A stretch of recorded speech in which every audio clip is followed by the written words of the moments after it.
Chapter 46-35, Grand Dao Golden Bulls. Everyone could tell that this youth didn't come from a humble background. With this disadvantage, one would have to participate in numerous battles before becoming this strong. There was no way they could be so strong during their debut. This was because they lacked the right merit law and cultivation resources. Only time and experience could help them grow stronger. Therefore, to rise up meant surviving one battle after another, accumulating power through blood and sweat. This maturity process included defeating many capable cultivators. Becoming famous was inevitable. If a youth were to come out of nowhere and be this powerful, it often implied that he came from an impressive lineage. Only such lineages had the ability to groom a capable cultivator in such a short time without relying on battle experiences. After all, they would have enough members to contend among themselves, not to mention the guidance of seniors and ancestors.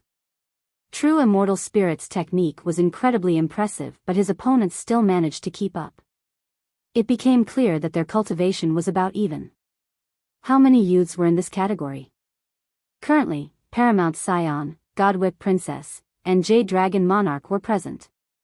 They all came from monstrous lineages and were famous. The same should be the case for Xiao San. Do you notice anything? Many big shots activated their heavenly gaze. One shook her head and was lost like the rest. They felt that there was something hiding his true background. I'm just a nobody with no background to speak of. Xiao San laughed in response. A nobody managed to block my era razor? True Immortal Spirit didn't buy it. You clearly came wanting a fight. Why bother hiding your background? You think too highly of me. I've only trained in a few average techniques, nothing more. Xiao San didn't reveal his background. Senior Diamond, please don't play a joke on my junior brother. A distant voice came from the horizon, yet everyone heard the words clearly.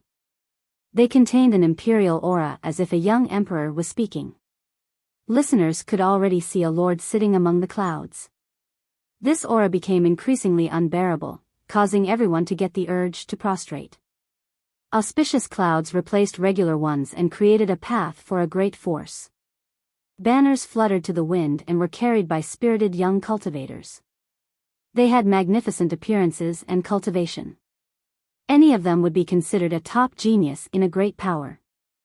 Hope and awe would be the first two emotions felt after seeing this group.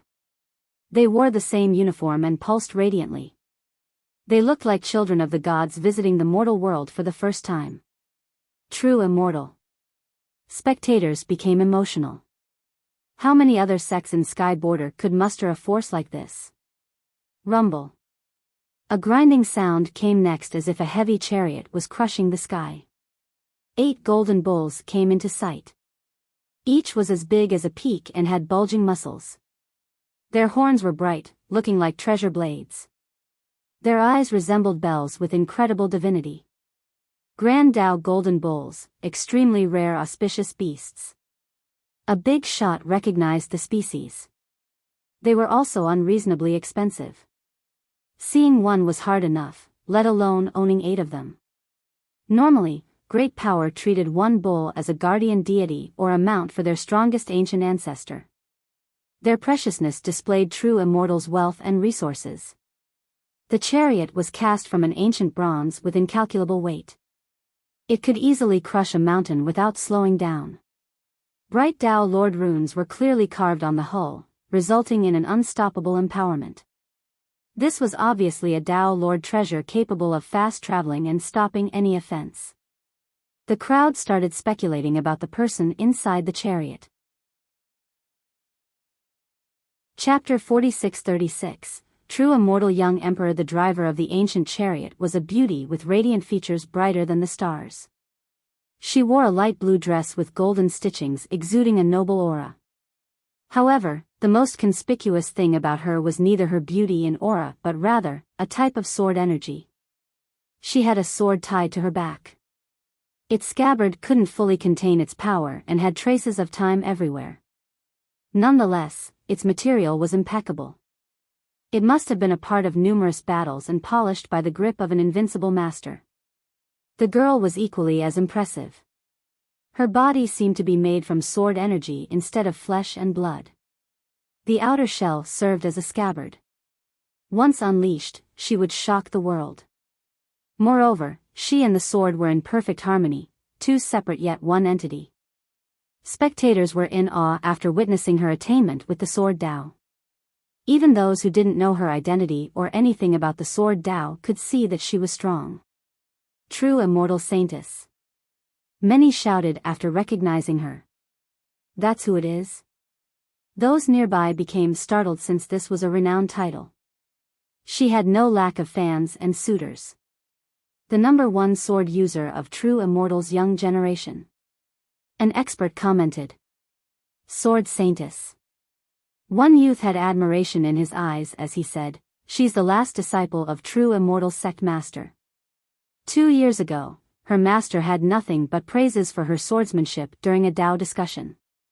She could enter a state of samadhi while using the sword and will certainly be unbeatable later on. Rumor has it that she became the #1 sword user there when she was only 15, defeating all the other geniuses. One fan said.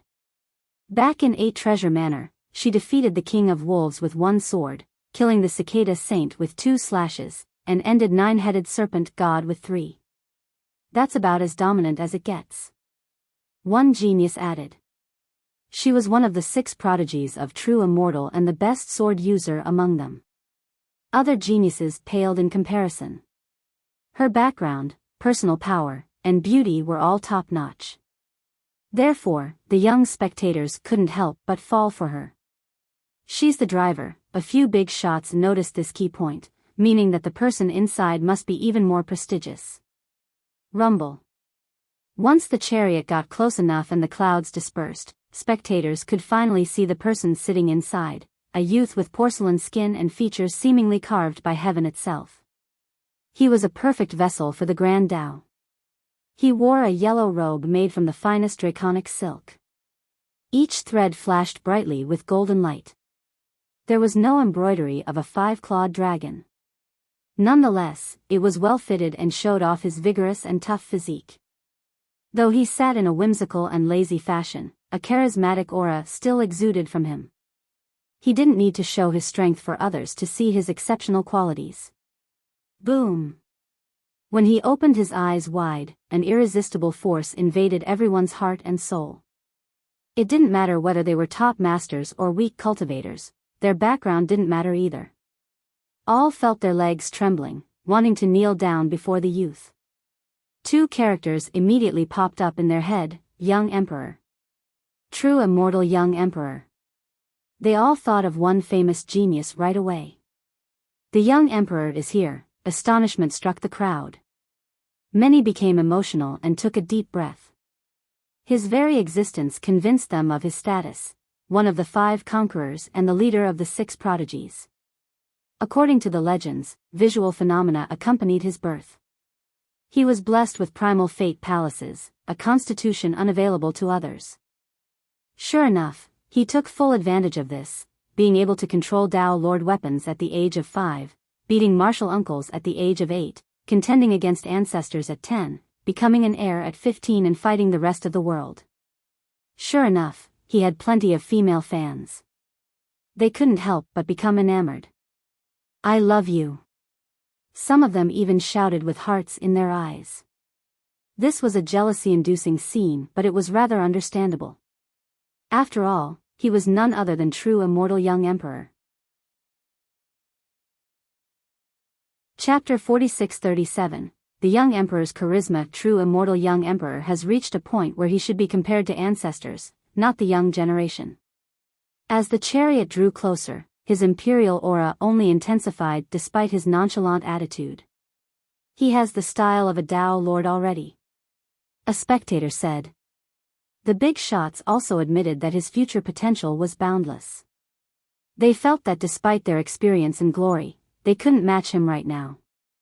The future Dao Lord, a genius from a sacred ground, mumbled. Geniuses from great powers were prideful and rarely admitted inferiority.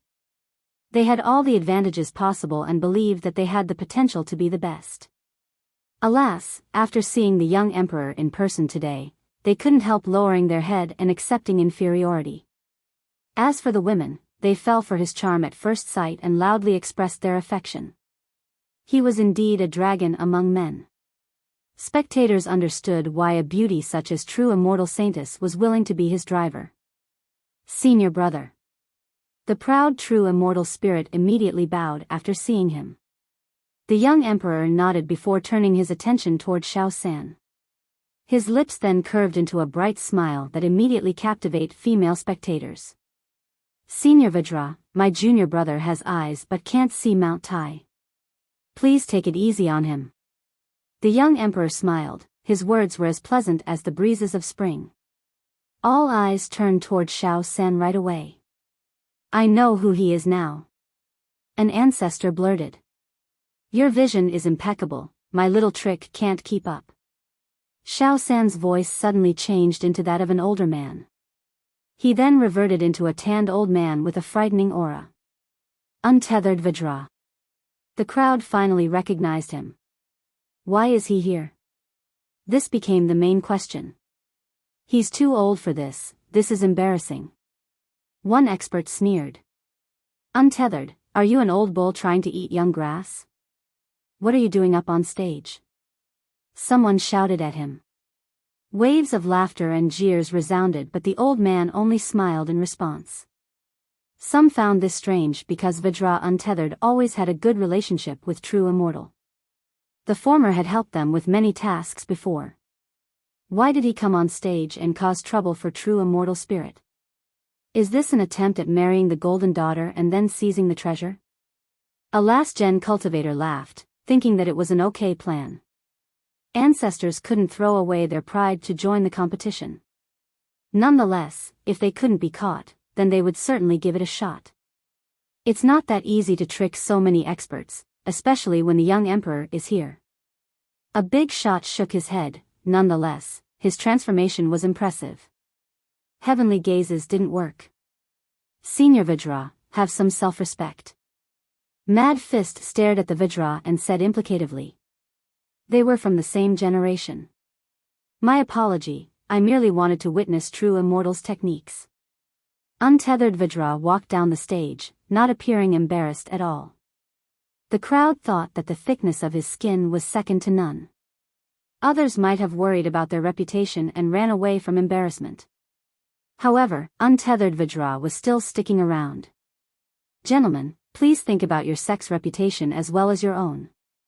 Mad Fist then told everyone else, warning others to not try the same thing. True Immortal Spirit still had plenty of strength left. He cupped his fist and said, anyone else wishes to spar?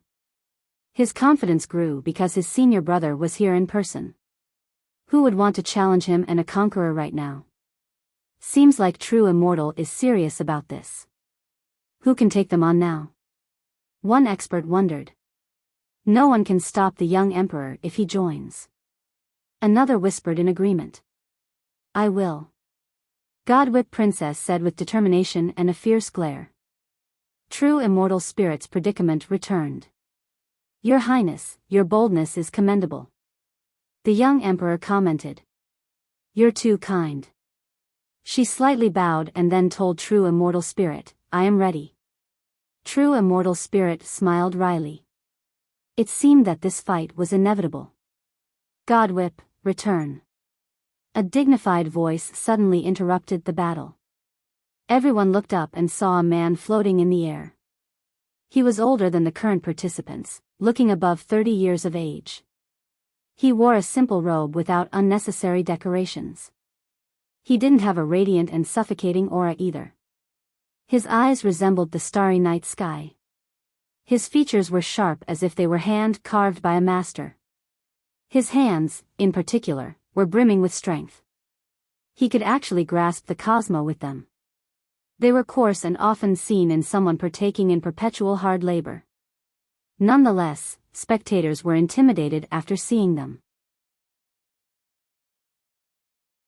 Chapter 46-38, Spear Grasp. As he floated in the air, he became an unsurpassable mountain dividing the world into two halves. His actual stature was just average, but he gave off the presence of a giant. When he spread his hands, he could blot out the sun. Most youths didn't know who he was, but they could tell that he was incredibly strong. Spear Grasp. An older expert shouted his title. He's Spear Grasp. Most had heard of him before. Yes, the current leader of 3,000 Dao, he's not their successor though. A knowledgeable big shot said. The first brother of 3,000 Dao, most would think about Dao Sanqian and the 6 heavenly monarchs when talking about 3,000 Dao. The next would be Shenjun Tian, who was rumored to be 8 Stallion Dao Lord's son. Spear Grasp was another notable figure from 3,000 Dao. He was the senior brother of their young generation and the oldest disciple of Enveloping Monarch. 3,000 Dao was a sect with many tributaries. The highest being was obviously Dao Sanqian. However, Dao Sanqian didn't care for mundane, administrative matters.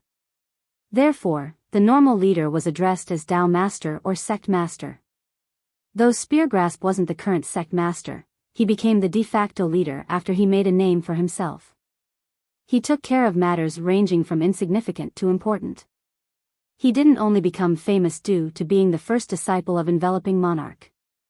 During the start of his domination, the 5 conquerors have yet to be born.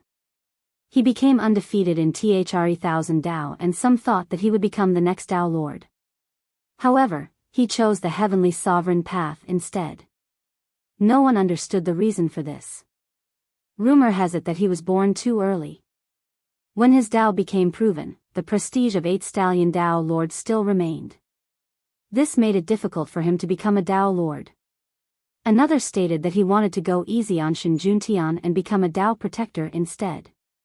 From this came another rumor, that Dao Sanquan had prepared for the son of 8 Stallion to become a Dao Lord as well.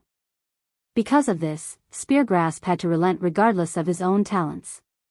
Either way, Spear Grasp didn't show any grievance on this. He served as a pillar of 3,000 Dao and contributed greatly. The sect prospered in peace and he was respected by all the ancestors. Both the young and old members of 3,000 Dao obeyed his commands. This included the prideful God-whip princess since her sect was a tributary. First brother. She bowed after seeing him. Brother Spear Grasp. The young emperor greeted him respectfully as well. The duo became the center of attention. The two of them were supreme geniuses but had an entirely different aura. True immortal young emperor had a natural air of nobility.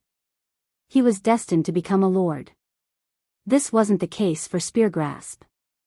The latter resembled a commander wielding a weapon and a horsewhip, ready to ride on the battlefield and slaughter his enemies. It is not proper for you to be on stage, God-whip. Leave it to Paramount. Spear Grasp told the princess. I understand. Though she was unwilling, she still obeyed his command since he had unquestionable authority in 3,000 Dao. Paramount. He shouted. Paramount Scion, who was hiding among the crowd, wanted to flee after seeing this development. Alas, it was too late. First brother. He answered the call. Since you're here, get on stage and show everyone the fruit of your labor during the last 10 years. Spar with true immortal spirit. He ordered. Paramount Scion was just as famous as God-whip Princess and true immortal spirit. However, he kept a low profile compared to his peers.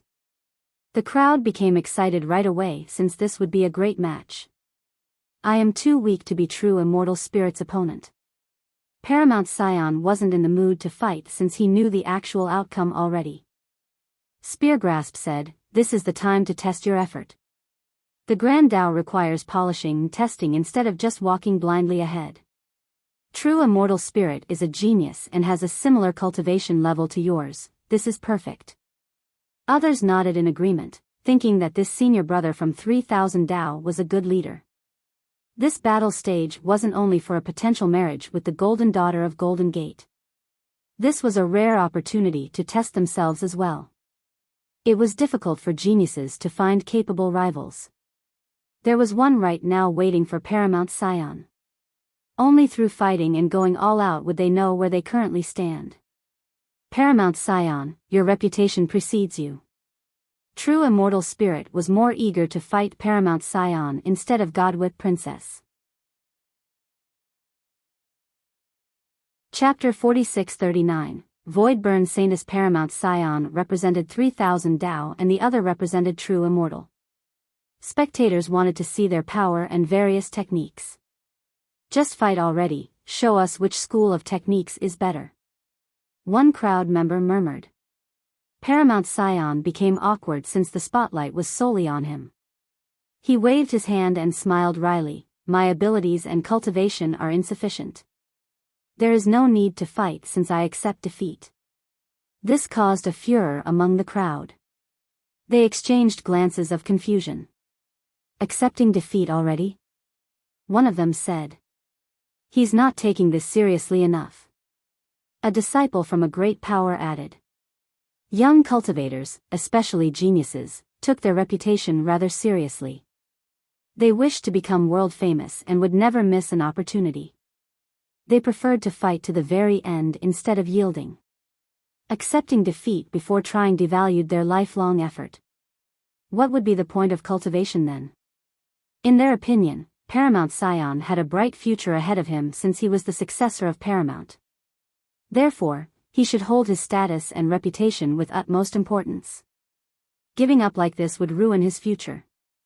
Moreover, they also knew that these two were even in power and cultivation. No one else would yield given the circumstances. Trying his best and losing was completely acceptable. This isn't a joke. Speargrasp frowned after hearing this. Paramount Scion waved his hands helplessly in response. First brother, I'm sorry to let you down, but I can't contribute to the sect and 3000 Tao in this matter. Please forgive me. He looked like a pig accepting its fate of being roasted, not wanting to participate in this marriage competition. Speargrasp couldn't exactly force the guy to do anything. Moreover, the latter wasn't an official member of 3000 Tao. Brother Speargrasp, does 3000 Tao have any other disciple interested in participating? The young emperor spoke. Each word was filled with the rhythm of the Grand Tao. It seems that the winner should be from either of our sections. He said in a matter-of-fact manner with no intention of intimidating anyone. Nonetheless, the crowd became emotional because his words carried ample clout and truth. True Immortal Spirit couldn't make this claim, but since the young emperor was here in person, who would be able to defeat him? True Immortal wants it so bad, that's why the young emperor is here. One expert whispered. It's the same for 3000 Tao with Speargrasp here. A big shot nodded in agreement. A decision is already made. True Immortal, 3000 Tao, you both no longer have any business here. Everyone suddenly heard a newcomer speaking. What? They immediately followed the direction of the voice. Such audacity, is he tired of living? One of them blurted because both the young emperor and Speargrasp were present. Provoking True Immortal and 3000 Tao was far from wise right now. It's Li Chia. Many recognized him as he walked closer with Jian Ming and the others. The crowd immediately made way for the group. Does he know what he's doing? Someone snorted.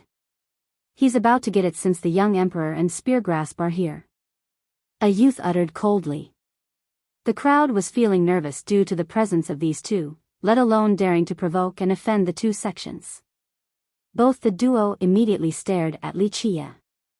However, before they could say anything, another group landed in front of Li Chia and blocked his path. They wore crimson armor with fire runes that seemed to be alive. This type of metal was both tough and scorching. The leader was an enchanting beauty, truly a sight to behold. However, she looked aggressive with murderous intent flashing in her eyes. They were as sharp as blades and could cut deep. Void-Burn Saintess and her fellow sect members. Many recognized them right away. It's for revenge. Another stated. She was none other than Void-Burn Godchild's younger sister and also Tian Feng's fiancée. You're Li Chia? She asked with animosity. Her chilling aura was unbearable for the crowd. Everyone knew about her brother's death. Thus, this act of vengeance was expected. She's extremely strong, should be on the same level as Paramount Scion or True Immortal Spirit.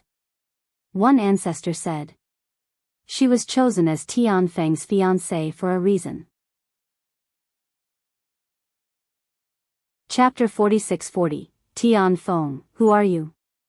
Li Qiye nonchalantly said. Blood for blood, your life for his. Her gaze made others feel a sharp prick in their chest. I've killed too many, state your name. Li Qiye waved his hand. Others exchanged glances after seeing this development. This brat has offended so many people, this seems to be his calling in life. One expert murmured. Right, he offended True Immortal, 3,000 Dao, and now Divine Dragon Valley. A friend responded. Is he afraid of not having enough enemies? A clan disciple said, this case doesn't matter though since this is a blood feud. There is no going back from this. I wonder how he'll leave this place alive. A big shot became curious. The saintess' hatred only grew after she saw his attitude. The air suddenly became cold, a sign of her special fire technique. Some had to retreat because this was too much to take. I will cut you to pieces today. She threatened. You and many others. Li Qiye smiled, showing complete contempt toward the opponent. She became livid and wanted to obliterate him right away to avenge her fallen brother. Moreover, he deserved death for his attitude alone. Though she wasn't on the same level as the 5 conquerors, she was still famous. Most importantly, she was Tian Feng's fiancée. Any of her statuses was enough to intimidate others and command respect. Li, your dog life is mine. Anyone who tries to stop me will become the enemies of Voidburn Temple and Divine Dragon Valley. She uttered. This strong statement showed just how much she hated him. Of course, the crowd had no intention of stopping her. Nonetheless, they thought that she was being too imperious because True Immortal Young Emperor and Speargrasp were here too. Of course, she was blinded by hatred and didn't consider the implications. Some started smirking, thinking that it was finally time for Li Qiye to go away for good. Bam! A figure landed from above and caused a violent quake, ending with a large pit. A torrential battle intent spread everywhere and struck crowd members hard like a hammer smash. Weaker cultivators were sent flying while vomiting blood. These were only remnant battle intents, not a purposely activated one. They could start a war and incite violence. This horrified the crowd members. They took a good look and saw a tall, muscular youth. Despite his large frame, he didn't give the impression of being brutish, only one of strength and domination. He wore a tattered gray robe. It was damaged due to battles, not time. His hair was messy and draped downward. The winds had their way with his hair. He lacked an air of nobility and regality. The only thing on him was a rampaging battle intent. Those who had never seen him before would all have the same thought, that this man was obsessed with fighting. As a result, an instinctive fear overwhelmed them. True Immortal Young Emperor and Speargrasp were both top geniuses. Their appearance also intimidated the crowd. However, their royal and indomitable auras felt righteous and proper. Though being suppressed was still frightening, they could still see the beauty of the Tao. This didn't apply to this newcomer. Crowd members found themselves to be dragged into an inferno of war. This hellish world had nothing but fighting and death. The sky became dark and filled with despair. Tian Feng. Many turned pale as they shouted his name. Tian Feng. Some felt a chill coursing down their spine. The battle stage suddenly became quiet. A while back, an air of excitement was there with the appearance of the other 2 geniuses since people were relatively welcoming. Chapter 4641, Madman Tian Feng has reached the level of being able to intimidate older big shots. His true form was a rare and powerful frog demon. However, his precious bloodline and cultivation didn't define him. When people talked about Tian Feng, they would mention his fanatic love for battle. He himself never refuted this notion. His battle intent was palpable and affected others. They felt the need to fight to the death while being in his presence, a nightmarish feeling. Tian Feng was the same way, never backing down even against powerful foes. He had fought thousands of ruthless battles since his debut. Rumor has it that during his birth, he actually killed a far larger frog with a celestial bloodline. He nearly died as a result. He had fought numerous races since birth and gained countless injuries and scars. This made him increasingly stronger. His most famous exploit happened at 9 years of age. He alone attacked the evil dragon camp, the most notorious gathering of evil cultivators. It was comparable to a great power yet feared by many due to its heinous conduct. Therefore, a 9-year-old attacking it alone was suicidal. The result was expected: Tian Feng's body was destroyed. His true fate nearly turned to ashes as well. Nonetheless, this defeat didn't stop him. He attacked the camp again a year later. He was decimated and had to escape.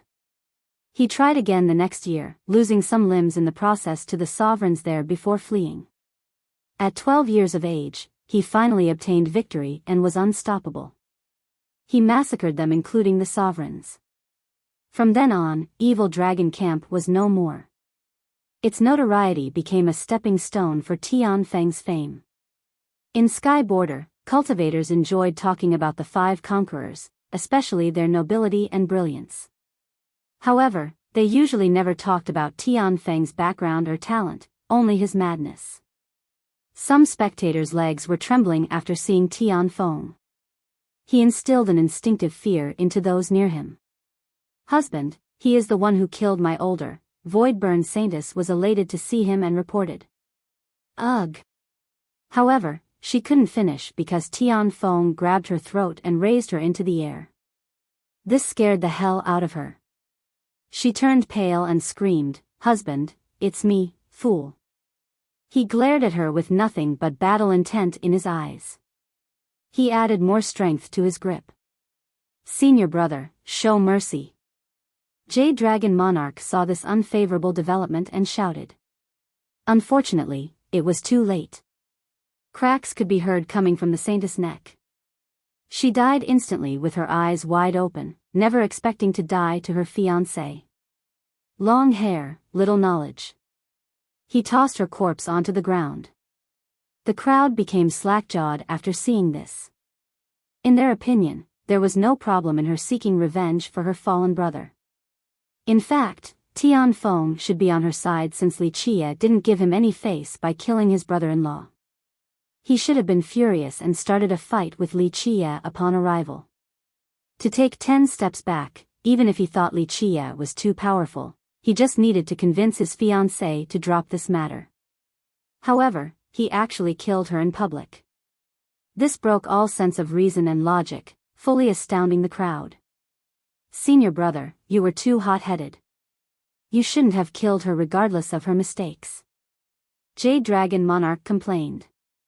"Even the gods and devils can be killed, let alone her.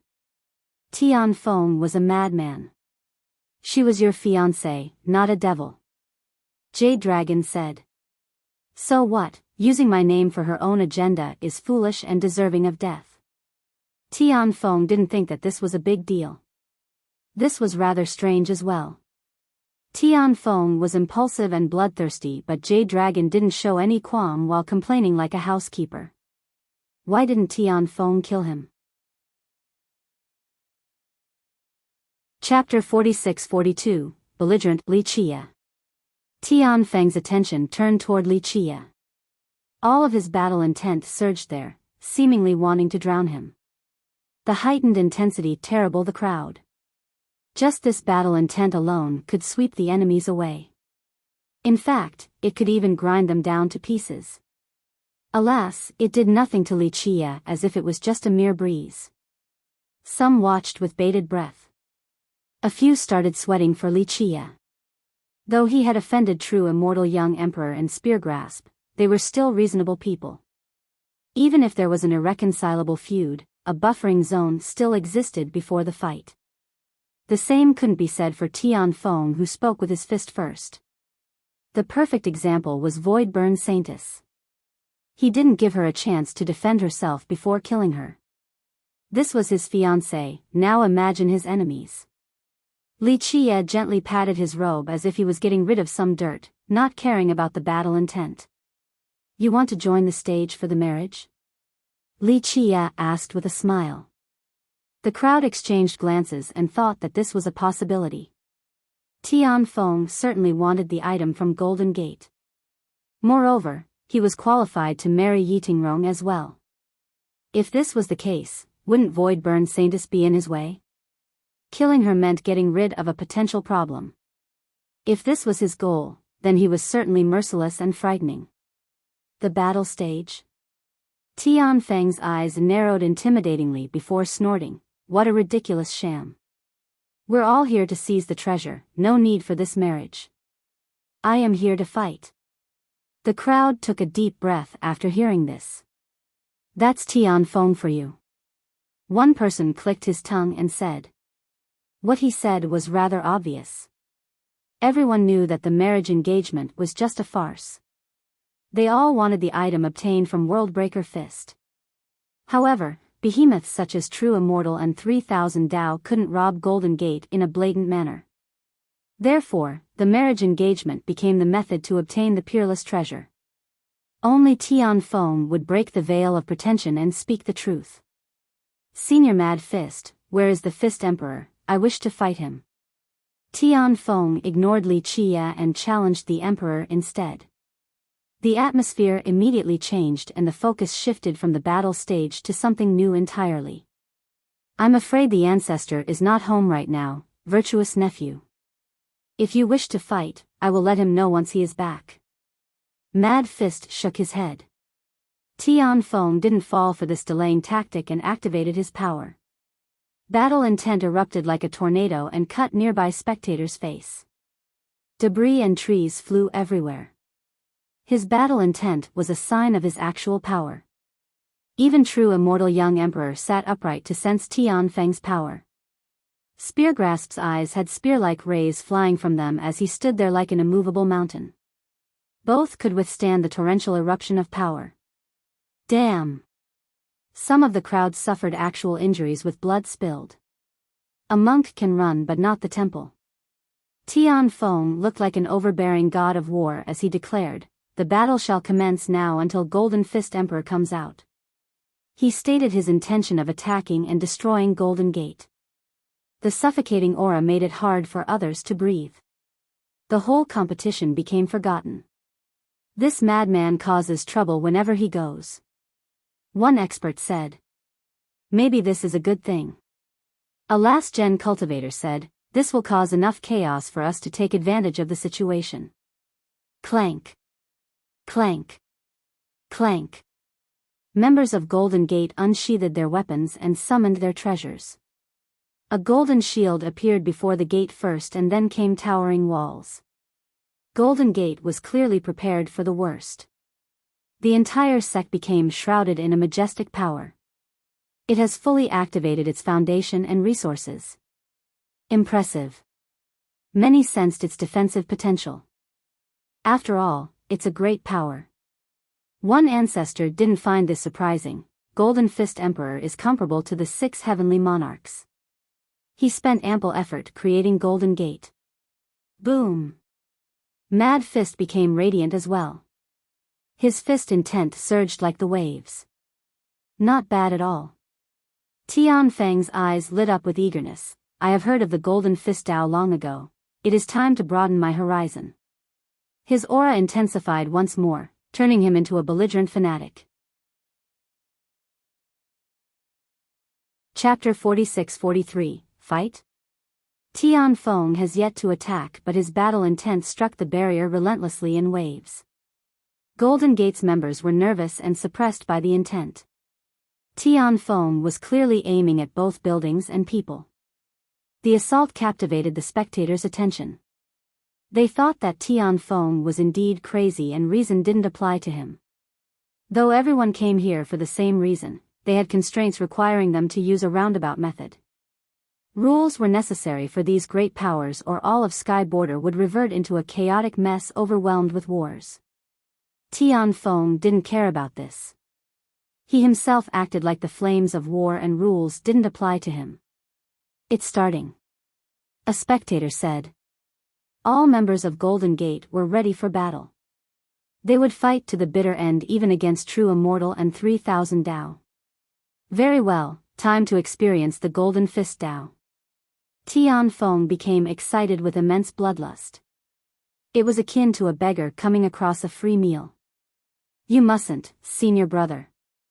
Jade Dragon Monarch pulled Tian Feng's arm and said, Our divine Dragon Valley is a righteous sect, we cannot ruin Golden Gate's joyous occasions. Justice is not on our side, senior brother. I do not care for unnecessary conventions. Tian Feng responded. Senior brother, you are a member, no, the successor of Divine Dragon Valley. You cannot be impetuous while shouldering the weight of the sect. You may not care about your personal reputation, but think about the sect built with the blood and sweat of our ancestors. Don't lead it into ruins. Jade Dragon had a way with words. Jade Dragon, you are ruining my mood. Keep this up and I'll wring your neck. Tian Feng's voice became serious and his aura became even more intolerable. Listeners sweated for Jade Dragon Monarch since the same fate as Voidburn Saintus could happen to him. Most wouldn't be foolish or have enough courage to stop Tian Feng. However, Jade Dragon didn't relent. Tell the ancestors if you're unhappy. If they disagree with my action, they can sentence me. You, on the other hand, need to keep in mind our legacy as the successor. You are our hope and the responsibilities are heavy. Okay, enough, stop blabbering and stand aside. Tian Feng couldn't handle the nagging and felt the urge to kick Jade Dragon flying. This was astonishing since he showed more patience toward Jade Dragon than his own fiancée. Others also commended Jade Dragon for being so courageous. Most from Divine Dragon Valley would tremble in fear before Tian Feng, let alone oppose his will. Since today is a joyous occasion for you all, I will wait until everything settles. Tian Feng relented but his battle intent remained. Mad Fist heaved a sigh of relief. A battle starting so soon would be chaotic and other great powers would take advantage of it. Since this is a fighting competition, Jade Dragon, you go first and represent our sect. Beat down that brat from True Immortal. Tian Feng waved his hand. He was one of the few who didn't give a damn about True Immortal. True Immortal spirit is a supreme genius of our time, my cultivation is insufficient. Jade Dragon humbly answered. My ass. Tian Feng gave the opponent zero face, too many supreme geniuses around then if he is one. He has only learned a few merit laws from World Razor Dao Lord but mastered none. True Immortal spirit became awkward after hearing this. Though he was inferior to the 5 conquerors, he was strong enough to dominate the young generation. Calling him a supreme genius was not unreasonable. Shame turned into rage. He cupped his fist toward Jade Dragon. I would like to test myself then. If it was anyone else, he would have attacked and decapitated them with haste. However, this was Tian Feng, someone strong enough to look down on others. Provoking this madman would not end well. I'm afraid I won't put up a good fight. Jade Dragon had no intention of joining the battle stage. Tian Feng disagreed right away. Sure, True Immortal's techniques are exceptional, but the same can be said about our own. Stop destroying our own morale. Go fight, show him what you can do. Divine Dragon Valley's draconic might is world-renowned. You two should fight since this is a rare opportunity. True Immortal Young Emperor interjected. Chapter 46-44, Provocation. All eyes fell upon Jade Dragon Monarch and True Immortal Spirit. For this battle competition, 2 conquerors and Speargrasp had arrived. The 3 behemoths clearly coveted the secretive treasure. Is the item really worth all the trouble? An old expert wondered. These behemoths had incalculable wealth accumulated from many eras. This was especially true for True Immortal since it had 7 Dao Lords. Many believed that it was the richest lineage in the world. In other words, few treasures in history were worthy of True Immortal risking its reputation to seize. Now, the presence of True Immortal Young Emperor showed the treasure's importance to the sect. Don't we all know the answer? There is a reason why everyone is here for the so-called marriage proposal. Another said softly. Golden Gate was strong but not to the point where everyone coveted this arrangement. They only wanted the peerless treasure. It must be a wondrous artifact or even something left behind by a legendary immortal. Some sources say that Golden Fist Emperor obtained the item with the help of Golden God Fist. A big shot murmured. This revelation stirred the crowd. Nonetheless, they found it plausible since only the 7 forbidden zones would have items of this level. Even the 3 behemoths couldn't help joining the competition. Dragon, since you're already here, beat him up and win the beauty. The peerless treasure shall be yours as well. Tianfeng laughed and resumed the conversation. Okay, don't bother thinking about this peerless treasure or winning the beauty. The story ends here for you all, scurry back home now. Li Qie joined in as well, speaking to everyone present. Everyone stared at him right away. Those are fighting words, they all belong to you then? One expert sneered. Miss Yi is engaged with Jian Ming, Golden Gate shall have an alliance with the Jian. As for the treasure, stop daydreaming about it. Li Qie smiled. What? Jian Ming became the main focus instantly. Senior Mad Fist, what is the meaning of this? Someone from a great power shouted. Mad Fist was lost as well since this was his first time hearing this. There's no such thing, an outsider can't decide. Mad Fist denied. My decision is final, Miss Yi will marry the brat. Li Qie interrupted him. So you're in charge here, fellow Daoist? The young emperor of True Immortal asked with a smile. That's right. If you're not convinced and try to oppose me, the outcome will be death. Li Qie responded. Others took a deep breath after hearing this since Li Qie just directly aimed the statement at the young emperor. The audacity of this man. An expert murmured. Is he not afraid of the young emperor killing him? A fan of the young emperor asked. Young emperor, kill him and spare us from further arrogance and stupidity. One youth shouted. Kill him. It didn't take long before a chant started. How crazy, I like it. Tianfeng started warming up after hearing the challenge. His battle intent ignited again and shut the crowd up. Li Qie smiled and added, I don't mind all of you coming together, I can finish all of you in one go then. What? This astounded the geniuses and the rest of the crowd. Just challenging any of these geniuses was insane and suicidal enough. Now, he wanted to go against all of them? What the hell is wrong with him? One spectator asked. I didn't think that there is someone crazier than I am, how amusing.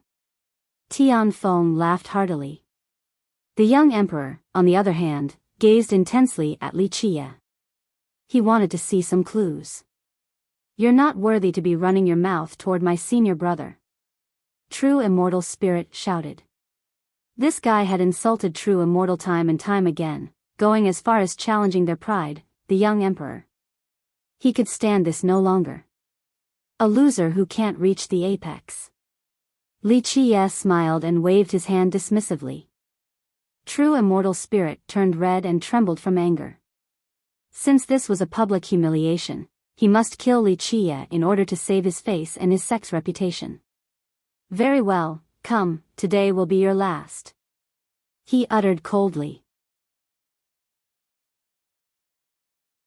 Chapter 46-45, Golden Fist Dao, fine, let's see how much power you can muster out of that Dao Lord weapon. Li Qie jumped up the stage. He then looked around and added, feel free to get up here and play. However, it is best to prepare your funeral arrangements first, I'm not sure if Golden Gate can bury so many people in a short period. Everyone came for the same thing. Though some had no chance of winning the battle stage, there was still a sliver of hope. Li Qie's scenario erased this tiny window. Do you think you can take on the entire world? Someone shouted at Li Qie. No problem at all. There are myriad races in the countless realms yet none can match me.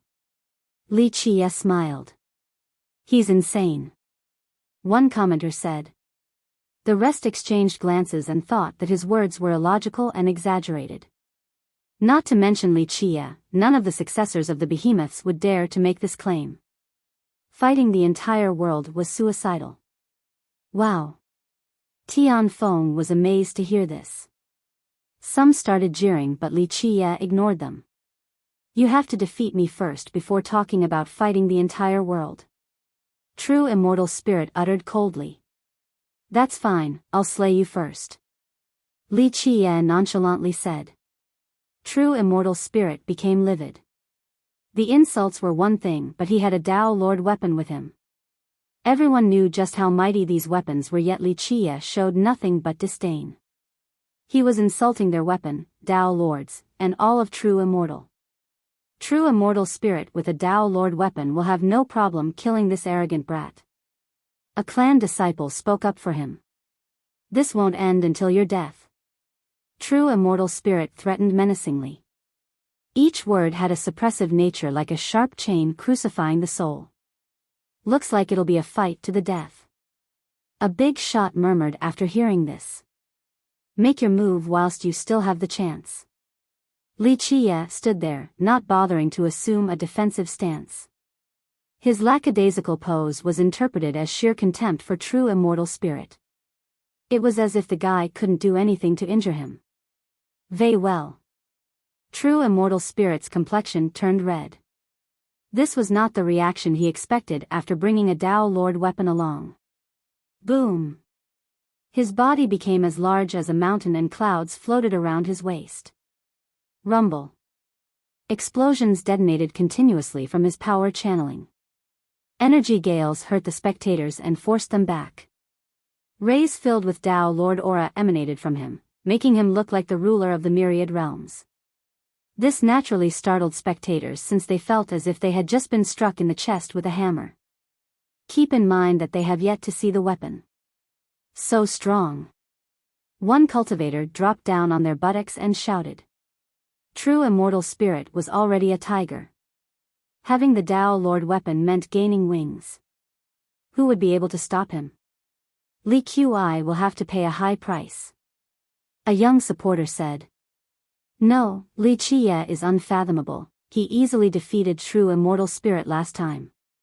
The Tao Lord weapon might not be enough, and plus, Li Qia might have won too if his backer is Ancestral Divine Temple. A last-gen expert disagreed. Everyone agreed with this logic. Li Qia should have a Tao Lord weapon if the rumors were true. Activate. True Immortal Spirit had gathered enough energy to open a Tao Lord portal. His aura alone was enough to crush someone's spine at this point.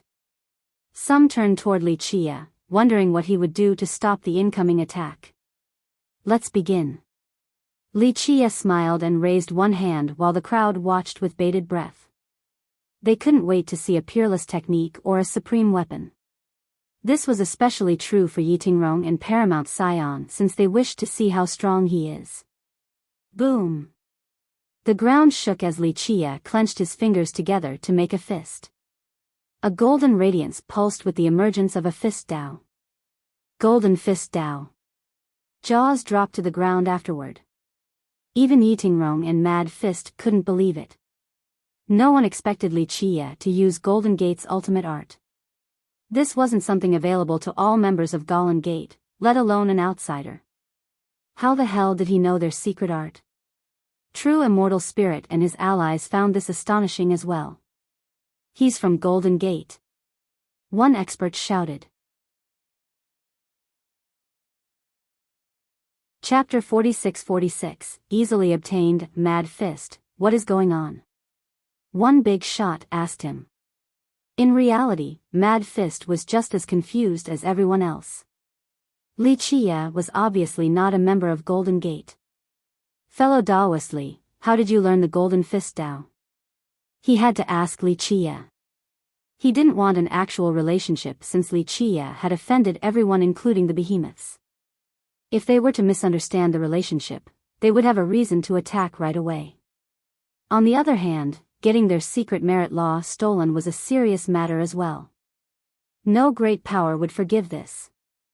A light case would result in crippling the offender's cultivation, a serious punishment entailed clan massacre. Mad Fist needed to know the source of Li Qia's fist Dao. This isn't an immortal Dao or anything. Li Qia smiled and said, the myriad Dao can be obtained whenever, it's no big deal. The crowd exchanged glances and thought that he was being ridiculous. No Dao was easily learned, yet he made it sound so trivial. Mad Fist became irate because although their fist Dao wasn't the best in the world, it was still strong enough that none dared to look down on them. Only Li Qia would view it as something he could pick up randomly on the street. The crowd also thought that he was insulting Golden Gate and disrespecting its fist Dao. Die. Meanwhile, True Immortal Spirit has finished gathering his power. Lights gathered around him and cracked the sky vault. Spectators finally saw him holding a Dao rune, Suppress. It was written in an ancient and profound manner while being the source of the Dao Lord aura. Many experts felt their own grand Dao being suppressed and bellowed in astonishment. The rune resembled the hand of a Dao Lord, resulting in unstable Dao patterns. This is just one portion of the weapon, not an actual attack. An ancestor became alarmed. Come. Li Qia smiled and pulled his fist back, releasing a golden radiance. Break. He then punched upward. As its light became brighter, strands of fist intent surged all over Golden Gate. They gathered and empowered his punch. What is happening? Everyone was shocked to see this. Rumor has it that the sect was built by Golden Fist Emperor with the help of his ancestor, Golden God Fist. They obtained a Dao land from Worldbreaker and used it as the foundation of the sect. Therefore, the power of the Fist Dao existed deep underground. Unfortunately, few could resonate with this power. Normally, this required cultivating for thousands and thousands of years at Golden Gate. Now, an outsider was able to do so in the blink of an eye. Mad Fist's eyes were wide open in disbelief. It was as if Li Qia was the best disciple in their history. Boom! The rune word could destroy the region but not Li Qia. Surprisingly enough, his punch easily pierced through it. True Immortal Spirit staggered backward and spat out blood as a result. Impossible. The crowd couldn't accept this outcome. He had activated the power of the Dao Lord, yet it still wasn't enough to kill Li Qia. Meanwhile, the latter became the center of a Golden Fist Dao. He had complete control over Golden Gate's foundation. He turned into a master of the fist, capable of destroying anything with a single punch. Damn, isn't he about as strong as Golden Mad Fist now? One expert gasped. No, this fist intent is at Golden Fist Emperor's level. The Emperor might be the only one who can borrow the might of this foundation. A big shot shook his head. How illogical, borrowing the power of Golden Gate so easily. Jian Ming was slightly shocked and wondered if Li Qia could do this in other places. If he could borrow the foundation of any sect as he did just now, he would be unstoppable everywhere. As for Yitingrong, she was the best among the current young generation of Golden Gate. However, she wasn't even close to being able to borrow its power. Nonetheless, she had to accept what her eyes were showing her. How is he not a member of Golden Gate? Everyone shared this thought. One big shot who has been keeping track of Li Qia said, he's absolutely not from here, this is confirmed. True Immortal Young Emperor, Speargasp, and Tian Feng stared intensely at Li Qia. They knew that he wasn't from Golden Gate. Also, Golden Gate wouldn't need to hide the existence of a genius capable of controlling its foundation. But how would they explain Li Qia being able to do so? Did he have a merit law capable of controlling various powers? That would be unfathomable. How bizarre, Mad Fist murmured. He was ready to swear in public that Li Qia had nothing to do with them. Unfortunately, there was no other realistic answer. Chapter 46-47, World Razor Tablet, Activate. True Immortal Spirit roared and released his Dao halos. They pulsed behind him and spread out like a pair of fiery wings. Dao flames poured down and blotted out the world. Spectators could only see an inferno in front of them. The intensified Tao power entered their body and fully suppressed them. "He's going all out," someone commented. True immortal spirit stopped holding back, whether it be Tao power, chaos energy, or his own vitality. He fully displayed his potential at this second. Boom! His mighty power ravaged the area and didn't give others time to react before freezing them. The weapon. Everyone understood what was going on after feeling the immense suppression. This was akin to being stomped by a giant. Bam! Some dropped to the ground and couldn't move an inch, becoming helpless. They looked up and saw a stone tablet floating above true immortal spirit. It had countless runes carved on the surface. Its presence was no different than a Tao Lord being here in person. World Razor Tablet. A big shot recognized the weapon. Many famous experts have heard about it before. One of them became emotional and said, "This was carved from a Tao stone using the power and merit laws of a Tao Lord. It has a suppressive effect once summoned." It contained the grand Tao and merit law of World Razor Tao Lord. Its aura swept across 1,000,000 miles. Therefore, cultivators in the region all paid attention to Golden Gate. They knew that a top fight was happening. All-suppressing tablet. True immortal spirit finally made his move. The tablet released an ultimate power along with Tao flames. It became larger than the sky and thicker than the earth. Boom! As the tablet descended, cracks appeared all over the ground while space crumbled. Fuck! Many spectators became aghast and shouted profanity. They felt that their body could be reduced to bloody mists in the blink of an eye. At the same time, Golden Gate exuded boundless radiance. It added a golden layer to the world, making it look rather magnificent. The foundation of this sect clearly felt threatened and automatically activated a mighty defense. Who is fighting right now? Those far away from Golden Gate became startled. Activate. Li Qie smiled and punched again, once again borrowing the supreme grand Tao of Golden Gate. The power of the foundation entered Li Qie's body and followed his punch. The resulting radiance blinded all spectators. Li Qie turned into a supreme god, one with a boundless amount of fist Tao energy within. Spectators felt that he could punch through the sky vault and kill the gods above. Bam! The fist and the tablet collided, resulting in devastating shockwaves. The crowd was blown flying while screaming. They turned pale and couldn't stay calm. The tablet and Li Qie seemed to be evenly matched, resulting in more and more shockwaves flying out. He's using his bare hand against a Tao Lord weapon. A genius couldn't believe it. Mad Fist rubbed his own eyes. He thought that even if he could borrow the power of the foundation, he still wouldn't dare to meet a Tao Lord weapon directly. His fist would be crushed right away. A mighty gauntlet was absolutely required, but Li Qie didn't have one. This felt like a scene in the legends, but it was happening right in front of them. Chapter 46-48. Heed my call. Keep in mind that this was an attack performed by a top genius. The result was immaculate since he was comparable to many ancestors from the great powers. This meant that the tablet could have crushed an ancestor into bits or blood. The victim had no chance of stopping it with their bare hands. He's stronger than true immortal spirit. One ancestor concluded. His peers felt the same way. He's controlling the foundation of Golden Gate and is blessed by its fist Tao.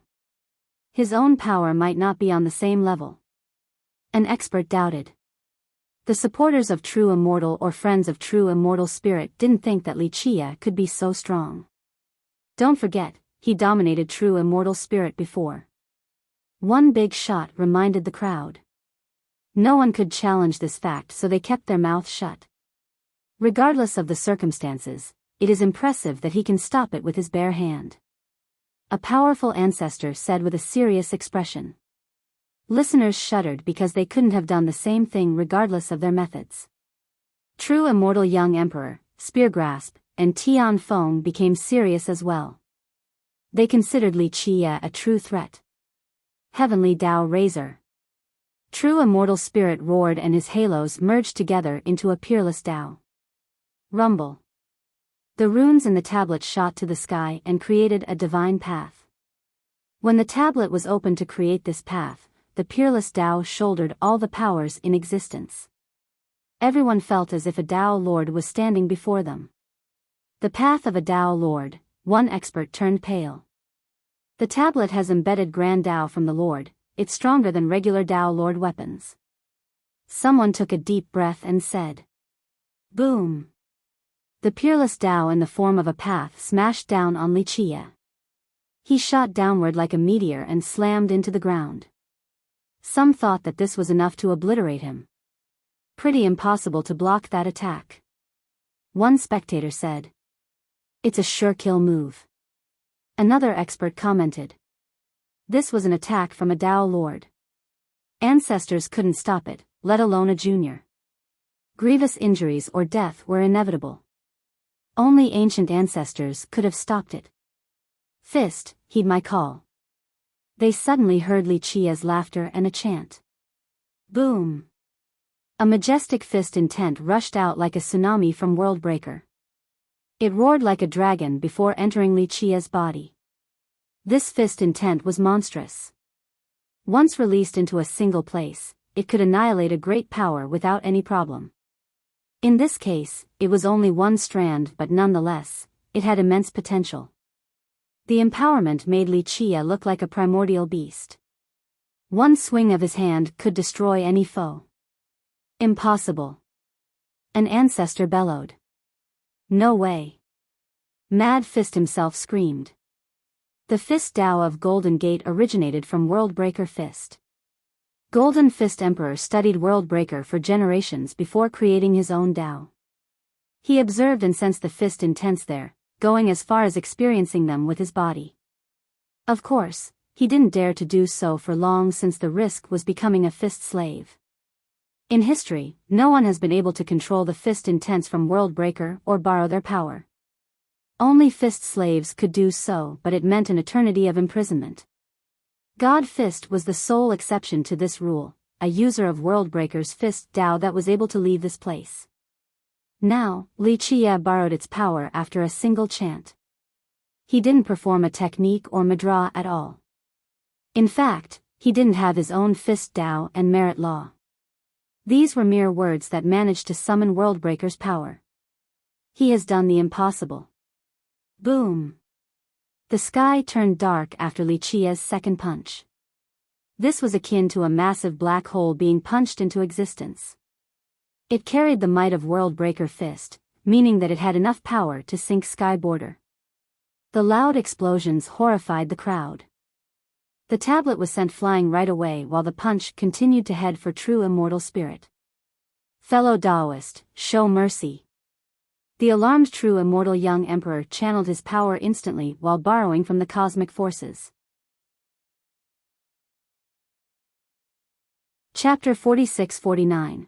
Certain death. True immortal young emperor immediately shocked the crowd with his first move, completely changing the landscape of realities in order to save his fellow sect member. Some spectators got the illusion of being trapped in his technique. They felt their cultivation and fortunes being robbed, leaving them empty-handed. He's unbeatable. A big shot shouted. The move lacked destructiveness yet made the potential targets feel helpless.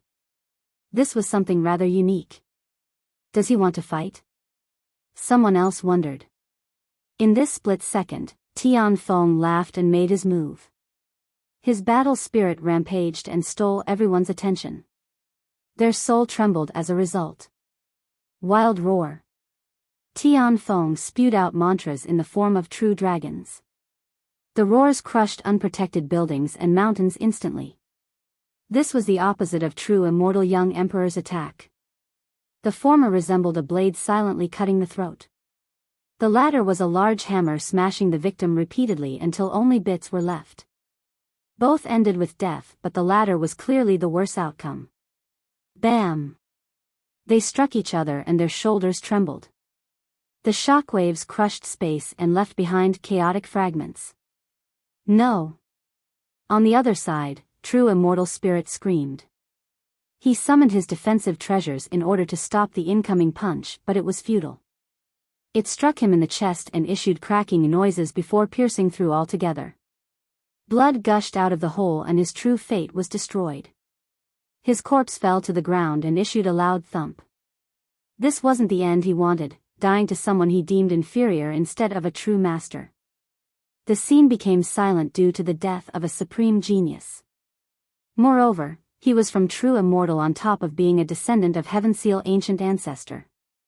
This was a heavy loss for true immortal, meaning that the resulting hatred was just as considerable. Imagine the resources and effort wasted. Spectators shuddered because they knew that the response from true immortal could have grave consequences for everyone. The young emperor's expression turned cold as he stared at the corpse. The two Marshall brothers had a good relationship. Alas, his junior brother died in front of him since Tian Feng interfered. Six-winged emissary in now, true immortal spirit. Someone stared at Li Chia and said, "This is an irreconcilable feud with true immortal." If true immortal was benevolent to let go of the first murder, would they be able to do it again for the second? The answer was obviously not. Six-winged emissary wasn't that important to them. The same couldn't be said about true immortal spirit. The latter was superior in all aspects.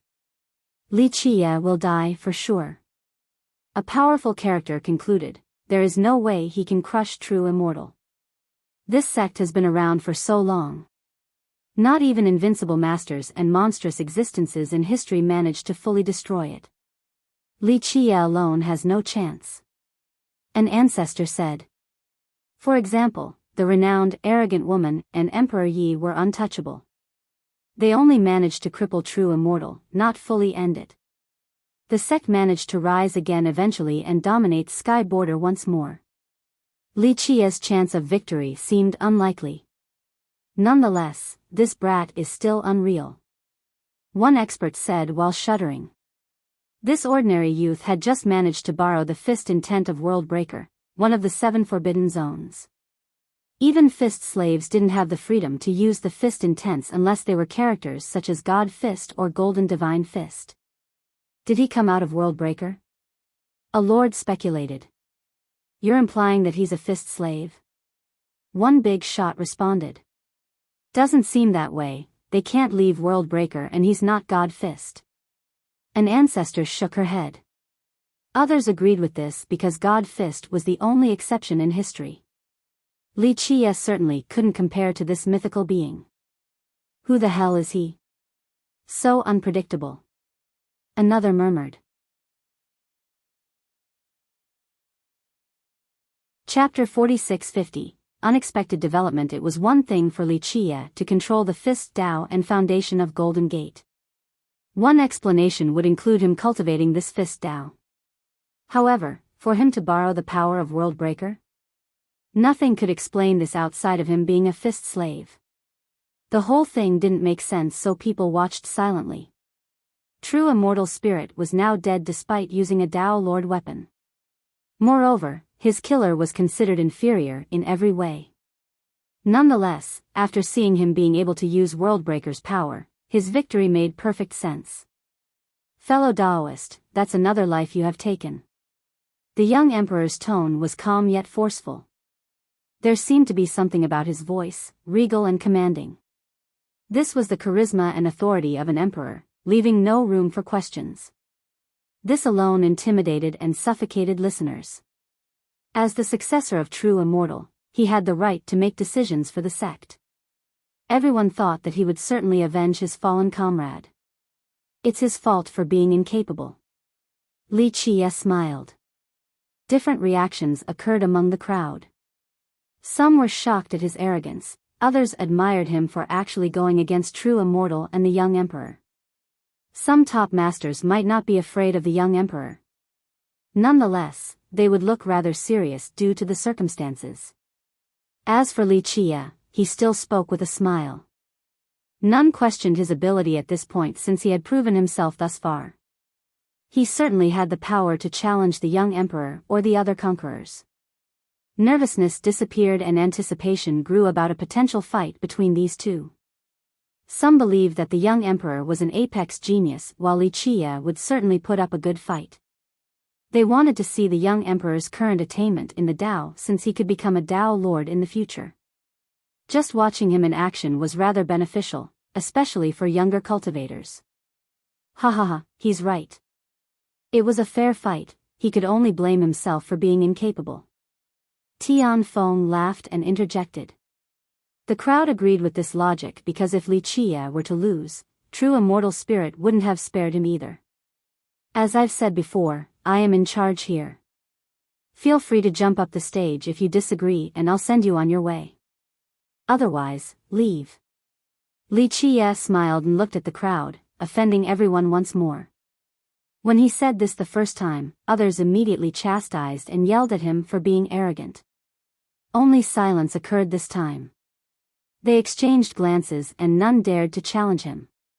His power was as clear as day, capable of killing a top genius wielding a Dao Lord weapon with a single punch. They then stole glances at the potential competitors, Tian Feng, true immortal young emperor, and Spear Grasp.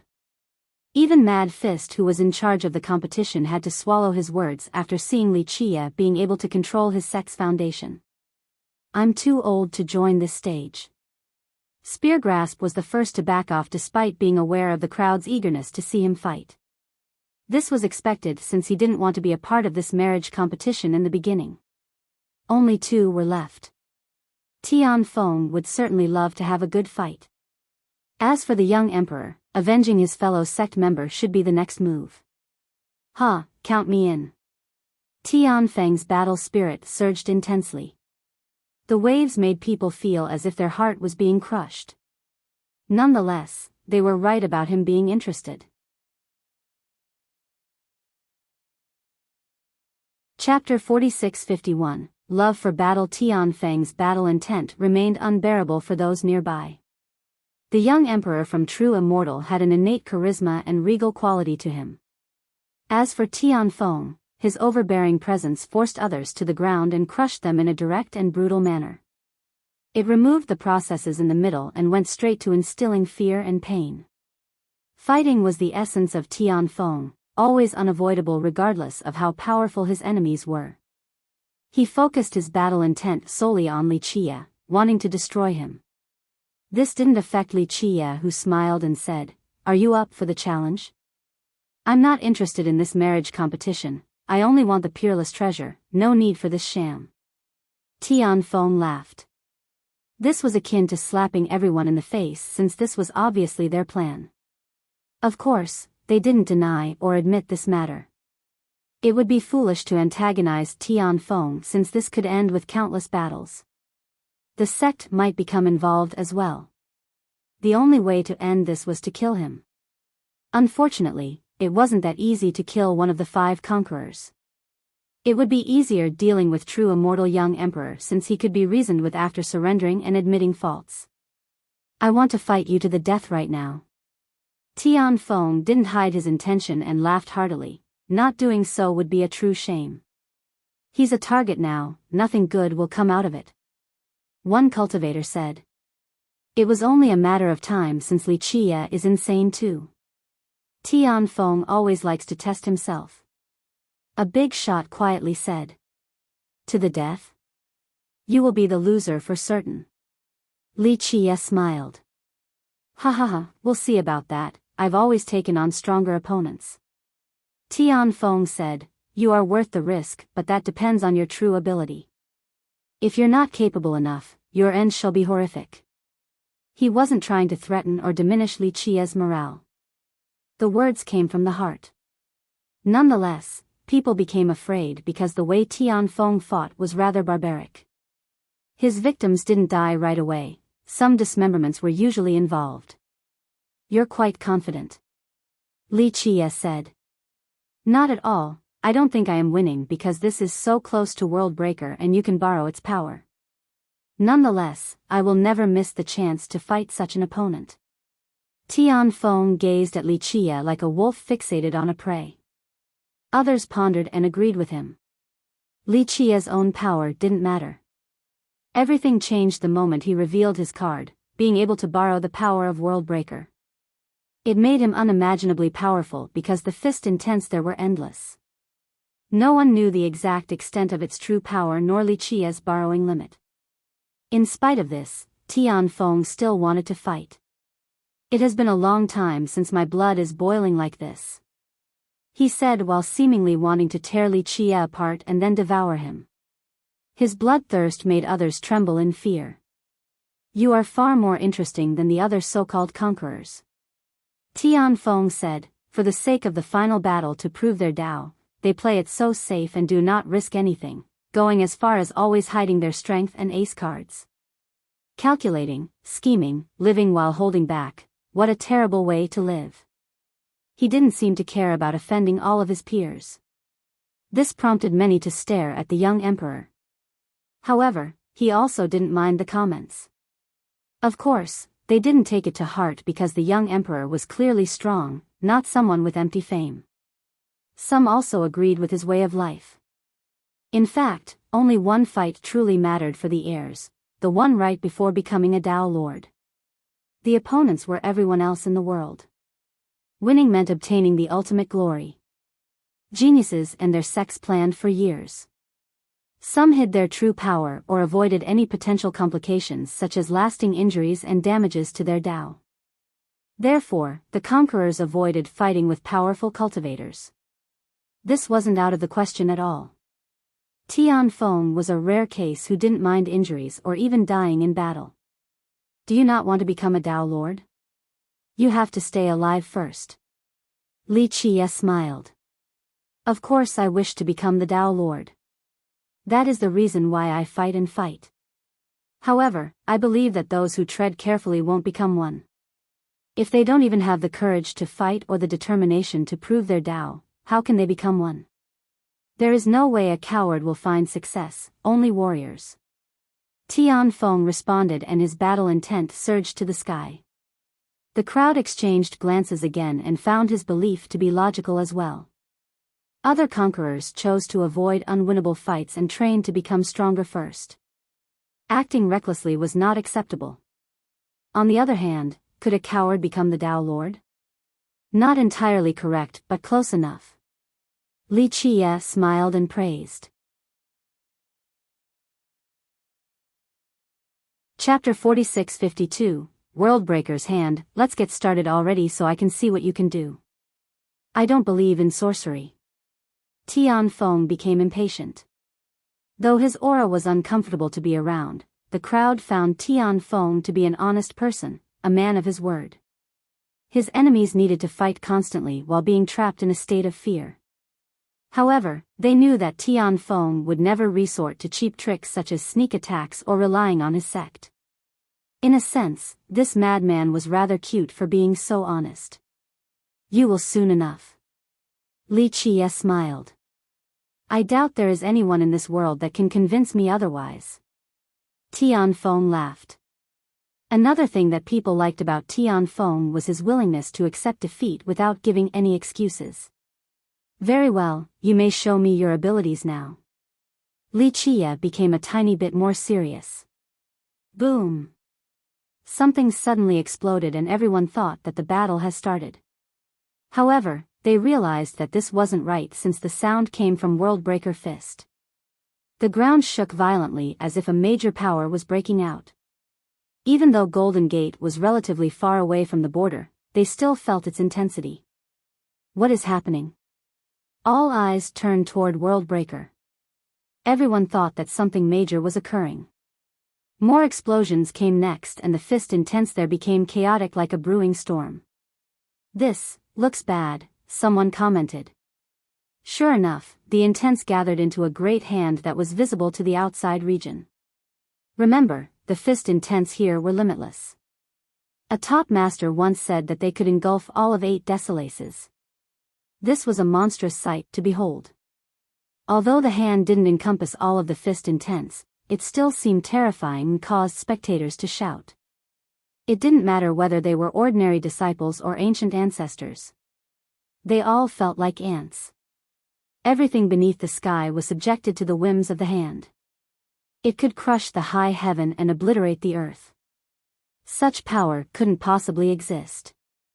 Fortunately, it was still contained within Worldbreaker and didn't actively suppress others. Nonetheless, outsiders were still forced down on their knees.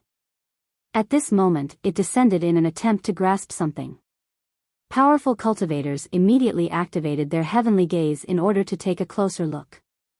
They then saw a golden figure being chased by the hand. He ran for his life in order to escape the looming hand. Alas, his wondrous speed didn't matter. It felt as if the hand was in complete control. Golden Fist Emperor. An ancestor shouted. Ancestor. Mad Fist bellowed. He is still in Worldbreaker. A spectator said. This surprised many people, especially those who were at Golden Gate. A while ago, everyone thought that he had obtained a great treasure from Worldbreaker. This started the interest in the marriage alliance. Rumor has it that this particular treasure exceeded even patrimony weapons. Therefore, the behemoths joined in as well. During the marriage proposal period, Golden Gate stated that they didn't know their ancestors' whereabouts. No one believed them. Most thought that he has returned to Golden Gate and chose to hide for several reasons. Firstly, he wanted to understand the treasure in order to improve his battle prowess. Secondly, he might be recovering from injuries. None expected for him to still be in Worldbreaker. To be more exact, he never made it out of Worldbreaker. He's being hunted. This became obvious to everyone. What the hell did he do? An expert murmured.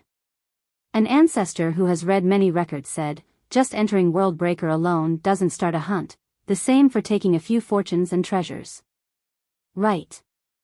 Some fortunate souls have done so in history and became famous later. Worldbreaker never pursued them. A high elder nodded in agreement. A forbidden zone was dangerous. In the case of Worldbreaker, the possibility of turning into a fist slave was always present. Nonetheless, adventurers still came for the hidden treasures and cultivation materials on top of Tao enlightenment. In history, many were successful, but they weren't hunted by the land in this manner. Are you thinking what I'm thinking? An expert murmured. Yes, this shows that he must really have obtained an immortal treasure. A big shot said with a stoic expression. Chapter 46-53. The hand's power. The value of what Golden Fist Emperor obtained became obvious at this point, something beyond even patrimony weapons. Could it be the ultimate artifact of Worldbreaker? Someone whispered. What do you mean? An expert asked right away. Others became interested in this conversation as well. The fist scripture, perhaps? An ancestor mused. According to the legends, there existed a scripture regarding the fist Tao in Worldbreaker hidden in the scripture chamber. It contained the apex of the way of the fist. In fact, some believe that it might be one of the strongest merit laws in existence. Its strength was comparable to the 9 mythical scriptures. Because of this, top masters tried to infiltrate the chamber in order to catch a glimpse. Learning from it meant becoming invincible. Impossible. A high ancestor shook his head. The scripture can't be taken away, or Duality Master and some others would have taken it away back then. Others agreed with this erudite ancestor. Some beings have made it to the chamber before, Pure Sun and 8-step Dragon Tao Lord, then Duality Master. The latter had even read the scriptures there. However, none of them even took it with them, implying an impossibility. Thus, there was no way Golden Fist Emperor would be able to do so. Though he was certainly strong, he had a long way to go before being on the same level as the Tao Lords. How the hell did he do it? One big shot questioned. Boom! The Emperor was finally struck by the hand amidst the confusion. It was only a light hit, yet the Emperor's light extinguished instantly. The golden Tao protecting him shattered, so he vomited blood after falling to the ground. Keep in mind that only ancient ancestors could take him on in a fight. Nonetheless, a touch from the hand nearly ended him. Another cultivator would have been reduced to ashes. Perish. He knew that escaping was impossible, so he retaliated instead. Boom! He shot out a beam channel from his entire body. It had the intensity of an exploding sun and illuminated all of Worldbreaker. Incredible. Spectators were in awe of his full-effort attack. Though they were about 10 million miles away from his actual location, they still felt his fist energy rampaging through. Few in the world have reached this level. The beam was just the preamble. The final variation included a sky-breaking punch. Unfortunately, his punch didn't move the gigantic hand in the slightest. It kept on pressing down, wanting to suppress the Emperor. Many spectators gasped and took a deep breath. That punch had enough power to wipe out a sect. Alas, it only served to tickle the hand at best. How can this be? One youth shouted. The Emperor was an unreachable existence in their eyes. They could train for a lifetime and never be able to catch up. Now, he looked like an ant before the might of Worldbreaker. This was an eye-opener for the young cultivators. This is Worldbreaker we're talking about. It is impossible to beat it, only Dao Lords can even think about this topic. A big shot sighed and said. Rumble. His fist pulsed with a golden radiance. Alas, as the hand pressed downward, the light pulsed unstably and became dimmer. His personal barrier was breaking down. He roared and used all of his strength only to find that this was impossible. He's dead for sure. An expert murmured. Everyone could tell that the hand was overwhelming. Its victim couldn't escape the fate of being crushed to death. They started thinking about the peerless treasure. However, none dared to enter Worldbreaker right now. Provoking that hand meant death since even the Emperor was helpless. They thought about one being who had a chance right now, San Qiandao. Alas, even he felt inadequate when dealing with Worldbreaker. During this life or death moment, the Emperor gritted his teeth and decided to take out the gemstone. Clank. Its appearance came with a sharp and clear sound. Chapter 46-54, Immortal Gemstone. The sounds from the gemstone had a soul-purifying property. One could never get tired of listening. Its radiance exceeded anything else the world had to offer. It robbed all the other lights and became the only brightness around. Its rays could pierce through time itself. If all the stars in the sky were to explode at once, the resulting explosions would also be blinding. However, they wouldn't penetrate as far as the rays from the gemstone. Spectators felt an agonizing pain in their eyes, on the verge of becoming blind. My eyes, my eyes. Powerful cultivators screamed in pain and couldn't see anything while blood streamed down the sockets. Worst of all, the rays didn't target anyone yet they already had this level of effect from long range. Boom! The Emperor embedded the gemstone onto his gauntlet and punched the sky. This time around, his attack carried an apocalyptic force. All living beings within a radius of 10 million miles became suppressed. This included all the beasts and birds as well. Everything dropped to the ground, paralyzed. Even ancient ancestors couldn't move an inch. An instinctive fear robbed their freedom, only subservience remained. What the hell is this? A pale ancestor murmured while his face was touching the ground. I don't recognize this power. The remote regions of Sky Border also felt this force and stared in the direction of Worldbreaker.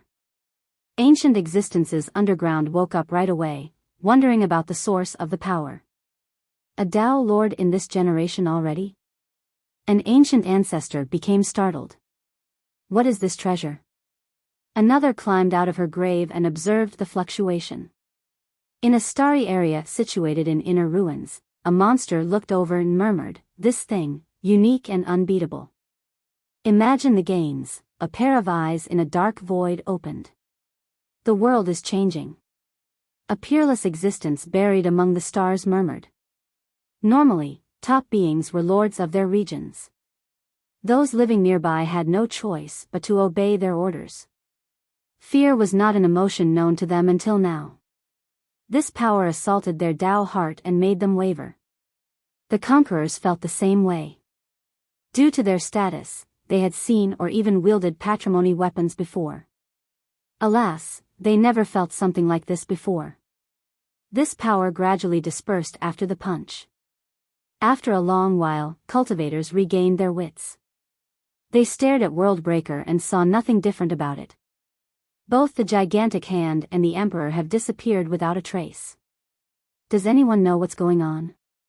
Regular cultivators were completely lost since they were suppressed from the very beginning. The power of the gemstone. A high ancestor managed to see the punch. Golden Fist Emperor used one and pierced the hand. He made it out. That gemstone must have fallen down from an immortal world. Another ancestor said, otherwise, how could it have pierced that hand? So this is what he got from Worldbreaker. An ultimate stone. Someone from a sacred ground shouted. Prior to this, they knew that he had gotten something amazing, but that's it. There was a clear lack of information. Now, witnessing its power incited their greed again. Imagining embedding that stone into a weapon, wouldn't that make the user comparable to a Dao Lord? No, even greater, a big shot murmured. The Emperor couldn't stop a single move from the gigantic hand. However, embedding the gemstone into his gauntlet allowed him to pierce through it. This spoke plenty about the potential of the gemstone. Chapter 46-55. Greed. Various thoughts coursed through everyone's mind. Their eyes began flashing with greed. This immortal gemstone had a power beyond the Dao Lord level. Adding it to one's weapon meant becoming unbeatable. Golden Fist Emperor showed its potential clearly earlier and tempted everyone. Go! True immortal young Emperor's eyes narrowed as he immediately gave the command. Rumble. Wheels started turning as his forces disappeared into the horizon. He no longer cared about the marriage proposal. The time was ripe to enter Worldbreaker and find Golden Fist Emperor. He put aside the death of true immortal spirit because the gemstone was far more important. Stop dreaming about the peerless gemstone. Tian Feng had to stop the duel with Li Chia and rush toward Worldbreaker, crossing past 1,000,000 miles in the blink of an eye. Follow me, members of 3,000 Dao. Speargrasp didn't want to fall behind either. Those under the jurisdiction of 3,000 Dao, including ancestors, immediately followed him. We're going too. A sacred ground that was going to participate in the battle stage also mobilized its forces. The others also gave up on the battle stage and headed for Worldbreaker. Are we not fighting here anymore? A youth who had a crush on Yitingrong asked his seniors. He didn't want to leave right now. The gemstone isn't here, so the marriage alliance no longer matters. The chase for the gemstone is still on. His high elder responded. Yes, it is meaningless to be here now. An ancestor said. Entering an alliance with Golden Gate didn't matter despite Golden Gate's power. Moreover, the battle stage could end with their disciples losing their lives. The gains no longer outweighed the cons. Li Chia is presiding over this matter, no need to be so reckless and go over him. We just need to obtain the gemstone and we'll become unstoppable. A genius from a different sect said. Golden Fist Emperor is definitely in Worldbreaker, he can't leave. Many big shots showed up and headed for Worldbreaker. I'm afraid the behemoths will do everything they can though. Someone else commented. That's for sure, this gemstone might be the key to deciding the next Dao Lord. On the other hand, even a Dao Lord might consider this gemstone a real threat. A big shot agreed. Everyone understood that by obtaining this gemstone, a conqueror might prove their Dao to become the next Dao Lord. They must obtain it at all costs due to its power. Only a few remained near the battle stage. They stared at Li Chia, who was still around. Anyone else? Li Chia smiled at the small crowd. The majority of them had a crush on Yitingrong. However, they saw what Li Chia did to true immortal spirit earlier and gave up on the idea. After all, one must be alive to bring the beauty back home. Let's test our luck at Worldbreaker for that gemstone. One person said, not wanting to throw away his life to Li Chia. Eventually, only Li Chia's group and members from Golden Gate were left. Mad Fist smiled wryly after seeing this. Nonetheless, this gave him some breathing room. The whole battle stage was only an attempt to buy time and incite feuds between the great powers. He didn't expect it to end in this manner. This was normally humiliating for the bride and her side because everyone left for something else. Yi Tingrong, on the other hand, preferred this development. Since the gemstone was still in Worldbreaker, this meant that their sect was safe. Alright, sect master, I've made a decision already. Your golden daughter will marry this brat. The Jian will bring generous gifts in due time for the marriage. Li Chia told Mad Fist. Do I have a choice? Mad Fist smiled helplessly, aware of the circumstances. Li Chia was a monster who dared to offend the behemoths. Moreover, he had the ability to back it up as well. Plus, it seemed that Yi Tingrong herself agreed to this engagement. Mad Fist could only go with the flow. None, the decision is already made. Li Chia smiled. Chapter 46-56, New Groom. Since everyone has left, this meant that the battle stage was over. Normally, Li Chia would be chosen as the groom. Alas, he wanted her to marry Jian Ming instead, someone rather unknown. If it was anyone else, the elders of Golden Gate would have tossed this proposal out the door instantly. Unfortunately, they were dealing with Li Chia. Mad Fist could have killed true immortal spirit as well. The issue was Li Chia being able to easily control their foundation and even Worldbreaker's fist intense. He had a good grasp on his sect's fist Dao since he was the second strongest. Thus, he understood the significance of Li Chia's ability. Even his ancestor couldn't utilize Worldbreaker's fist intense. To go even further up the chain, Golden Divine Fist also couldn't do it with such ease. Because of this, Li Chia had enough clout to influence Mad Fist's choice. He had no choice but to accept the marriage proposal. Yi Tingrong didn't mind this at all. The worst-case scenario would have been the destruction of her sect. At the very least, they managed to escape this fate and gained a powerful protector. Go meet your grandpa-in-law already. The Daoist elbowed Jian Ming. The latter had a wide smile since everything ended so well. He was expecting many fierce battles before the conclusion. He walked forward and lowered his head toward Mad Fist. Senior, thank you for giving permission. No need to be so humble. Mad Fist nodded and said, the Jian is renowned, its ancestors have saved 8 Desolaces before. You are not climbing up our branch. Change your honorifics. As a big shot, he had knowledge of the 4 clans' glorious days. Grandpa. Jian Ming turned red but was awfully happy inside. Yi Tingrong, on the other hand, was blushing as well despite being so open-minded normally. Despite the happy occasion, Li Chia didn't linger around and wanted to enter Worldbreaker. Young noble, are you leaving for Worldbreaker? Yi Tingrong asked. The immortal gemstone shouldn't be taken by mere bandits and thieves. Moreover, it's not good for your ancestor to keep it. Li Chia said. Mad Fist and the others became anxious. Everyone was after their ancestor right now. Top existences headed for Worldbreaker in order to seize the gemstone. He was completely trapped. The ancestor can use the power of the gemstone though. Yi Tingrong said. Who would be able to defeat him? His punch even pierced the great fist. A second time, how greedy. Li Chia shook his head. The gemstone isn't something you can wield regardless of your power. Abusing it would end in death before you can take your opponents down. That makes sense. Mad Fist shuddered. This applied to Dao Lord weapons as well. Ordinary cultivators had a hard time controlling them. Forcing the issue would not end well. The power within the gemstone was unimaginable. Just one strand could kill a big shot. Golden Fist Emperor must have paid a heavy price to use it once. The second might require him to pay with his life. Therefore, the gemstone wouldn't be able to save him from the hunt. Alas, Golden Gate couldn't support him right now. Firstly, some great powers might still be watching in ambush.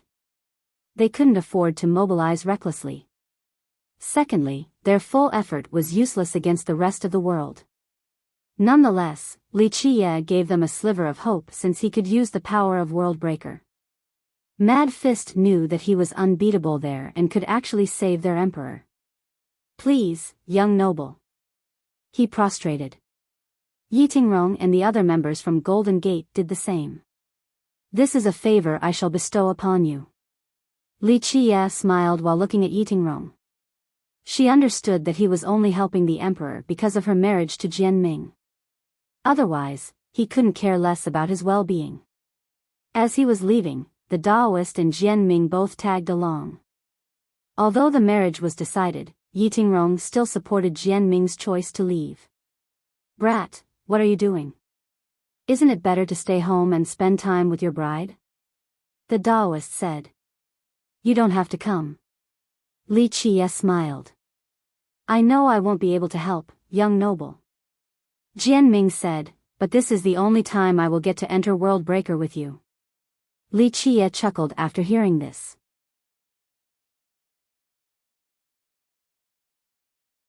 Chapter 46-57, Worldbreaker Fist. As one of the 7 forbidden zones, many often mistook Worldbreaker for a barren land filled with perils. In reality, a group of cultivators considered it to be a paradise. They either didn't mind becoming Fist slaves or had no other attachments. In fact, for those under pursuit, Worldbreaker was the perfect place to be. First, their pursuers wouldn't dare to enter due to the Fist intense and have no choice but to give up on their targets. For some lingering long enough to be turned into Fist slaves, worldly feuds stopped mattering. Hatred all but disappeared between Fist slaves. Therefore, cultivators at the end of the rope would run to Worldbreaker. Amusingly enough, Fist slaves still had emotions and a will to avenge against regular people. One example was God Fist. He had become a Fist slave, but his enemies weren't. Animosity still remained.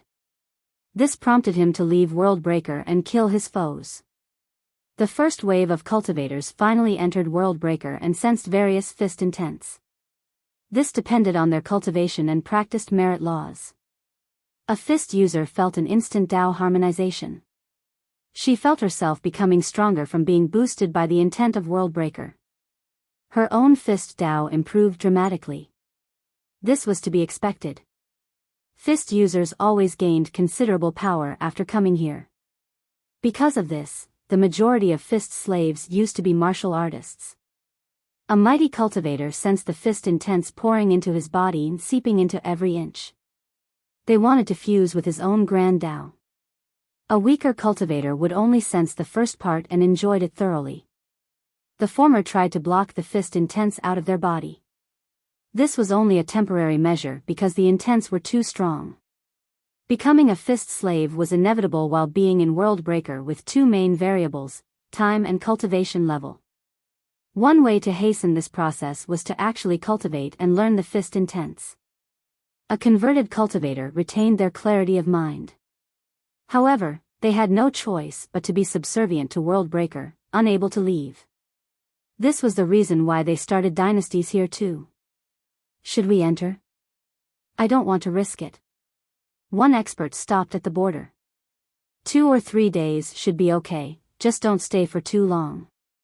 His friend hesitated for a moment before coming up with a justification. Plenty of people shared the same idea, only to turn into Fist slaves. "We can't quite detect the process that well," a last-gen cultivator added. This was accurate because while in Worldbreaker, one wouldn't change at all, whether it be their Dao heart or mind. The majority thought that they were perfectly lucid and in control. Therefore, they stuck around, and as time passed, they grew closer to this land. The undetectable conversion fooled cultivators who were initially on guard. They only wanted to stay for 1 or 2 days and felt that only this much time had passed. In reality, the staying length became 3 days, 5 days, 30 days, 50 days, then 3 months. They then turned into Fist slaves. 3rd-gen disciples, stay behind. Those who are entering Worldbreaker must leave in 3 days regardless of the result. A lord ordered. Another sect master told his fellow members, "We are not entering Worldbreaker. The eventual winner will have to leave anyway." The junior members agreed because there was still a chance to obtain the gemstone while staying outside. Golden Fist Emperor has been in there for a long time, yet he still isn't a fist slave. Something is off about this. One expert said. It should have something to do with his mighty cultivation. It must take a long while for the conversion to happen. An ancestry responded. His cultivation is one thing, but remember his ancestor. He must know more than we do, perhaps a method to avoid the fist intents. A big shot replied. People contemplated, was this merely a coincidence? In history, no visitors have obtained a gemstone until now. Some didn't think that he got lucky. He must have gotten help from his ancestor. For those who entered, they did see some dangerous locations such as deep valleys and lands infected with evil. They also saw cities and villages with inhabitants. Of course, fist slaves were living there. Worldbreaker had millions of them by this point. Some slaves preferred a solitary lifestyle in desolate areas. Others picked populated areas, while famous characters even started their own sect. Don't get close to the fist slaves, the intents are stronger there, and if Worldbreaker decides that you're an enemy, all of them will attack. A senior reminded his followers, who heeded his warning. First brother. Another member from a large sect saw a familiar face. Others nearby heard him and talked about this matter. That's the first brother of Far River School, a brilliant genius. He's a fist slave now. Someone whispered. This fist slave was both powerful and had an impressive appearance as well. First brother, the sect master has been looking for you everywhere. Please come back with us. Another said. The slave shook his head and said, I am a part of Divine Fist Dynasty now and have nothing to do with Far River. Go back, this isn't the place to be. His friends exchanged glances and could see that their first brother was still sound of mind. Unfortunately, he was now a fist slave. Chapter 46-58, Fist Slaves becoming fist slaves wasn't a new development. Previously, even ancient ancestors have turned into slaves and severed all ties with their sect. Master. An ancestor came across his master who has been missing for more than 10,000 years. Do not stay here, leave.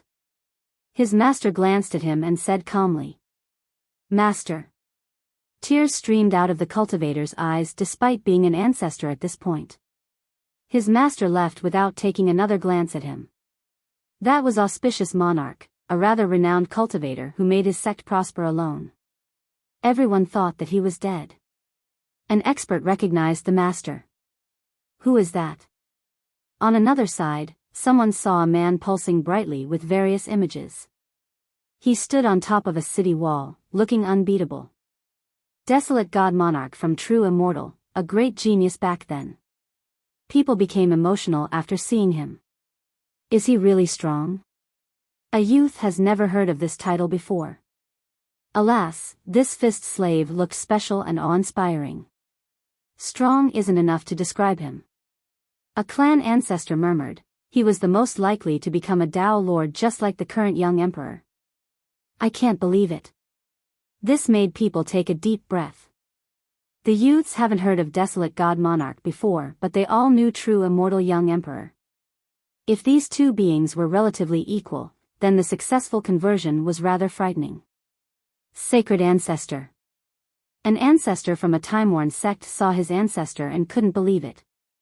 According to the records, this particular being had passed away long ago, but here he was now. He was an extraordinary ancient ancestor, an unsurpassable being respected by the descendants. They were disappointed to see him here. Worldbreaker is unfathomable, it has so many unbeatable cultivators. Newcomers gained a better insight into this region.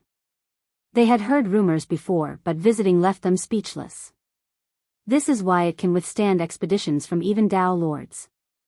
A big shot said. Others agreed because wondrous Dao Lords had attacked this place before, but none took it down.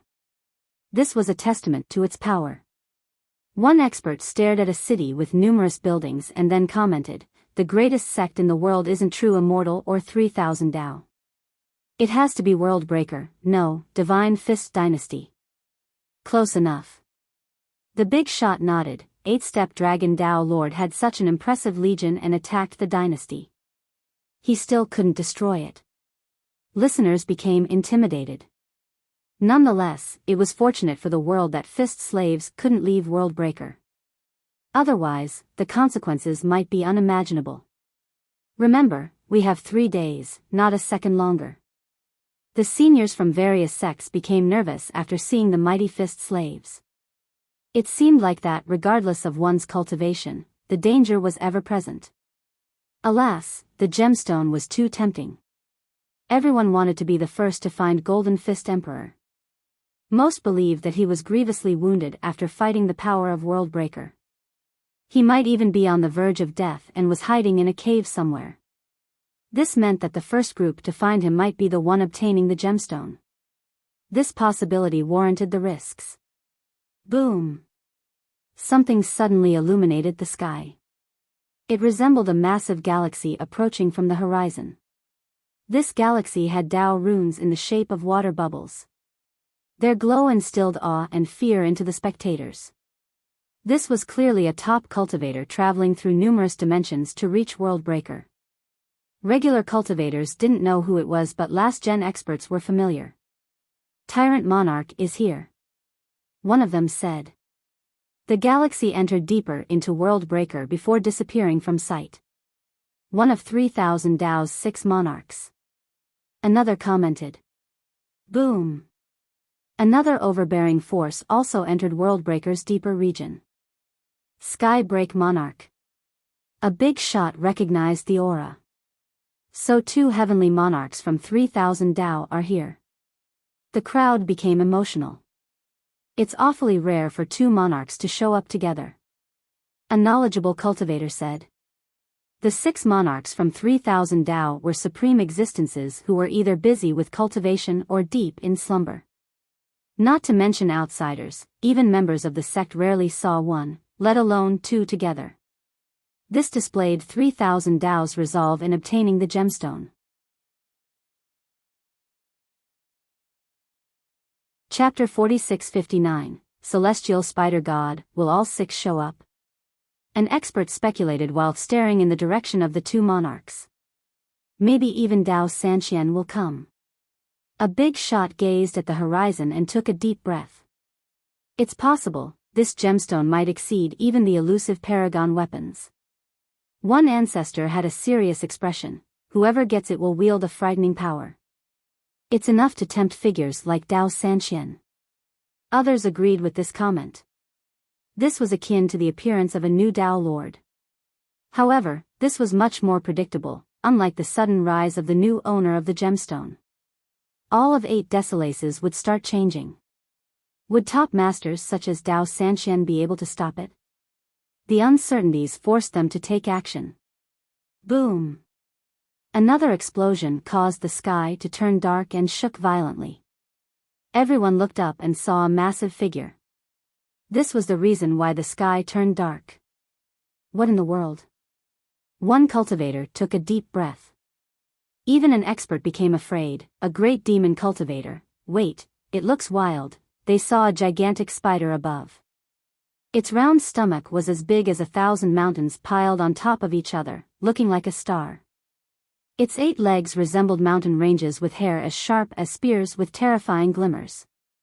Such a ferocious spider should be a nauseating sight.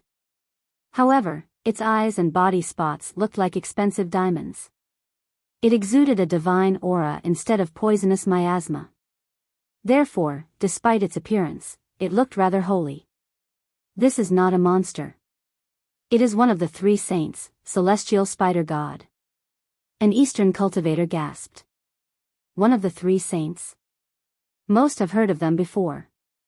Yes, they support 5 Sun King. The Eastern expert solemnly said. Incredible, this event will be something else. A big shot murmured. This spider was one of the 3 strongest ancient ancestors under 5 Sun King, serving as his Dao protector. It was from an ancient clan, not 5 Sun school. These supporters wanted 5 Sun King to become the next Dao Lord. The three saints played a large part in his success in the East. This culminated in him becoming one of the 5 conquerors. It came from Celestial Spider Ravine. In the distant past, this sect was rather insignificant. However, during the Great Calamity, something fell down the ravine and empowered the land. Subsequently, the sect prospered and became a great power. After many more eras, their foundation and resources reached the right level for them to claim to be the strongest demon sect in the East. Their spider god was absolutely as strong as the 6 heavenly monarchs of 3,000 Dao. Thanks to this, Five Sun King became competitive. It looks like Five Sun King must have the gemstone as well. A big shot from the east said, I'm sure all 5 conquerors will want it. This might be the key to the throne. One ancestor commented, this is the prelude to the actual competition. We'll finally see all 5 try their best. Despair surfaced in everyone's mind after seeing the spider god. Numerous invincible masters have arrived, so their chance of winning was virtually zero. They hoped that they would be the first to find the emperor, seize the gemstone, then sneak away unnoticed. Clank. It didn't take long before another large legion appeared after a loud bell, looking rather majestic. Lion's Roar is here too. A big shot saw the banners and became startled. They haven't participated in any worldly matters for a long time now. Don't tell me, even the Supreme Monarch will come? An ancestor became emotional. Her Majesty is coming? Everyone had a look of respect on their face. Even characters of Dao Sanxian couldn't earn the entire world's respect. They were one level beneath the great monarch. Wait a minute, look at the banners in the back, that's the emblem of the pure sun. After a while, an Eastern expert noticed something. The pure sun? The crowd couldn't believe it. No way, the pure sun has been reclusive for eras now, their members no longer walk the world. Another disagreed. But that is indeed their emblem. An Eastern ancestor confirmed. None can resist the power of the gemstone. An expert said. Look further back, that banner belongs to Golden City. Someone else shouted. Golden City too? Another reclusive power. A big shot from Inner Ruin said. Something is off. Look at the members themselves, the badges on their arm, they're from True Immortal. Right, I see banners from True Immortal too. Another famous character said. Why are True Immortal using so many different banners? They certainly wouldn't pretend to be the other sections. This became confusing for everyone. Chapter 4660. True Immortal had an immaculate reputation. There was no reason for them to pretend to be anyone else. This would only result in a feud, escalation was inevitable. Now, the members of True Immortal were indeed carrying the banners from the other behemoths of Sky Border. This doesn't make any sense. A crowd member said. Wait, did they manage to form an alliance with the Pure Sun and Lion's Roar? One expert speculated. First, that's impossible, but even if we make that assumption, they wouldn't let True Immortal raise their banners. No one would let outsiders do so. A master shook her head. This was logical because emblems represented the authority of a sect. They wouldn't let anyone else use them. They gave them to True Immortal. An old ancestor stared at the force before coming up with an explanation. No way, why would they give them to True Immortal? The crowd disagreed. This would only happen if those sects had lost to True Immortal and their banners were taken forcefully. A peerless character is coming. The old ancestor had a good idea of what was going on. Cosmic Lord. Cosmic Lord? This was an unfamiliar title to the youths. However, ancestors and kings gasped after hearing this title. Didn't Cosmic Lord pass away long ago? Years now, and we haven't heard a thing outside of rumors regarding death. A big shot became startled. Seems like the Lord is still alive and well. The old ancestor responded. This is a mighty ancient ancestor? One youth asked. Even an ancient ancestor can't use those banners from other sections. A peer interjected. Those sects gave their banners to Cosmic Lord. The old ancestor explained. The conversation came to a halt because a carriage appeared among the forces, pulled by a massive flood dragon. It had golden claws and looked like a true dragon. Its draconic aura was rather intimidating and forced other creatures back into their caves. What a dragon, looks just like a true dragon. One youth became startled. It's a flood dragon with a true bloodline. A knowledgeable big shot added. How extravagant. Another expert took a deep breath. This flood dragon would be considered a guardian beast for any power. Alas, it was being used to pull a carriage right now. Few could afford this luxury.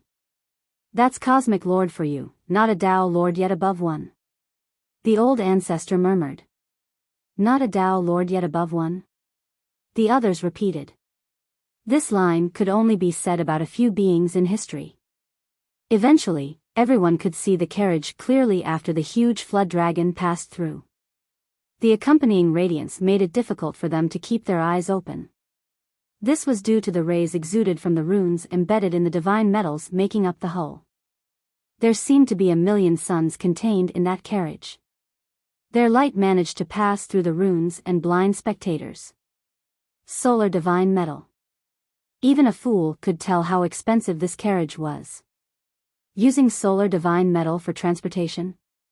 How wasteful, an ancestor commented. Solar divine metal was meant for top weapons. Only top ancestors had access to humble quantities. This is Cosmic Lord we're talking about. It's not surprising at all. Another said. A Tao Lord's traveling accommodations wouldn't be that different from this. So who is Cosmic Lord? A youth asked his elder. The person who revitalized true immortal and a savior of 8 desolaces. The elder replied with a serious expression. Are you exaggerating? Savior? How does Cosmic Lord compare to Her Majesty? Even Her Majesty never claimed to be a savior of 8 desolaces. The youth said. Shoo, watch your words. The elder became frightened and immediately whispered, yes, it is a bit of an exaggeration, but Cosmic Lord did have great contributions back then in stopping Doom God Fiend. Doom God Fiend? A youth found this name rather ominous. True Immortal was known for having 7 Tao Lords, the most recent being Worldraiser Tao Lord. Future generations believed that he was the one who brought True Immortal back to the limelight. In reality, the actual last Tao Lord was Skywheel. True Immortal was sealed by Emperor Yi afterward and didn't produce another one. As for Worldraiser Tao Lord, he came from the Sima clan, his given name was Qingshi. He was the last disciple of Skywheel Tao Lord. He was able to dodge the seal by Emperor Yi by leaving True Immortal and returning to the Sima. He then went into hibernation for a long time before coming back out. His appearance also started the rise of True Immortal. Therefore, some considered him to be a pivotal figure in their recent success. Alas, the biggest contributor was none other than Cosmic Lord. He just wasn't as famous as the Tao Lord. During his youth, he already seemed like a Tao Lord due to his demeanor and talent. He was the one to start a relationship between True Immortal and Golden City. This was only the first of his many achievements. 1. Qingshi means World Raiser. Chapter 4661, Doom God Fiend. Cosmic Lord eventually acted as the alliance leader of Sky Border. His exploits included numerous battles with peerless figures. However, the most notable achievement in his life was rallying numerous sects to take down Doom God Fiend.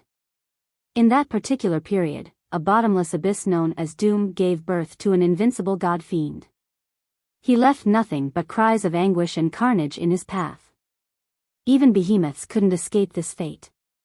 Lion's Roar, Divine Dragon, Pure Sun, and many others suffered from attacks. They had a hard time dealing with the constant ambushes. The strongest lineage of that period, Peacock Forest, was taken down. This was a Treant lineage started by a Treant Tao Lord. Tree ancestors were also around. It also had a new one during its last generation. Keep in mind that tree ancestors were comparable to Tao Lords or even greater. Therefore, Peacock Forest was not far off from its golden age. The land had numerous sky-blotting trees.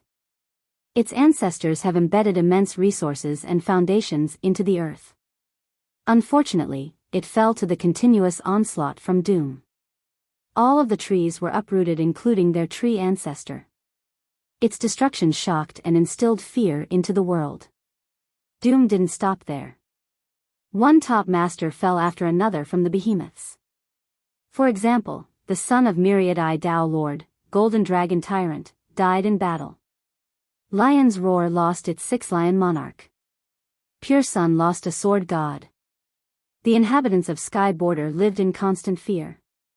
Many sects prepared for the worst, ready to abandon their ancestral land in order to survive. Just in the nick of time, the reclusive True Immortal under the leadership of Cosmic Lord suddenly appeared out of nowhere and gave Doom a taste of his own medicine. Since they had been recovering for many eras, True Immortal became as mighty as ever, looking like the #1 lineage to replace the fallen Peacock Forest. Unfortunately, their revitalized forces still couldn't stop Doom, only managing to delay his bloody conquest. Cosmic Lord then traveled far and wide to negotiate with the other behemoths. They formed an alliance to take down Doom, not holding anything back. Ancestors worked together for clever battle strategies, eventually seizing the upper hand. Doom suffered injuries in each battle and was forced back to the abyss. Eventually, Cosmic Lord and other unbeatable ancient ancestors launched several offensives, culminating in one final blow from Cosmic Lord to crucify Doom at his birthplace. Henceforth, Cosmic Lord became world-renowned. The decisive victory gave him his title, a lord over all things. People grew to forget his actual name afterward. Moreover, True Immortal became active once more and was recognized by the other behemoths. That ended the imposed containment, and Cosmic Lord was recognized for his contributions. He was the sole person who managed to unite the world and influenced the other behemoths. Because of this, they all gave him banners with their emblems engraved, since they viewed him as the coalition's leader. As time passed, he gradually showed up less and less before disappearing altogether. Future generations assumed his death.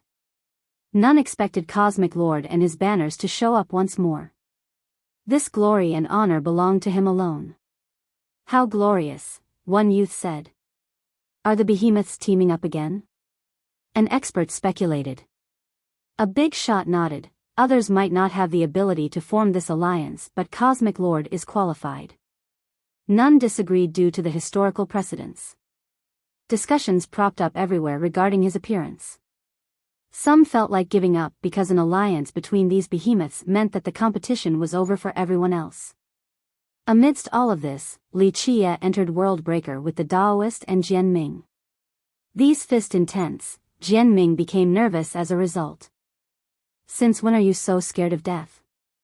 Your balls probably grew smaller after marrying, not wanting to die since you have a beauty waiting for you at home. The old sayings are right, a beauty's smile leads to a hero's demise. Of course, you're more of a dog than a hero, but it still applies here," the Daoist said with disdain. "As if you're not afraid of death. It's easy to talk big." Jian Ming returned a disdainful glare. "It's becoming a fist slave here, not dying. In fact, it's a paradise for some who want to live longer, since Worldbreaker can grant that." The Daoist smiled. "Sounds like you want to become one," Jian Ming said. "If Worldbreaker wants to do so, it's not as simple as just running away." The Daoist shrugged. This was indeed true. The will of Worldbreaker was virtually inescapable while one was inside its territory. Only one person has escaped its grasp, the disciple of Blessed Dao Lord. "Don't worry and just follow me while focusing up. The conversion won't happen." Li Qie smiled. This made the two heave a sigh of relief. It would be a lie to claim fearlessness while treading these lands. The trio traveled across Worldbreaker. Once they saw a lake, Li Qie suddenly stopped.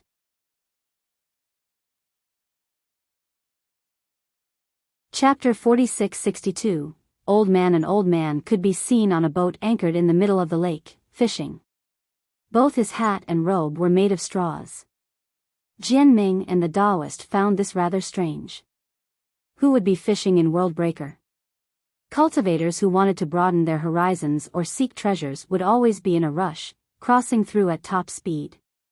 Time was of the essence. Thus, none performed leisure activities such as fishing here. What is he doing? Jian Ming murmured. He's definitely someone special, it is not just fishing. The Taoist whispered and then glanced at Wuxia. The two felt that the old man seemed to be waiting specifically for Wuxia. The latter smiled and headed for the lake. Once Wuxia got closer, the old man turned around and bowed, gesturing for Wuxia to board. The two finally got a good look at the old man, handsome, full of spirit, and noble akin to a pine tree growing on a cliff, unafraid of winds and rain. He had a unique calmness to him, one that could only be seen by someone who had experienced numerous perilous trials. Now, not even the sky falling down could affect him. "Sir, the times are indeed changing if you are here," the old man said. "To be so accurate, impressive proficiency." Wuxia smiled. The old man took out a wine gourd from his chest pocket and smiled, still amateurish. "The fist intents here are unending and omnipresent." Having said that, he offered it to Wuxia. "No delicacies in this desolate place, so I brewed my own wine." "If you would, sir." Wuxia opened the gourd and the strong smell alone made the duo salivate. They entered a strange state of mind, seemingly floating in space and listening to the sounds of the world. It affected their very heart and soul. A fine wine indeed. Wuxia took a sip and became radiant. "Supreme items in Worldbreaker are still just products of an uncultivated land, thank you for being so kind," the old man said. "Fermenting 7 rotation divine grains is considered luxurious in any place." Wuxia replied. "You are indeed an immortal in a mortal world." The old man became sentimental, knowing it all after just one sip. Wuxia drank again while the duo swallowed their saliva repeatedly, not daring to ask Wuxia to share. Wuxia took a third sip before throwing the gourd to Jian Ming, who became excited and took a big gulp. "Brat, you're drinking too fast, save me some." The Taoist became anxious since Jian Ming kept on drinking. Jian Ming drank several mouthfuls and begrudgingly tossed it to the Taoist. "Did you wait here just to offer me a drink?" Wuxia ignored the two of them and asked the old man. "This humble wine can't please your sophisticated palate. I only wish to ask you a few questions, sir." The old man shook his head. "I might not be able to answer." Wuxia said, "Everyone has their own Tao and path. A guide can only give guidance, not do the walking itself." "Right." The old man nodded. "Have you thought about returning?" Wuxia asked. "Returning?" The old man gazed into the horizon, the world outside of Worldbreaker where the events and emotions of life never stopped even for a second. He became emotional for only a brief moment before calming down. A cacophony of noises that will only distract after a long stay. The old man smiled. "That's how it is." Wuxia smiled. "The mortal coil adds constant distractions and things to worry about. Enter it and be as unyielding as a boulder in the river, unmoving against the current." "Elaborate." The old man said. "The boulder is a mere passerby, only here to observe the ephemeral fundamentals. The current serves as a polishing tool for the heart, allowing one to eventually become a devil or an immortal." Wuxia said. "I see." The old man carefully pondered and applied it to his own Tao. "I have experienced the warmth and coldness of the world." He eventually commented. "Then did you find what you are seeking?" Wuxia smiled. "That's what I wish to ask you." The old man said. "I have no solution for you then." Wuxia shook his head. "Pursuits are different for everyone and they do change over time. Only a few can be exceptions." "Ah, the Tao heart." The old man understood. "Indeed." Wuxia nodded. "If it's the vicinity, then I have no pursuit." The old man looked around. The only tethering you here is your longevity Tao, nothing else. Li Qie said. You're right, sir. The old man agreed. He paused for a moment and then inquired, why do we exist? For others or for the Tao? You tell me. Li Qie stared at him. I do not know. The old man shook his head. I've thought about it before and the answers were both. The Tao will always be the Tao, the inhabitants do not matter. If there is no one in the world, it will still be the same. This is why people say that the Tao is emotionless. Li Qie said. What about people? The old man absorbed the statement before asking again. Harder to answer. Do you live for the sake of everyone or just several, perhaps a single person? Li Qie chuckled. How many give a damn about the sake of the world? The old man said, as for several, for a Tao walker, the former is the better choice. It is only a speculable number, the rules are lax and profundities can be reached easier. Li Qie said, however, the case of the latter might have a greater result. But it can also end in failure. The old man said. Li Qie nodded in agreement, yes, one's Tao might fail if it's for a single person. It starts with one and ends with one. Your Tao heart needs to be indomitable, or both Tao hearts while heading for the same place. If this only applies to one side, it often ends tragically. The old man pondered in silence. This path is arduous yet beautiful and might result in something wondrous. Li Qie smiled, however, because the Tao is endless, unexpected changes are inevitable. Is it possible? The old man asked. Li Qie stared at the horizon and said, two hearts at once and walking together for eternity? It doesn't exist. That would be something so beautiful enough to make immortals envious. The envy of immortals. The old man murmured.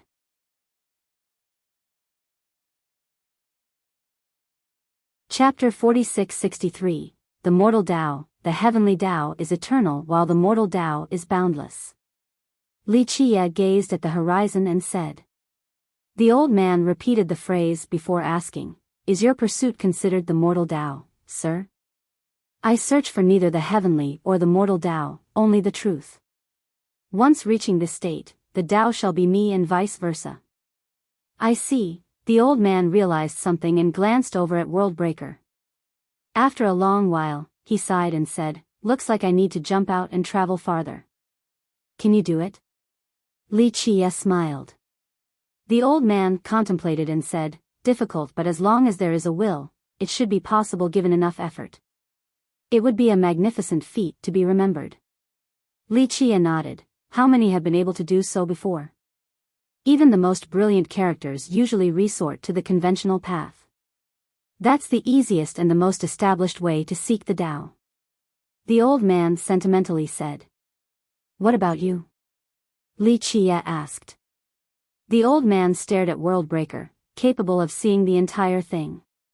However, he didn't answer right away. You need a reason. Li Qie added. Right. The old man admitted, I've already walked the world and found it unimpressive. You don't think it is worth your effort? Li Qie understood. Yes, it is full of disappointments. The old man nodded and paused for a moment before asking, I've heard that there is another sky above 8 decimalaces, an entirely different world. May I ask your opinion on it? Li Qie looked up and smiled, that depends on what you want to know. The worlds of mortals are always the same everywhere. Living beings always have emotions. They love deeply and hate just as much. They also succumb to greed enough to kill. Yes, all are the same unless one strives to be different. Strive to be different. The old man's expression became brighter. These unique souls aren't special because of their birthplace. It matters not if it is 8 decimalaces or the sky above, or something even beyond. Li Qie added. I understand. To meet someone like that, his eyes became bright as well. It would be a blessing to meet and cultivate with such a person. The Tao chosen no longer matters in that case, whether it be a heavenly or immortal Tao. Li Qie said. I see. The old man murmured. With that, you yourself will become special as well. Li Qie stared at him and said. I can't disagree. The old man said. Li Qie smiled and stared at the lake.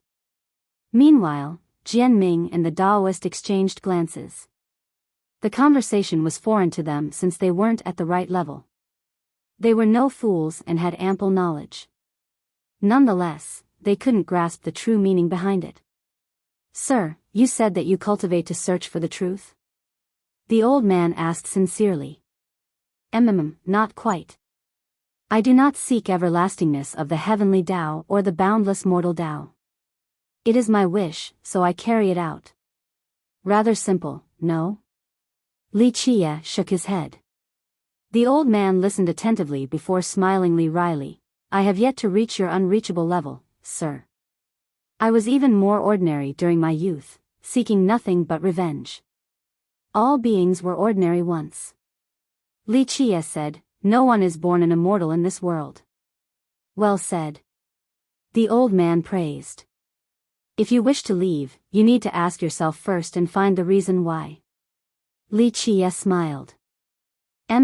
This required inner reflection, so the old man didn't answer right away. The water was calm and no fish was biting.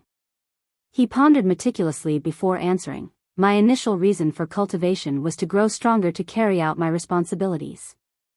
After a certain event, my wish was to grow stronger for the sake of vengeance. He paused and became sentimental. The years passed by in a hurry and now, all the feud and hatred are gone. That's why it's hard for me to answer your question. You require a goal and an indomitable Tao heart. Your answer is not about the living beings, not the high heaven, and not the grand Tao. You seek the other shore, one that is your own and one that can save you. Li Qie commented. The old man fell into rumination after hearing this. After a long while, he regained his wits and bowed deeply. Your teachings here are more valuable than a lifetime of cultivation. I have been enlightened. Li Qie smiled and accepted his grand gesture. When will you be going on your way, sir? The old man asked. I'm not sure, there isn't a definite date. If you wish to travel, prepare sufficiently first. Li Qie said. I understand. The old man said, I will keep your guidance to heart. If you ever need my service, just say the word. We're out of wine, it's time for me to leave then. Li Qie said with a smile and then got up. The old man hurriedly got up and kept his head lowered to show respect. Once they were out of the lake, Jian Ming said, he's a fist slave. Initially, the duo found the old man strange since he spent his time so leisurely in Worldbreaker. Even the top masters didn't dare to do so, but the old man acted as if this was his home. As time went on, it became abundantly clear that he was a fist slave. The intense here no longer affected him. Yes, and an extremely strong one at that, capable of sweeping through the world. The Taoist said. Few in 8 Desolaces are stronger than him. The 6 heavenly monarchs or whatever, not even comparable. Li Qie chuckled. He's that strong? What about Dao Sanqian? Jian Ming asked. I haven't met Dao Sanqian, but I'm sure that he's stronger. Li Qie said. What the hell? Jian Ming didn't expect this answer. Who did we just meet? The legendary Golden Divine Fist? If that was him, then it's possible. The Taoist said. Yi Suodao was a monstrous existence before becoming a fist slave, serving as the Lord of Golden City. After entering Worldbreaker, he started his own sect, something far harder compared to the outside world since starting a sect meant being able to oppose Divine Fist Dynasty. Golden Divine Fist was able to do just that. Furthermore, there was concrete evidence of his power. 5 Sun Dao Lord led an expedition against Worldbreaker, but Golden Divine Fist alone stopped them at the entrance. Though he certainly had an advantage while being in Worldbreaker, this was still a testament of his power.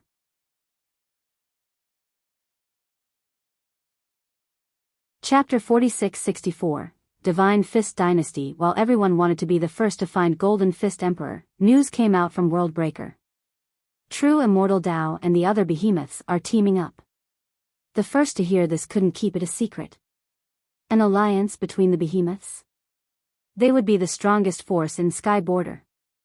Both regular cultivators and ancestors gasped in response. The alliance included True Immortal, 3,000 Dao, Divine Dragon Valley, and 5 Sun School. Sky Border had a total of 4 regions, each with the strongest lineage acting as its leader. Currently, 5 Sun School seemed to be replacing the Pure Sun as the leader of the East. Meanwhile, the other 3 lineages represented their own region. Therefore, the strongest lineages have come together with the exception of Lion's Roar. No one could hope to compete against them.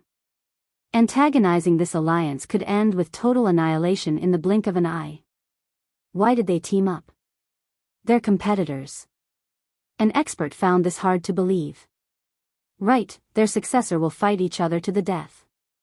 This doesn't make any sense. A genius murmured. Everyone in Sky Border knew that a fight between the Conquerors was inevitable. This wasn't a personal event either, since their sect would also join the fray. This war would only end with the appearance of a new Dao Lord. Cosmic Lord is the one taking charge. A knowledgeable expert revealed. Big shots were no longer surprised after hearing this title. Cosmic Lord's prestige didn't wane in the slightest, and neither did his wisdom. Only he can form an alliance between these lineages. A clan high elder commented. After all, he had done so before in the past. The alliance was even greater back then, since it consisted of more powerful sects and races. It'll be a short-lived alliance. They'll fight each other again once the Dao Lord competition starts. A big shot said, nothing matters compared to winning this position. It looks like they're determined to not let anyone else obtain the gemstone. It must belong to one of them. A lord from an ancient sacred ground said.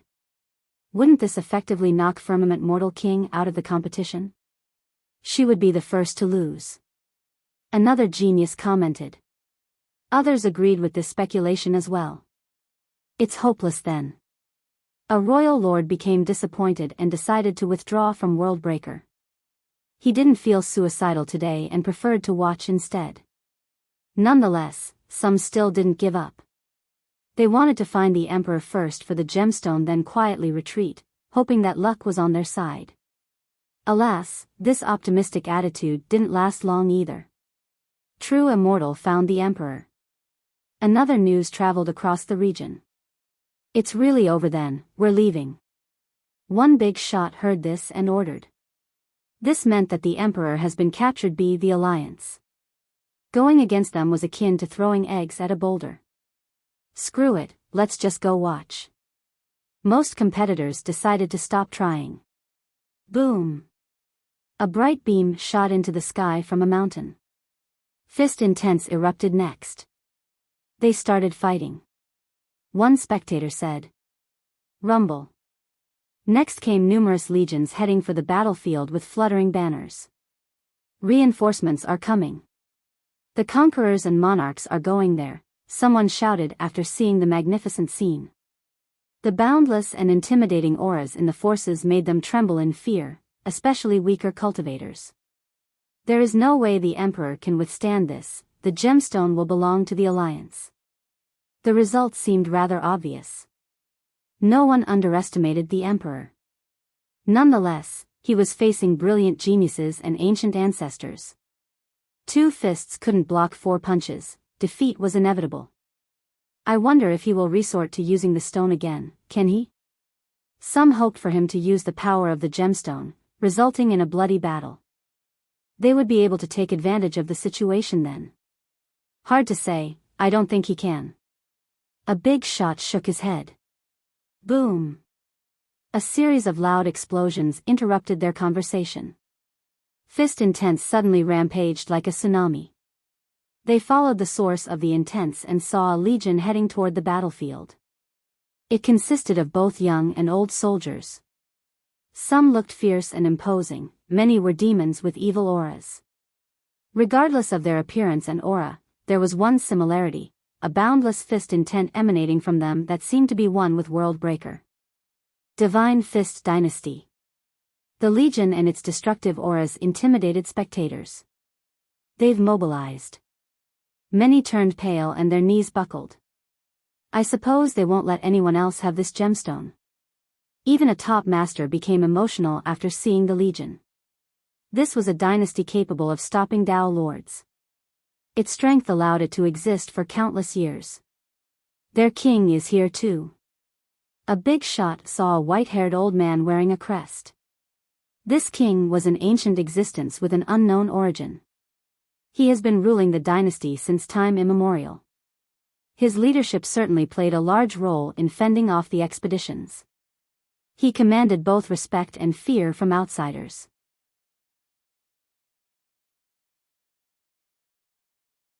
Chapter 46-65, Dao Lord attack. Horns of war and detonations sounded over the mountains. Celestial lights and banners fluttered with the start of a grand formation. True Immortal, 3,000 Dao, Divine Dragon, and 5 Sun controlled this formation to barricade the targeted mountain. Clank. Clank. Clank. Gigantic shields appeared and lined up like walls. Cries of dragons and other beasts could be heard as divine runes appeared. Next came countless swords descending from the air and rotating endlessly. The sword intent turned into an oceanic sword Dao. It didn't take long before this mountain was unapproachable. They want to stop the dynasty's offense. Spectators understood with haste. Look at that Legion, the dynasty must have the gemstone too. Someone else said since their king was here in person. After all, this gemstone might be left behind by the immortal from Worldbreaker. Therefore, no sex from Worldbreaker would want it to fall to the hand of outsiders. Thus, they mobilized against the behemoths. So the alliance isn't meant for other powers, only to face Worldbreaker and the dynasty. A few realized something. A while ago, many assumed that the alliance was meant to stop everyone else from participating in the competition. They didn't realize that even the dynasty would get involved. They don't need an alliance to deal with us. Just True Immortal alone is enough. A big shot shook his head. This was hard to hear, but no one could refute this. Only the behemoths themselves could face True Immortal. Other great powers lacked the firepower to compete, so an alliance was simply unnecessary. Only a monster such as the dynasty warranted this extreme measure. Boom! The dynasty launched an offense against the alliance. Experts in the Legion released their howling fist Dao in the form of energy dragons. They smashed into the barriers and walls, causing constant shaking. They're so strong, even an experienced cultivator gasped. An armored figure landed on the battlefield. It was none other than Godwhip Princess. 2 groups of cavalries galloped from behind her. Kill them. She led the way for a counteroffensive. She's truly battle-hardened. The crowd was impressed since she showed no fear against the mighty dynasty. Demon Rampage. Jade Dragon Monarch also showed up with his fellow demons. They barricaded themselves in front of the mountain. On the ridge, Paramount Scion blew a war horn and summoned his sect members in preparation for the war. Brothers and sisters, sword formation. True Immortal Saintess also prepared a sword formation on the front line. A rain of swords poured down against the attackers. Rumble. The 2 mighty forces collided. The young geniuses from the Alliance didn't back down and had the style of capable generals. Each of them could lead an army effectively. They are truly superior to their peers, the behemoths know how to train. One ancestor commented. For many great powers, their best disciples' ceiling was Godwhip Princess Group. This was a disparity between regular sects and the behemoths. The geniuses were fierce and capable, the same for their fellow sect members. Alas, they lacked years of training to deal with the dynasty. Thus, in just a short time, their forces were being pushed back. Try this. A shout resembling the roar of a dragon or the screech of a phoenix interrupted the battle. Boom! 8 majestic stallions appeared along with Dao Lord Laws. This was an attack of a Dao Lord, virtually unstoppable. Numerous fist slaves were sent flying, their top combatants included. A Dao Lord attack already? Countless spectators were forced to the ground from the pressure despite maintaining a safe distance. Performing a Dao Lord attack required being recognized by the weapon itself. With that, the user would be able to use the weapon's true power. Some believe that such an attack was equivalent to 70 to 80% of an actual attack from the respective Dao Lord. It immediately stopped the march from the dynasty's soldiers. Sky border itself shook violently. Big shots outside of Worldbreaker felt the power of the attack and trembled in fear. Who used a Dao Lord attack just now? An ancestor took a deep breath. Many geniuses had access to a Dao Lord weapon, only a few could use them effectively. Senior brother. Godwhip Princess looked up and saw a magnificent man. Her eyes were filled with adoration. Others also looked up and saw an unreasonably handsome man, perhaps the most handsome in the world. His appearance is unmatched. Female cultivators became enamored.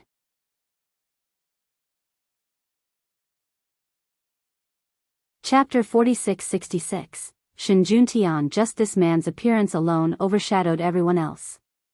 With regard to appearance and aura, the conquerors were all exceptional, dragons among men. Alas, they definitely couldn't compare to Shinjun. If someone were to claim the young emperor to be the most handsome, it might spark a disagreement. Others might say that Five-Sun King was more handsome or vice versa. In this case, none would refute Shinjun being the most handsome since this was a losing battle. He had a celestial glow and seemed to be standing in a separate dimension. He was a pure lotus born in the firmament, unstained by the mortal touch. A son of an immortal couldn't be better looking or nobler. In fact, the word noble would be considered as praise when used to describe others. However, to use it on him was belittling his actual status. Words failed to adequately picture him. He held a golden halberd exuding the power and light of a Dao Lord. Dao laws poured down like heavenly waterfalls. It also issued a pleasant ringing, seemingly accepting the youth as its user. This was a fully awakened Dao Lord weapon capable of unleashing its true power. Most geniuses couldn't reach this level of mastery when using a similar weapon. Shinjun, the son of 8 Stallion Dao Lord and the disciple of Dao Sanqian. One big shot murmured. When people talked about this conqueror, they would often bring up his background rather than his achievements. After all, he was the son of the most recent Dao Lord whose prestige still remained. There were other Dao Lord's children around, but no one compared to Shinjun in terms of recentness. He has to be the Dao Lord's son. Many believed it due to his immaculate features. There were those who doubted this because both Dao Sanqian and Shinjun never confirmed his origin. However, the spectators here agreed with this claim right away. Only a Dao Lord's son can have this presence. A high ancestor stared intensely at him. What do you mean? The other conquerors' auras are just as impressive. One junior disagreed. The high ancestor nodded. Sure, they are impressive as well, but they don't have this type of presence. It is the presence of a lord. The juniors exchanged glances of confusion. It is an issue of bloodline, only children of a Dao Lord will possess this special characteristic. Their bloodline is felt by the weapons. Look, Golden Halberd was 8 Stallion Dao Lord's weapon. It is so happy to be with Shinjun. That says it all. The high ancestor explained. People paid more attention to the weapon and agreed. Outside of the Dao Lord himself, perhaps the weapon liked his children the most due to their bloodline. Shinjun. Girls started screaming. I want to have your baby, a girl shouted a bold statement while blushing. Me too. Another joined in. Their enthusiasm shocked the crowd. Of course, even proud women such as Godwhip Princess had a crush on him. This was a testament to his attractiveness. Unfortunately, he didn't have time to care about these beauties. Boom! A big shot from the dynasty greeted him with a punch. Bring it. Shen Juntian let out a captivating smile and thrust his halberd forward, releasing its unstoppable aura. My life wasn't wasted, I got to see Shen Juntian. A female cultivator became crazy. This happened to many among the crowd. Some became dazed while staring at him. Divine Fist Dynasty, it's our turn. A thunderous voice shouted. Boom! A beam descended and forced back many of the capable fist slaves. Tyrant Monarch is starting. Someone commented. Boom! Another wave of attack halted the offense of many fist slaves. Sky Break Monarch. They recognized this combatant as well. A shield also showed up to stop numerous punches. It contained incredible divinity. Heaven Seal Ancient Ancestor is here too. Many disciples cheered for the ancient ancestor. Numerous top masters from the alliance joined the battle. This boosted their forces enough to stop the onslaught. The king of the dynasty remained calm despite the appearance of these capable cultivators. He seemed confident in winning, not showing a sliver of anxiousness. Everything seemed to be going in accordance with his plan. Is this enough to stop the dynasty? Spectators enjoyed every second of this epic battle. The dynasty is unfathomable. One ancestor noted the king's demeanor and said, this was far from their full strength since it had plenty of invincible masters yet to join the fight. There was a reason why they managed to survive numerous expeditions from the Dao Lords.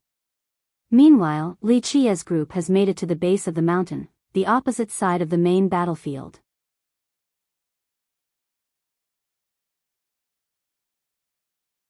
Chapter 46-67, I'm here nonetheless. The guards from True Immortal still immediately stopped them. The Alliance is conducting official business. Leave. One of the shouted menacingly. They naturally recognized Li Qia, but True Immortal has never been afraid of anyone. Furthermore, they had 3 of the best possible allies. I didn't know Worldbreaker belongs to True Immortal. Jian Ming spoke on Li Qia's behalf. This pertains to our official business, please leave. The disciple insisted. That's a nice way to put it, official business, to hide the daylight robbery of the gemstone. Jian Ming sneered. Ha ha ha. The Daoist joined in, it's sad to see the decline of True Immortal and 3,000 Dao. 2 righteous sects acting as bandits yet refusing to acknowledge it. The hypocrisy at play here. Watch your mouth. A True Immortal disciple shouted back. So you're allowed to rob but we aren't allowed to comment on it? Jian Ming smiled, everyone can see that you're robbing Golden Fist Emperor and ruining your own reputation. The number 1 sect in the world is nothing more than a den for 2-faced wolves. We will not stand for your insults. A different disciple unsheathed his weapon and bellowed.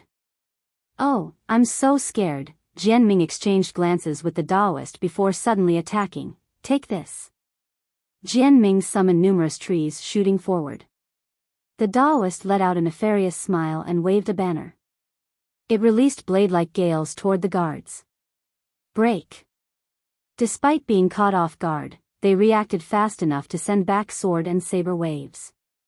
Unfortunately, they were still weaker than the duo. Ah. Ah. In just a second, the guards were either killed or grievously injured. The gales and screams attracted the spectators nearby. Li Qia's men and True Immortal started fighting. They exchanged glances. The audacity to go against True Immortal right now is the same as slapping the Alliance. This is most unwise. One cultivator said.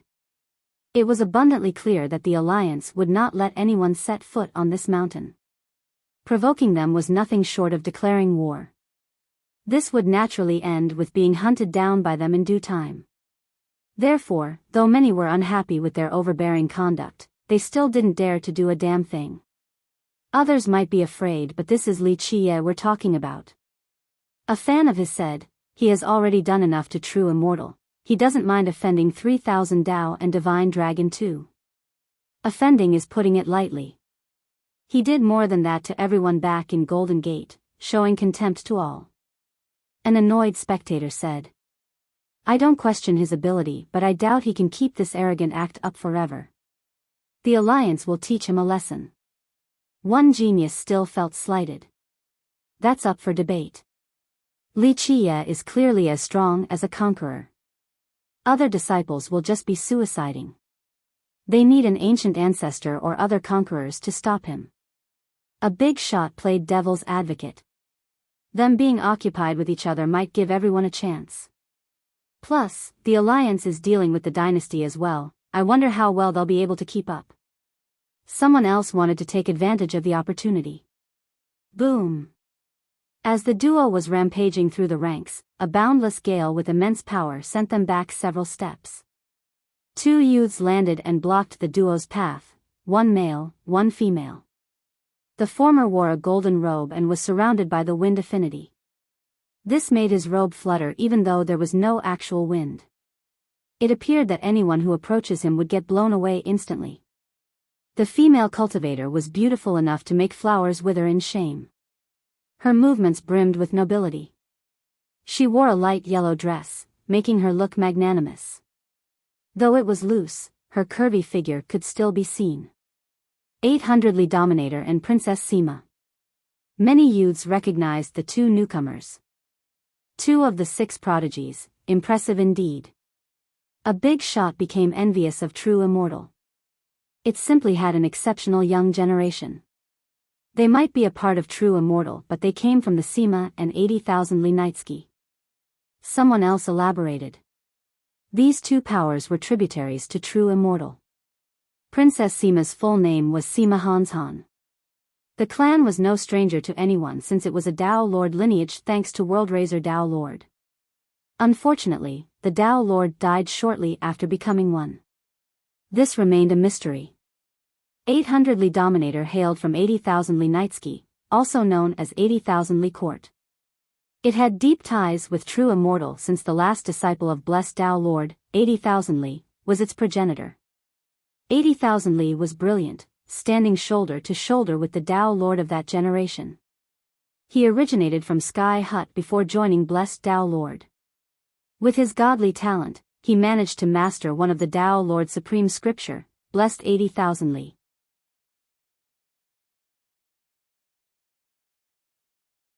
Chapter 4668, 800 Li Dominator. Putting their original background aside, both Princess Sima and 800 Li Dominator were willing to become a part of True Immortal. Therefore, it wasn't a problem for them to be part of the 6 prodigies. Don't think you can do as you please in the presence of True Immortal. Dominator's eyes were filled with pride and aggression. Be smart and stand aside or I'll flatten your sect. Li Qie said with a smile. He was merely the truth, but others didn't interpret it the same way. Not to mention the livid members of True Immortal, listeners from a distance gasped in confusion. Flatten True Immortal? That's an audacious claim. One expert murmured. A youth thought that Li Qie was being too arrogant. There's a limit to bragging. None has done so in history outside of Emperor Yi. The Emperor didn't flatten True Immortal either. Another added. This will be his last day in this world. He's not leaving this place alive after saying something like this. A clan disciple added.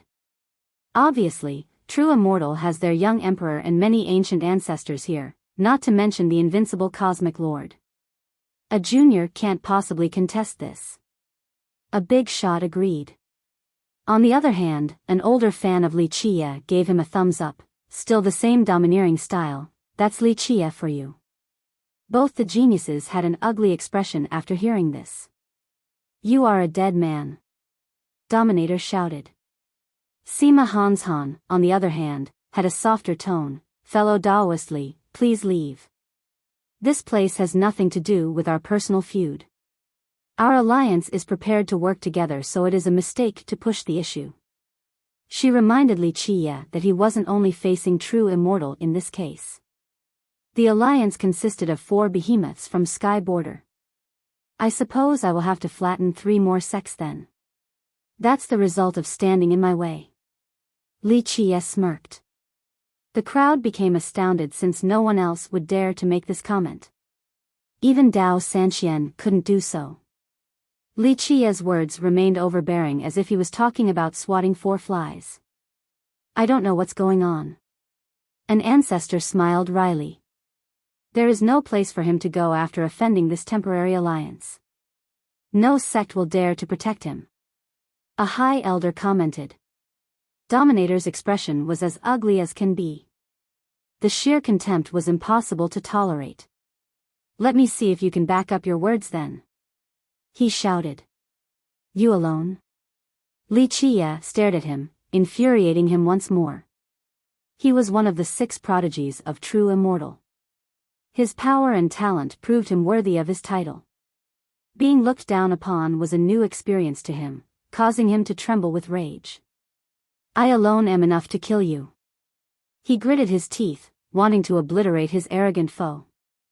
Fellow Daoist Li, if you insist on moving forward, I'm afraid I will have to participate, for it is my duty. Sima Han added. She knew how he killed true immortal spirit and didn't dare to be careless. Come together, save me some time. Li Qia waved his hand. Very well, arrogant brat. Eat this. The agitated dominator channeled his energy, resulting in a tornado spinning around him. Gales emanating from it blew trees away. Dust filled the air and blinded spectators. Blessed 80,000 Li. Experts recognized the technique after seeing the gales. Cultivators 10,000 miles away were sent flying. Even those strong enough to maintain their stance felt sharp cuts everywhere on their face, seemingly flaying them. This was a technique created by Blessed Tao Lord and mastered by his final disciple. The latter went on to create 80,000 Li Court. As its successor, Dominator has grasped the essence of this supreme merit law. Therefore, the gales were rather unbearable. How does he compare to true immortal spirit? A spectator asked. The young emperor is the strongest among the 6, it's hard to say about the rest. Maybe Dominator will be stronger than true immortal spirit. Someone answered. I don't think he stands a chance since Li Qia can borrow the fist intense here. A big shot said.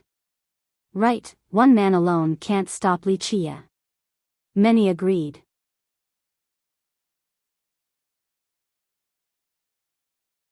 Chapter 46-69, Blessed 80,000 Li Palm, boom.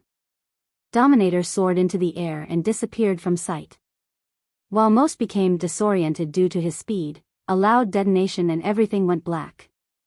This was due to a massive palm descending from above. It engulfed thousands of miles. Mountains became as small as a pile of mud. Living beings turned into insects. The Grand Tao exploded and poured down Tao laws of the Tao Lord level. Hymns and chants could be heard. This voice seemed to belong to Blessed Tao Lord and carried a suppressive affinity. The palm refined heaven and earth, subjecting its targets to demise. Blessed 80,000 Li Palm. An expert gasped after sensing the destructive power of the strike. He managed to duplicate the power of a Tao Lord via a merit law. A big shot from the last generation became alarmed. This is a supreme technique. 80,000 miles relied on this to compete with a Tao Lord back then. A high ancestor praised. Many had seen Tao Lord merit laws, some even cultivated them. Alas, this palm strike contained an exceptional amount of Tao Lord power. The target, Li Qia, didn't move at all as if he didn't notice it. Watch out.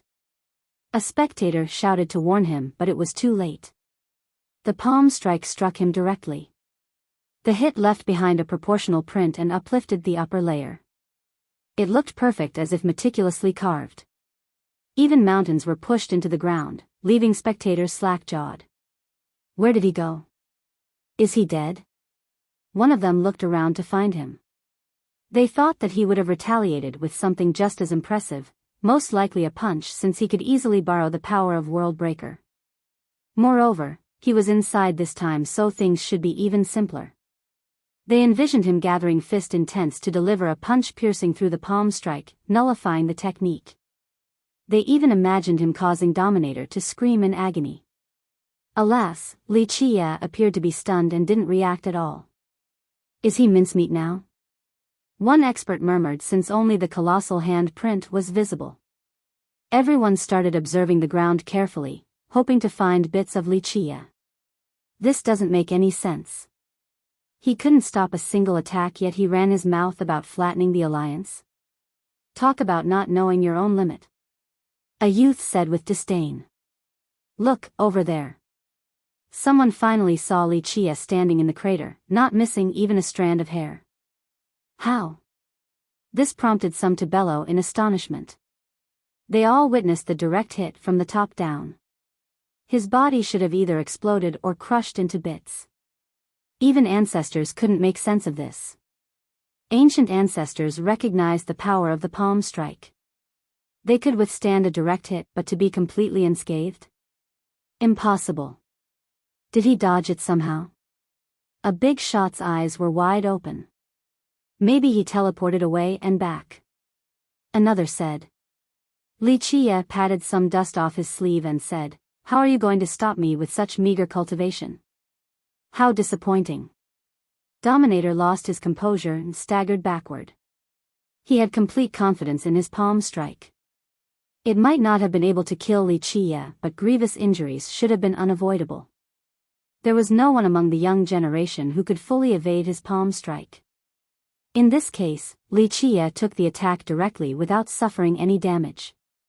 The whole thing was unthinkable. Fellow Daoist Li, your abilities are unfathomable. Princess Sima couldn't help but praise. She continued, but we have duties that must be carried out and won't yield regardless of your power. Is that so? Wuxia smiled and took one step forward. Dominator instinctively took one step back while becoming numb. He was no fool and realized how grim it was after the first exchange. Unfortunately, as Sima Hanshan put it, they were responsible for keeping Wuxia at bay until ancient ancestors were available to help. On the contrary, Sima Hanshan didn't relent and said with a solemn expression, "Though this is beyond my ability, I would still like to experience your techniques." Having said that, she summoned a treasure. It emitted a clear yet dangerous ringing, rupturing the eardrum instantly. Weaker cultivators started bleeding from the ears. This was due to the Tao Lord power emanating from the treasure. The rays pricked those nearby in an uncomfortable and painful manner. They saw her holding a disc with a hilt in the center and two blades with sharp teeth to the sides. World Razor Disc. A big shot recognized the weapon. Another Tao Lord weapon. Many exchanged glances, thinking that this was expected from true immortal.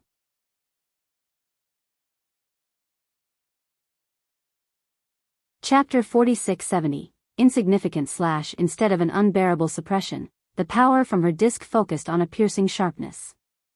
She hasn't activated her weapon yet everyone felt sharp pricks all over their body. Powerful cultivators channeled their merit laws and vitality in order to stop the Tao Lord power. Nonetheless, they still felt an uncomfortable pain. Fuck. A large number of cultivators started bleeding everywhere. It seemed as if blood was streaming out of their pores and staining their clothes. The frightened crowd hurriedly retreated to a safe distance. Being stubborn would turn them into a sieve. That's scary. One of them shuddered in fear. The unactivated power of the disc already blew blood from the crowd. A full concentration hitting the target would instantly pierce through them. Treasures and defensive merit laws seemed ineffective against its sharpness. World Razor Tao Lord's early death said nothing about his talent. Rumor has it that he had the potential to become a top 10 Tao Lord. An ancestor became sentimental. He would have become a Tao Lord in his own generation if it wasn't for Emperor Yi. The problem was that this emperor was unreasonably strong and dominant even from a historical lens, capable of virtually banishing true immortal. Nonetheless, World Razor Tao Lord still found success after hibernation, a clear display of his superior talent and another reason for the perplexity behind his death. One explanation stated that he suffered a Tao injury after battling with Emperor Yi during his youth. It remained after the hibernation, so becoming a Tao Lord was actually detrimental to his health. His legacy was just as impressive.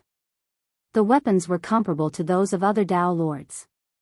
For example, Sima Han's Shan became far stronger with the disc in her grip. "Excuse me, fellow Daoist." She glared at Li Qie. "Make your move." Li Qie smiled leisurely. The disc was nothing more than scrap metal in his eyes. Meanwhile, the crowd watched with bated breath. "Is he about to fight barehanded again?" an expert murmured. Someone else who saw the fight at Golden Gate nodded, "Yes, another attempt." "Will it be a punch?" Others speculated about how Li Qie will deal with the disc. "Perish!" she roared, and a radiance erupted around her. The light gathered into her disc, becoming one with it. Clank! The piercing property of the weapon intensified and made the crowd scream. She swung it without using a Dao technique and channeling external power.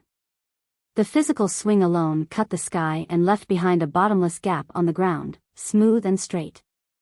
Even the thickest and deepest layer of earth couldn't stop it. Ah! A genius who was overly confident was standing too close to the fight. He was instantly split into two halves without being able to react in time. Blood and internal organs were gathered into a pile in the center.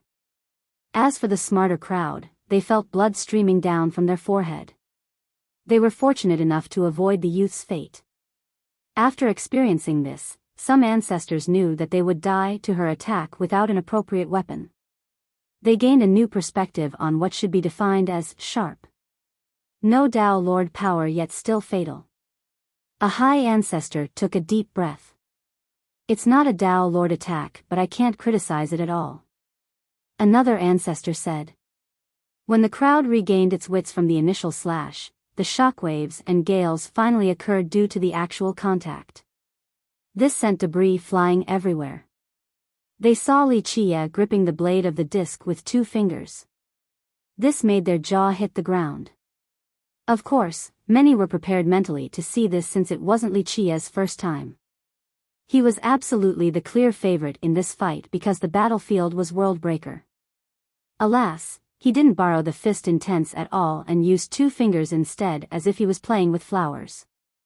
The sharpness of the disc didn't apply to him. His body seemed to be tougher than a weapon or treasure.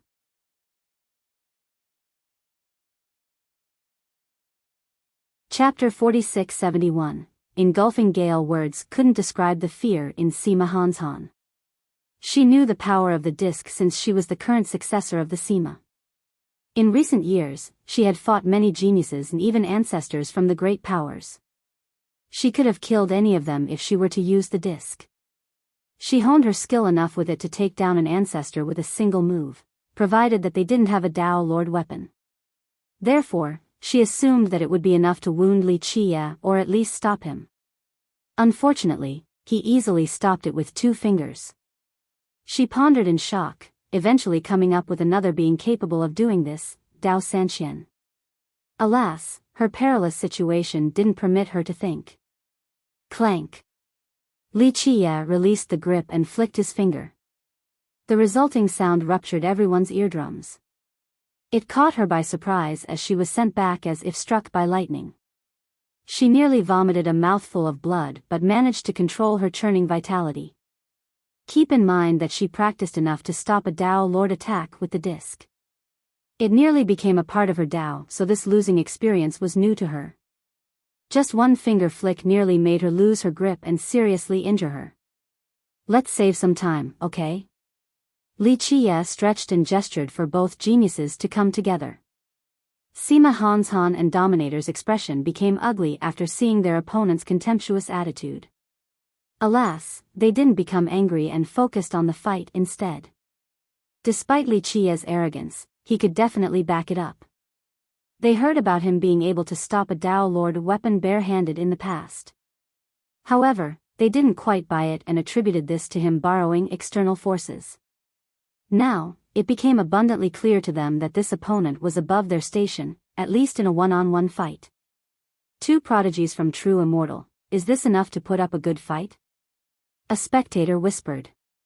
The circumstances actually made them doubt 2 members of the 6 prodigies. Normally, the duo would be able to crush anyone, but Li Qie was rather dreadful. He might be the most likely candidate for the Dao Lord position. Everyone believed that Wuxia had a higher chance of victory than the 5 conquerors. Prior to the last few battles, most thought that Wuxia was still one level below the 5 conquerors. This narrative shifted entirely. "We will stop you since you insist on passing through." Sima Hanshan gathered her courage. The two of them couldn't retreat since they had been assigned to guarding this area. "We will not hold back," Dominator shouted. Retreating now meant losing his place in the sect even though he was the successor of 80,000 Li Court. "Don't worry, I won't show mercy to those who stand in my way." Wuxia smiled. The duo exchanged glances and then nodded in unison after making up their mind. Boom! Dominator released all of his vitality and Dao halos. Chaos energy surged upward as he summoned a small cauldron. Howling gales immediately took over, tearing everything apart. "Gale Cauldron!" A big shot shouted. The cauldron was only the size of a hand but had a frightening background. It was used by 80,000 Li and was augmented by Blessed Dao Lord. His halos surrounded the cauldron and he turned into a being made of winds and flames. He fused with the cauldron and disappeared, allowing the cauldron to become gigantic by infusing his own energy and Dao power. At the same time, Sima Hanshan also became resplendent. The disc in her hand rotated fast until it became a sphere of light. She then turned into a beam and flew into the disc, also fusing with it. World Razor Light. Her voice could be heard and a beam shot straight for Wuxia. This was her strongest move, consisting of all of her power and vitality, resulting in a full-blown Dao Lord attack. The world seemed bleak in comparison to the intensity of the beam. It wasn't as frightening as Shenjuantian's Dao Lord attack. Nonetheless, it could still take down an ancestor or a top genius. Engulfing Gale. Dominator also unleashed his strongest move. The gales within the cauldron poured down like a world-ending tsunami. The destructiveness of this affinity shocked the crowd.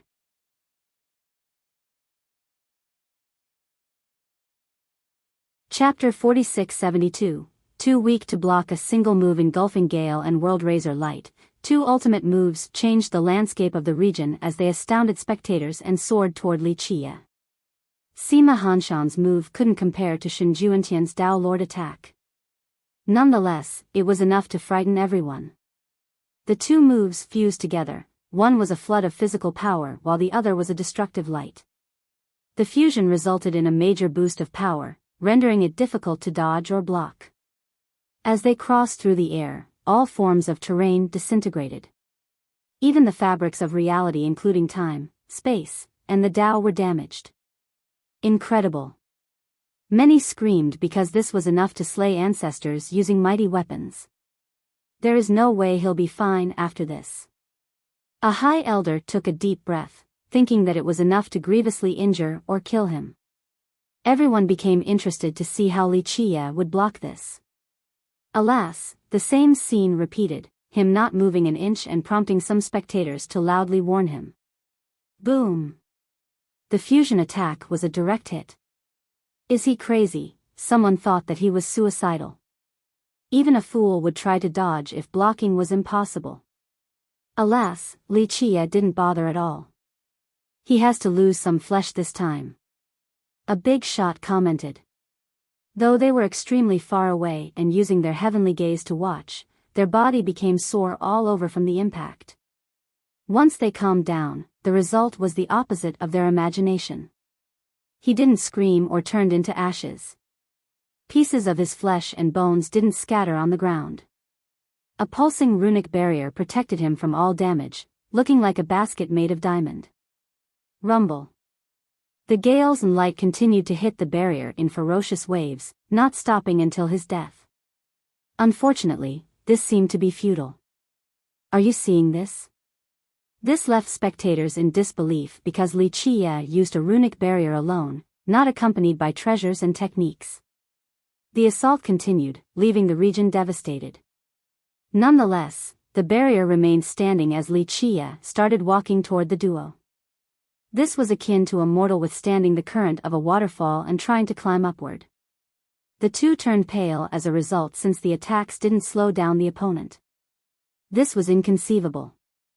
Is he still human? One spectator felt his knees buckling. Die. Sima Hanshan and Dominator mustered all of their strength and burned their true blood, raising the techniques to the limit. This still didn't stop Li Qia. In the next second, Li Qia appeared in front of Dominator and swung his hand down like an axe. Dominator commanded his cauldron to stop it at full power. This was far from enough since Li Qia crushed it with haste, prompting the youth to turn and flee.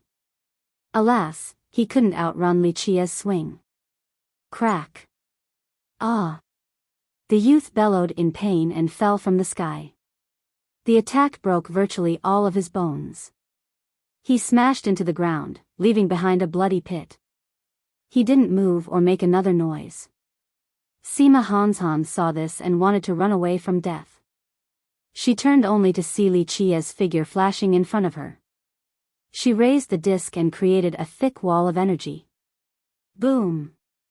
Li Qia shattered it with one finger. Young noble, please show mercy. At this crucial moment, someone shouted and rushed over. Li Qia put down his finger and stopped the attack. Nonetheless, the initial force still made Sima Hanshan vomit blood and fall downward. However, someone caught her before she hit the ground, Paramount Scion. Ha, look at that brat, playing a prince. Jian Ming saw this and laughed. Paramount Scion immediately carried Sima Hanshan away. Li Qia didn't bother pursuing the two of them.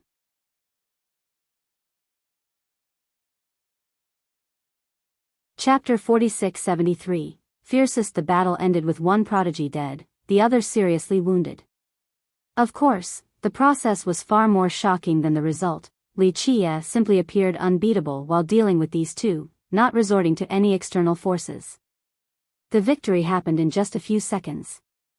In fact, if it wasn't for Paramount Scion's interference, Sima Hanshan would have been killed as well. Glances of confusion were thrown around. Unbeatable. This character popped up in everyone's mind since it was the perfect fit. This is so illogical, it shouldn't have been possible. An expert thought that those two were capable of fighting an ancient ancestor while working together. He's true immortal's genius killer, 2 dead and 1 wounded. A youth admitted Li Qia's power, albeit begrudgingly. What the hell is his goal? This feud won't ever be resolved. Someone commented. What if Li Qia kills true immortal young emperor too? That would spell the end of their young generation. They will have to give up the competition. One clan disciple said. Shut up. A senior slapped the back of his head and glared at him. Although everyone thought that a fight was rather likely and that the emperor would be a huge underdog, True Immortal was still the leading sect right now. Looking down on them wasn't wise. I think it'll be the 6 conquerors of Sky Border from now on. A big shot stared at Li Qia. No, keep the 5 conquerors, add a young fiend of Sky Border. Someone else gave Li Qia a title. Sure, Li Qia is extremely devilish, but it doesn't quite fit. An ancestor disagreed. Then what's a good title? Another gossipy soul asked. Son of Miracles? Someone brought this up. Don't like the sound of that. Others disagreed. Greatest Noble. Another knew that Li Qia liked to be addressed as Young Noble. Too elegant for him. A last-gen cultivator said. Greatest Monster? Someone else jumped in. He's not quite a murderous villain. An expert said. What about Fierce? One more came up with something new. Fierce? That sounds good, but let's make it Fiercest instead.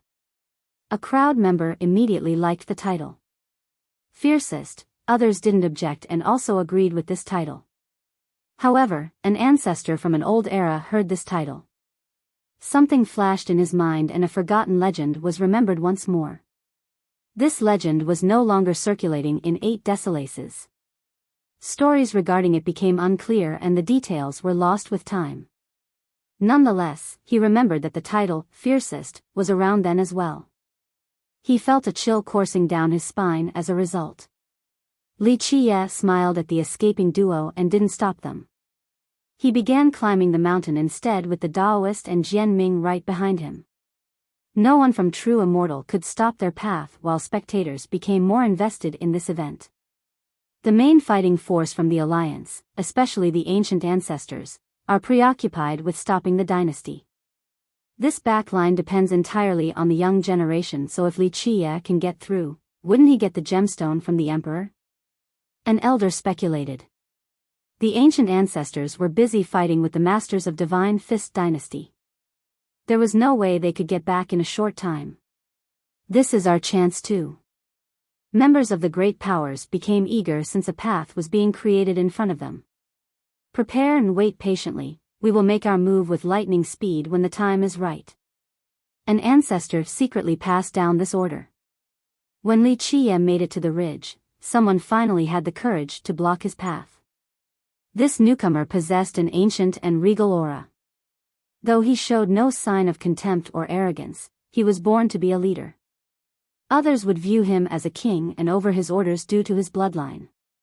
Even the beasts and birds felt the same way. Five-Sun King. Many shouted his title. Those from the east had nothing but respect for him. Numerous female cultivators were his fans as well.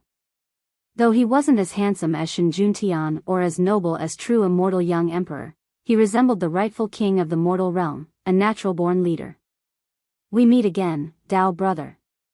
Five-Sun King stood there, brimming with innate divinity despite not activating his aura.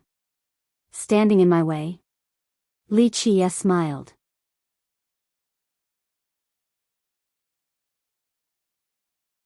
Chapter 46-74. Fight spectators became captivated by this meeting. Everyone knew that there could be only one final victor among the 5 conquerors.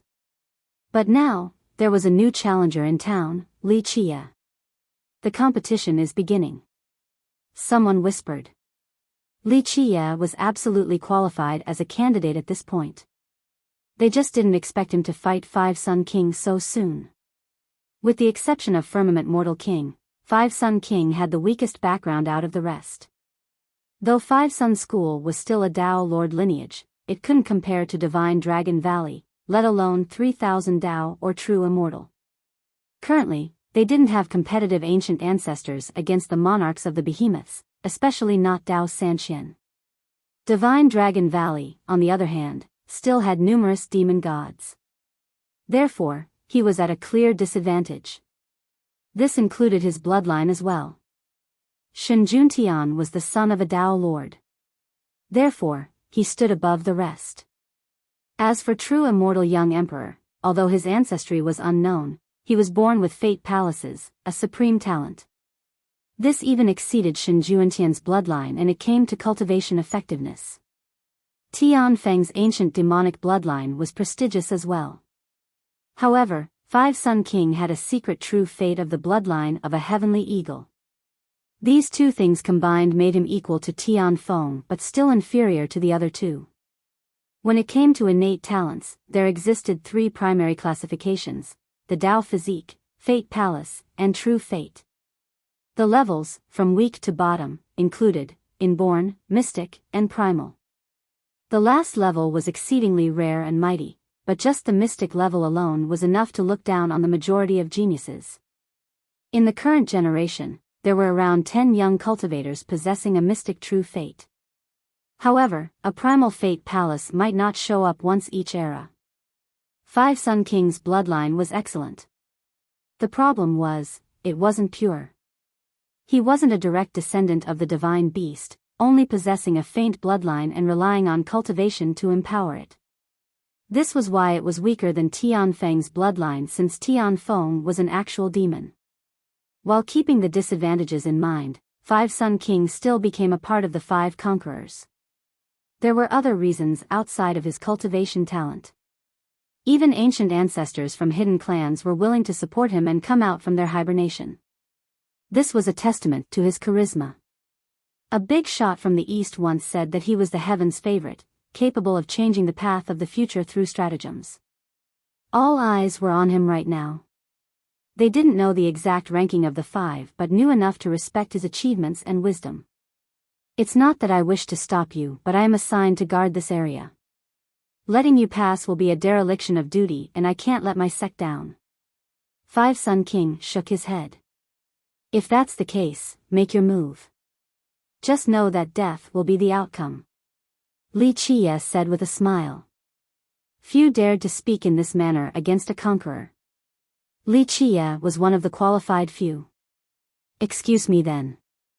5 Sun King took a deep breath. If I lose, it shows that I wasn't capable enough to stop you from passing. The crowd appreciated his politeness and humility. Everyone preferred the Dao Lords to be ladies and gentlemen. Start. Li Qie seemed nonchalant, but no one criticized him for being contemptuous any longer. They watched with bated breath. The fight for the Dao Lord position was beginning. 5 Sun King didn't become angry even though his opponent wasn't taking him seriously. His expression became serious. Buzz. He took out his weapon, Bowl of the World.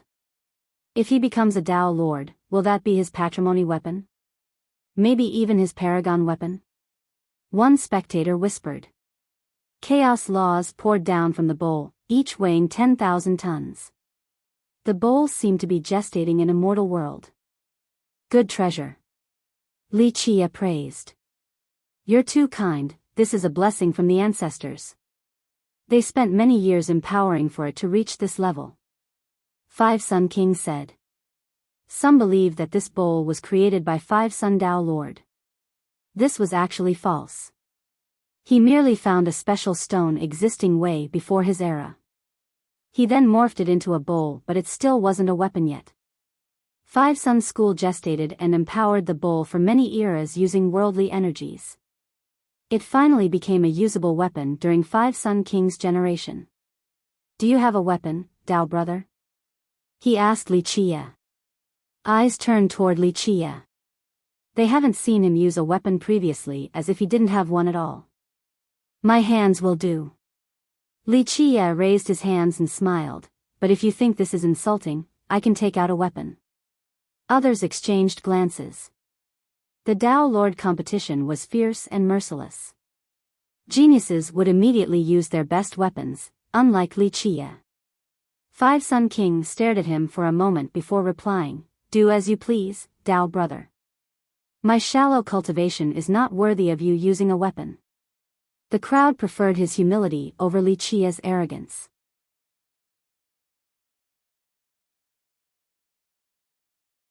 Chapter 4675, Mystic True Fate, show me what you have attained in the Dao.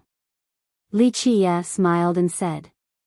So be it, Dao brother. 5 Sun King raised the bowl with a serious expression. Boom!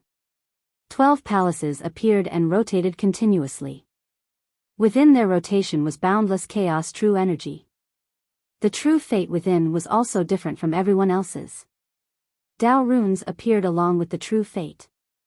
Each had a mystical power, seemingly blessed by the heavenly Dao. They carried a mysterious and ancient presence, allowing them to boost the true fate.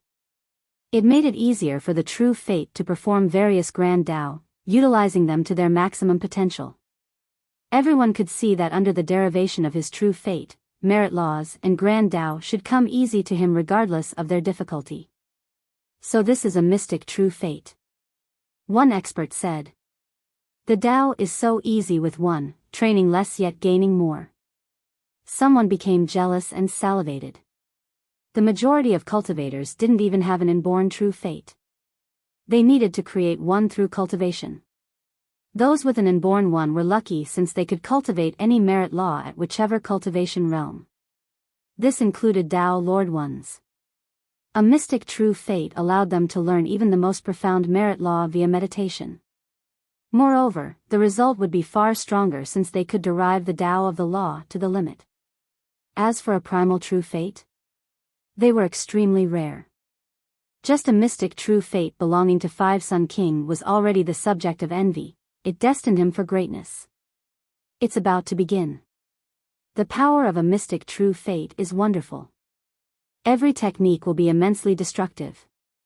An expert became anxious and backed further away to a safe distance. He's using the bowl and his mystic true fate, he knows the enemy is capable. Someone from the east said. By this point, he didn't need to go all out against ancestors, let alone his peers. However, he was facing none other than Wuxia. Being careless and underestimating the enemy was foolish. Boom! Suddenly, all of Worldbreaker shook violently. What the hell? At first, they assumed that Five Sun King used a mighty technique, but this turned out to not be the case. Worldbreaker itself was shaking for some unknown reasons. The land was on the verge of splitting apart. War horns sounded next from the dynasty. The king gave the order to retreat and the legion receded like the tides. What is happening? Not to mention spectators, even the ancient ancestors of the alliance didn't understand. They didn't have the upper hand, but their enemies decided to withdraw. This took everyone by surprise. The dynasty was winning, right? Maybe they didn't want a drawn-out conflict? A cultivator murmured. It's not that. An expert shook her head. Rumble. The quaking at Worldbreaker intensified to the point where cultivators couldn't stand straight, falling up and down. Damn, this is serious. An expert gasped. We need to leave right now. An ancestor ordered his fellow members. Five Sun King also felt the same way and stopped worrying about the battle with Wuxia. Outside of the regular detonations, Fist Intense also got out of control like a horde of stallions galloping uncontrollably. They seeped out from every inch of the land. Of course, this was the case before, but the scale was completely different. Worldbreaker turned into a raging ocean of Fist Intense. We need to capture the Emperor and seize the gemstone right now, there's something off about Worldbreaker. An ancient ancestor from True Immortal ordered. Boom! The ocean gathered into a central point and turned into a gigantic maelstrom. Loud explosions were deafening. This maelstrom had enough destructive potential to destroy everything. All cultivators trembled nervously regardless of their power.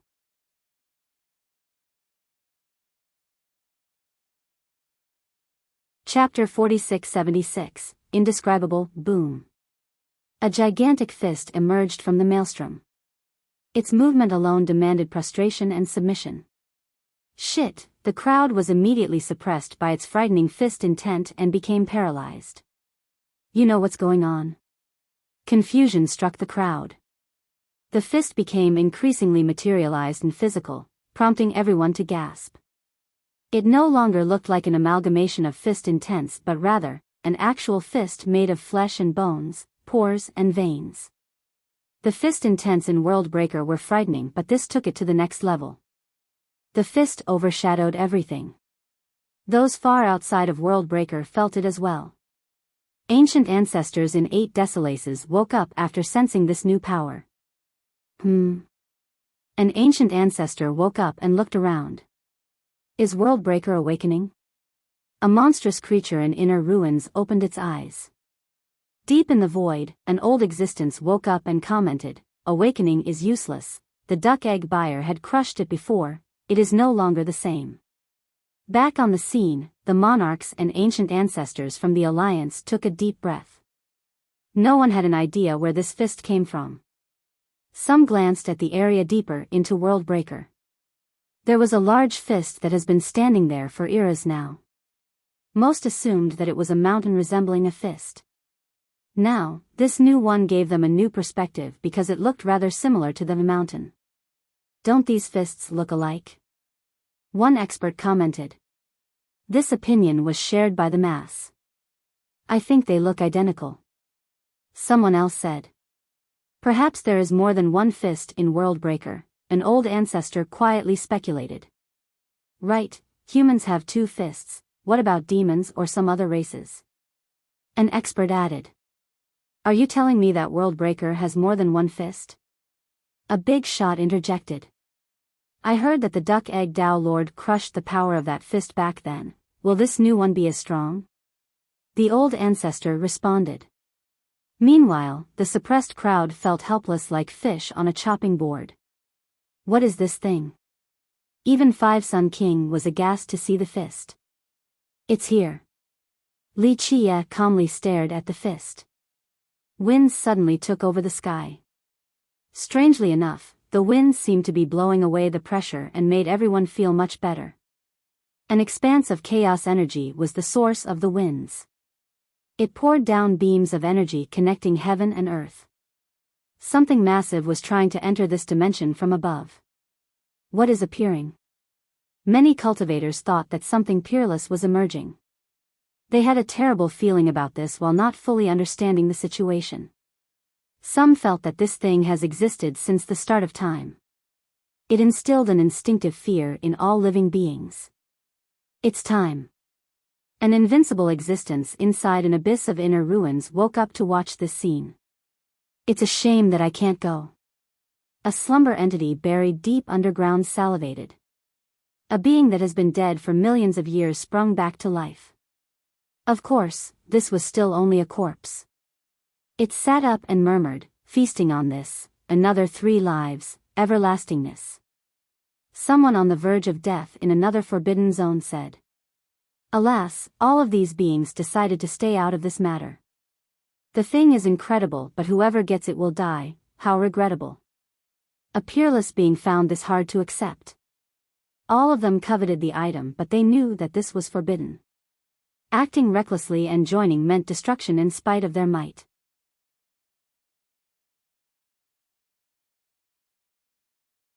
Chapter 4677, Primordial Union, Boom.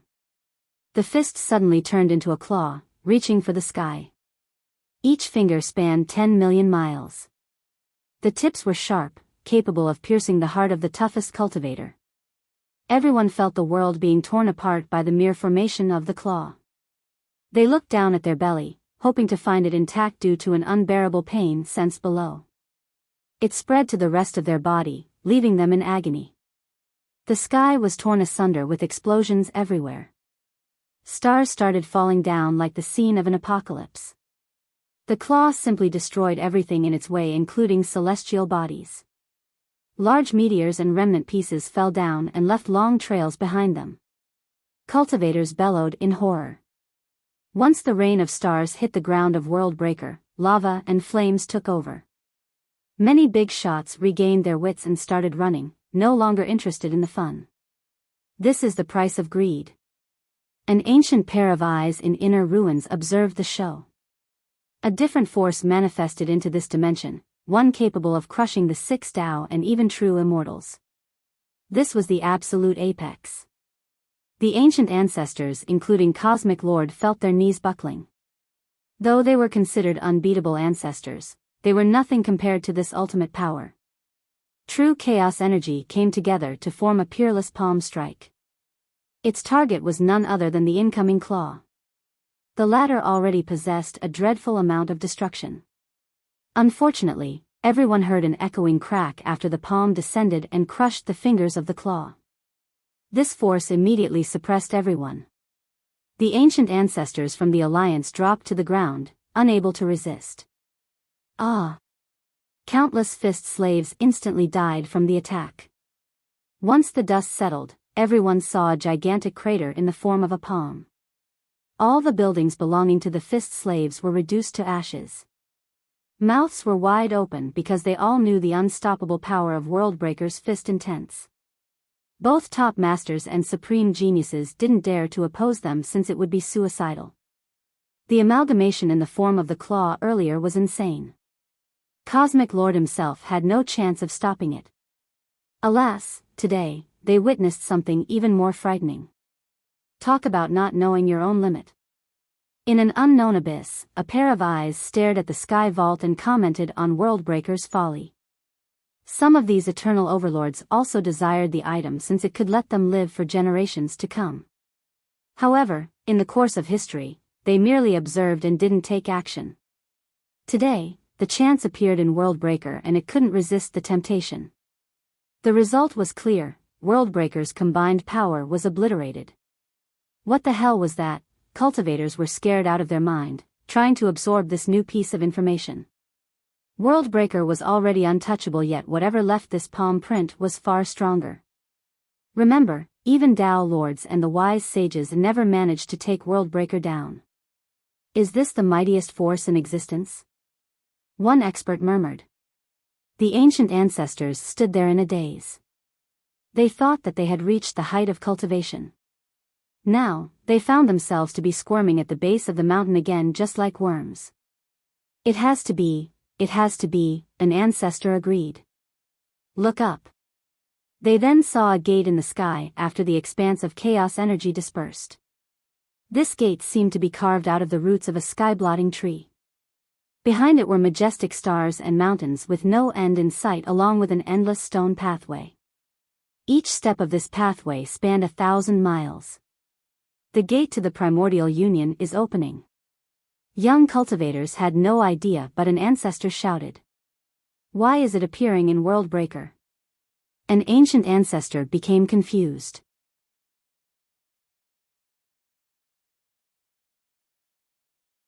Chapter 4678, Entering the Union was no stranger to cultivators from Sky Border. This went double for older members, especially ancestors nearing the end of their life. Rumor has it that this was a conference that began in the olden days. There was no host, guests from all over the world simply gathered in one spot. Nonetheless, it wasn't available to everyone due to its sporadic appearance. There were no rules regarding time and place. Many waited patiently in history. Some were rewarded and could finally participate. Alas, many others couldn't wait that long. A number of ancient ancestors have participated in numerous events, relying on them for life prolongation. The union allowed one to enter the Tao source and model a grand Tao from time antiquity. Thus, some cultivators wished that they could stay there forever. The circumstances and manifestation of the gate changed each time. However, it has never appeared in a forbidden zone before. Some speculated that the 7 forbidden zones and the primordial union represented 2 different supreme forces left behind from an old epoch. They couldn't appear in the same place, akin to a mountain not having enough room for 2 tigers. This would result in a collision of terrible consequences. They also couldn't guess the victor, but today, the result became clear. Worldbreaker has utterly lost to the primordial union, but this was quickly forgotten. The crowd focused on the gate instead. As mentioned previously, the gate seemed to be built at the bottom of a great tree and carved from its roots. Therefore, a great life force surrounded it. It's here, an ancestor became emotional. Experts immediately sent news back to their sect. Tell the ancient ancestors now, the primordial union is beginning. Bright rays shot out of Worldbreaker and headed for all corners of the world. Gongs and ringings could be heard in various powers. This was to wake up their slumbering ancient ancestors. The primordial union? One ancient ancestor immediately went on the move. Many beings in the abyss located in inner ruins gazed at the gate. Their wondrous eyes could pierce through it to see the core of the Tao beyond. Obtaining this Tao source might be enough for them to live another life. No one could resist this temptation.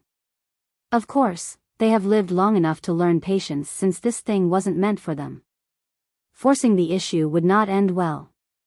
Boom! A golden brilliance suddenly broke through a seal. Loud cracks could be heard by everyone. Damn, the Emperor broke out. An expert from Divine Dragon shouted. However, it was too late for them to react. The Emperor soared upward like a dragon and leaped into the gate. It recognized him and allowed entry, making it difficult for the Alliance to pursue. The ancient ancestors didn't give the command.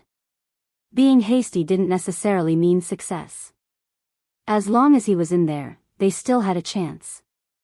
That was so close, a member of Five Sun complained. Initially, they found and surrounded him. Alas, he was mighty on top of having the gemstone.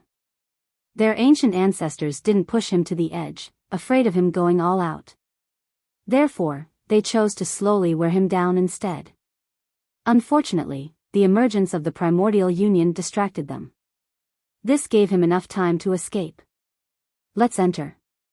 One ancestor calmed down and said. I don't think the young generation can go, right? A junior quietly asked while staring at the gate. To be more exact, the union refuses weak cultivators. It has nothing to do with age. Many geniuses have entered before. The ancestor responded, "It's fine, I'll bring you all inside." The junior became excited to hear this. "Dao brother, the emperor is gone, looks like we don't need to fight." Five-Sun King cupped his fist since the alliance no longer needed to seal the mountain. Having said that, he left with his fellow sect members to the disappointment of the crowd. It looked like they needed to wait longer before the Dao Lord competition. However, they didn't have time to waste. The upper echelon of each sect prepared to enter the gate. The alliance also made preparation. Unlike the great legions, the top members selected their most elite members and geniuses. There was a limit to how many cultivators an ancestor could bring along. Therefore, they had to choose carefully. This is a chance for everlasting life. One ancestor took a deep breath and decided to go alone. "Stop fantasizing, we just need to prolong our lifespan," his friend in the same sect said. Beyond the gate were many chances for these ancestors to prolong their life.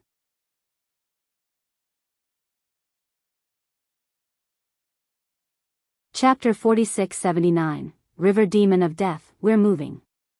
Other big shots began flying toward the gate, the same for regular cultivators. Pop. Once some got close enough, they were instantly repelled. Open. An expert didn't give up and roared, summoning his treasure and activating his merit law for a direct breakthrough. Unfortunately, he was still repelled by the gate. "Don't waste your energy, it wouldn't have such a cool name if it's weak," a cultivator nearby advised. "He's right, even Worldbreaker was crushed, we need to know our limit," a third speaker lamented. Those unable to enter had no choice but to stand and watch. As for the ancestors, they summoned their true fate and revealed their vitality. They leaped into the gate and caused ripples of light that surround them. "Come." The radiant ancestors waved and the light also infected their fellow sect members, allowing everyone to enter as well. Why do they get to come in? Some spectators became jealous. The primordial union is also known as the meeting of the ancestors. An expert said, aware of their shallow cultivation, strength is a requirement for entry, maybe age as well. All in all, they must be approved by the union. It seemed that at the very least, one needed to be a heavenly sovereign. This was a realm usually only reached by the ancestors. Splash. Suddenly, an engulfing tsunami rushed over from the horizon. Everyone looked over and saw a terrifying scene. This flood actually contained countless seemingly drowned corpses. Since they were caught by this phenomenon, they smelled a rotten stench from the corpses floating around them. What the hell? Some became nauseous. Next came a demonic figure heading for the gate. This was a strange demon river as tall as a child and had 3 eyes and 6 arms. His gaze was creepy, causing everyone to avoid him. "River Demon of Death," someone quietly said. "One of the 3 saints from the east." Another added. "He was Five-Sun King's Dao protector just like the spider god." This being was evil and had drowned an entire kingdom before, hence his title. He might not be the strongest ancient ancestor, but his dreadful aura was ominous and unbearable for weaker cultivators. Boom! A rotation of the 6 Dao emerged in front of the gate. Their power took over the scene and shocked the unprepared spectators. 6 Dao Immortal Monarch. An ancestor shouted and immediately moved away. "He's here." Many couldn't see the figure fast enough but still gasped after hearing the title. 6 Dao Monarch was the first disciple of all things Dao, Lord of True Immortal. He entered the union before anyone could catch a glimpse of him. The invincible aura came quickly and left the same way. Nonetheless, it left an everlasting impression on the crowd. So strong. Someone shuddered. Of course, the first disciple of all things Dao Lord has to be strong. An expert got up from the ground after the pressure was gone. That aura just now made some ancestors want to kneel. Though the river demon was terrifying, he seemed lacking compared to 6 Dao Monarch. One instilled a creepy fear while the other exuded absolute domination. Buzz. Another phenomenon affected everyone, a Tao harmonization this time around. A divine lotus manifested into reality in front of the gate. The petals spread open and a figure could barely be seen due to the Tao maelstrom appearing around her. Heavenly flowers started descending. Spectators didn't have time to take a good look since they started losing control of their body. They floated upward, seemingly ascending and becoming immortals. What's wrong with me? Someone shouted after losing control of their grand Tao. Anyone would be scared out of their mind after experiencing this since it left them fully vulnerable. Pop. The figure entered the gate and the flowers disappeared. Everyone regained control of the grand Tao again. They felt like fish caught by a hook and were finally released back into the water just now. This left them drenched in a cold sweat. Paramount Goddess. An old ancestor stood there in a daze. That was her? Those near him blurted out in astonishment since this title was known by all. Yes, a supreme beauty back in her generation. The dazed ancestor said. The previous priestess of ancestral divine temple. Another added.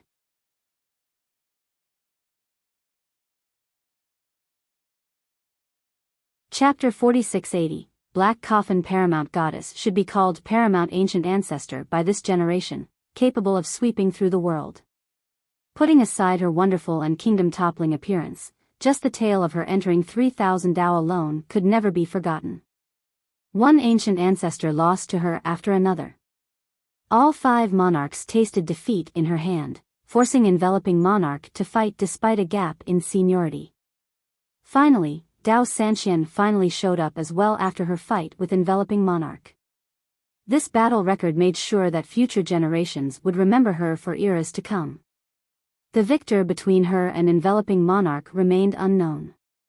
The facts were that Tao Sanxian had to show up and that she left 3,000 Tao with all her limbs intact. This sparked rumors of them being evenly matched. Moreover, Tao Sanxian also began an isolated training session, wanting to reach a greater height. Some disagreed, believing that she lost. However, Tao Sanxian had qualms about killing her due to the existence of the Supreme Monarch. Therefore, he allowed her to leave 3,000 Tao. All in all, the actual outcome didn't diminish her fearlessness and battle prowess. The temple never had a weak priestess. A big shot from the south became sentimental. The Supreme Monarch hasn't shown up for eras now. The temple also chose a reclusive policy. Nonetheless, everyone knew that the temple would shock the world once it decided to participate. All the big shots exercised caution when dealing with anything perhaps related to ancestral divine temple. Does this mean that the temple will act? Many became surprised. Wars and world-changing events didn't force anyone from the temple to show up. Now, Paramount Goddess was here, a rather significant implication. This union seems special. The Taoist whispered while staring at the gate. His train of thought was interrupted by a group of 5 appearing on the horizon. Though they were still far away, everyone felt a large boulder dropping down on their heart. They didn't reveal their true appearance. All wore a special black cloak with only the eyes exposed. Not a single clue about their origin could be detected. One person led the way while the remaining 4 carried a coffin with a black shade that couldn't be any blacker. It looked like charcoal and was capable of devouring light. It occasionally flashed with eye-catching black metallic pulses. This group purposely kept a low profile while arriving. Alas, they still garnered everyone's attention. The crowd felt an instinctive fear and took one step backward. Even the ancient ancestors made way for them, let alone the juniors. As they passed by, the pressure and fear intensified. Experts couldn't help bending their back and lowering their head. The prideful geniuses showed weakness as well. 6 Tao Monarch had the strongest aura now with his 6 Tao affinity, forcing many to kneel. Alas, the aura-less group had the same intimidation effect as the monarch. Of course, the thing that was truly dreadful came from the coffin, not the pallbearers. The person inside the coffin was unknown, but everyone thought that it must be someone historically renowned. Li Qia also paid attention to the coffin after it arrived. Its destination was obviously the gate of the primordial union.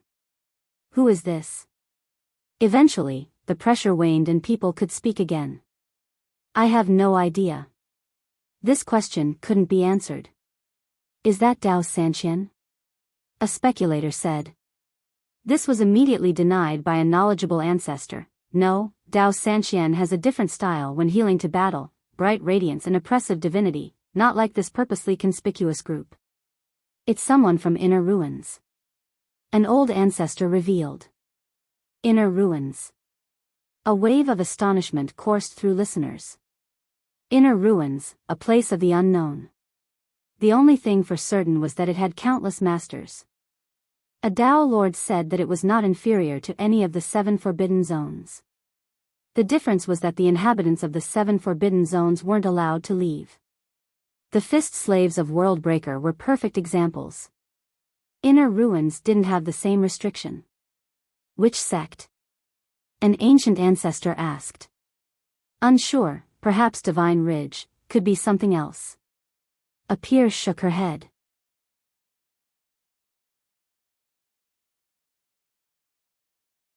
Chapter 4681, Primordial Union, We're entering. Li Qia told the duo while gazing at the gate. Right. Jian Ming and the Daoist immediately followed him. This was the only way for them to enter since they lacked the right qualifications. Of course, they wanted to see what was inside. Buzz. All 3 crossed through the gate and traveled through several dimensions before reaching what seems to be the other shore. They saw a blue sky and beautiful mountains. Everything here seemed to be surrounded by rocks with no end in sight. The tallest peak reached the azure itself. Galaxies and stars circled around it in a magnificent manner. Its nearby brethren were almost as impressive. The clouds only reached the ridge. There existed an ecosystem at the pinnacle with lush vegetation, waterfalls, and rare creatures. This gave the duo the impression that they have traveled to a primal world, still pristine and unstained by men. They took a deep breath and found the air brimming with sweet chaos true energy. They took their time appreciating this atmosphere. Back in 8 Desolaces, chaos true energy required time to gather and refine. This applied to the richest vein with the thickest density of chaos true energy belonging to any of the behemoths.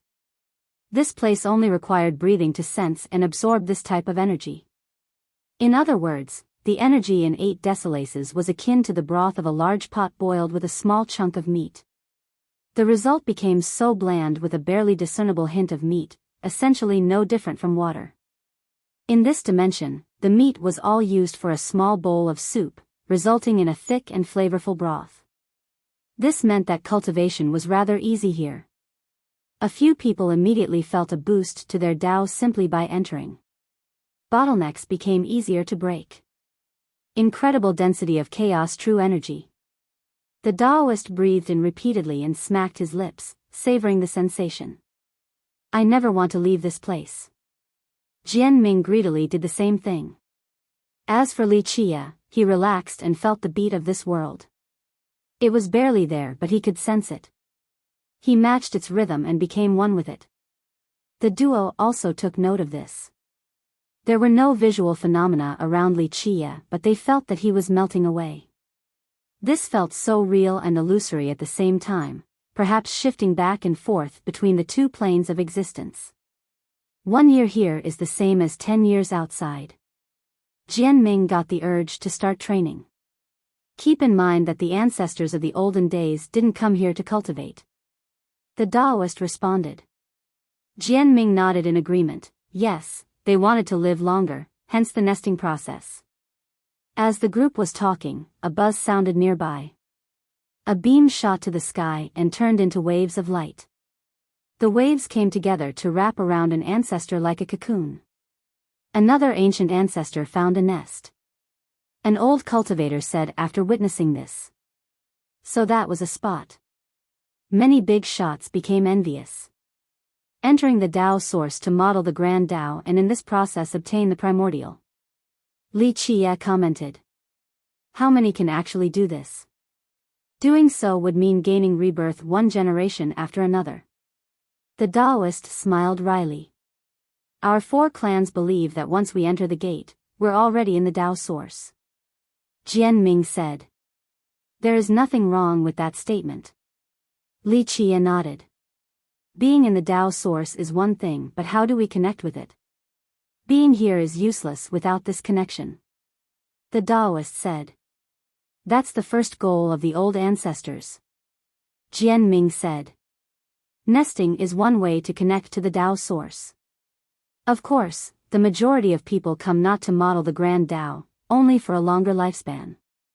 Li Qia said. It makes sense, those who can enter are already up there in age with no lifespan left. They can't miss an opportunity like this. Jian Ming replied. Doing this seems to be going against the original aspiration of the Union. The Taoist said while looking at the cocoon. Though this was considered a Tao source, connecting with it was far from easy. The top ancestors would use their peerless merit laws and their understanding of the Grand Tao to guess the Tao runes, hoping to activate and find a Tao source. After would be the connecting process.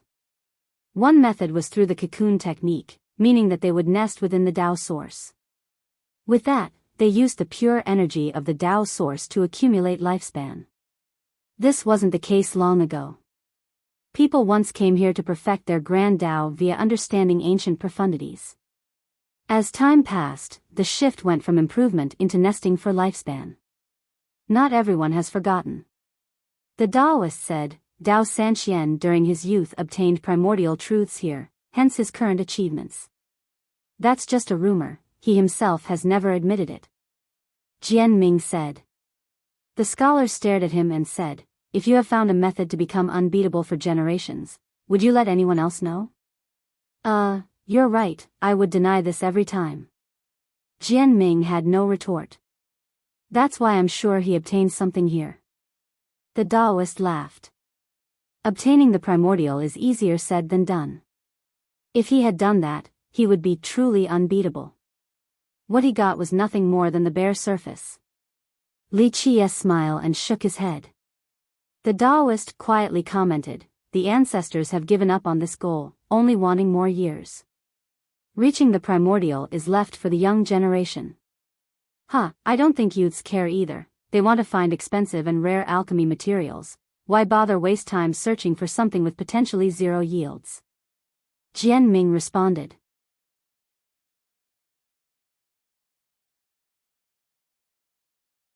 Chapter 4682, Dark Violet Celestial Horse Grass, let's move it.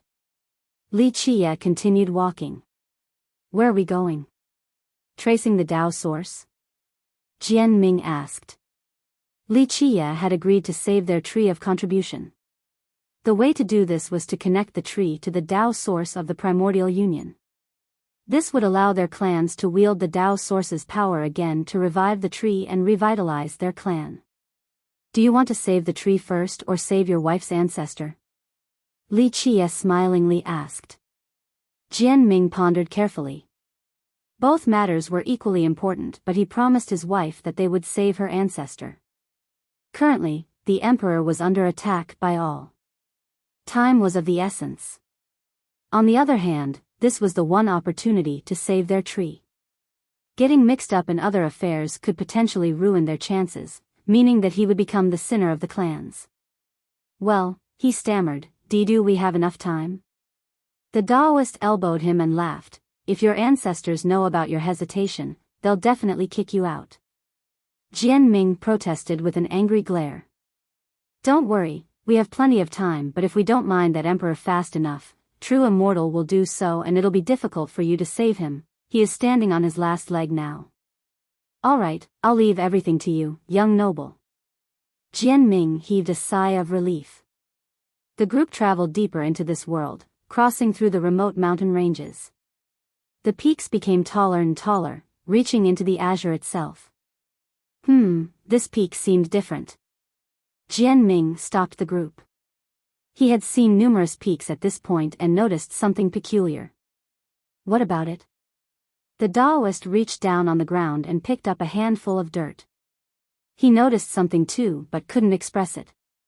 It doesn't feel like a peak. This whole place seems different from a mountain range. Jian Ming said. You're right, it didn't used to be one. Li Qia, who was leading the way, smiled. What was it then? The duo found this surprising. A root. Li Qia nonchalantly responded. A root?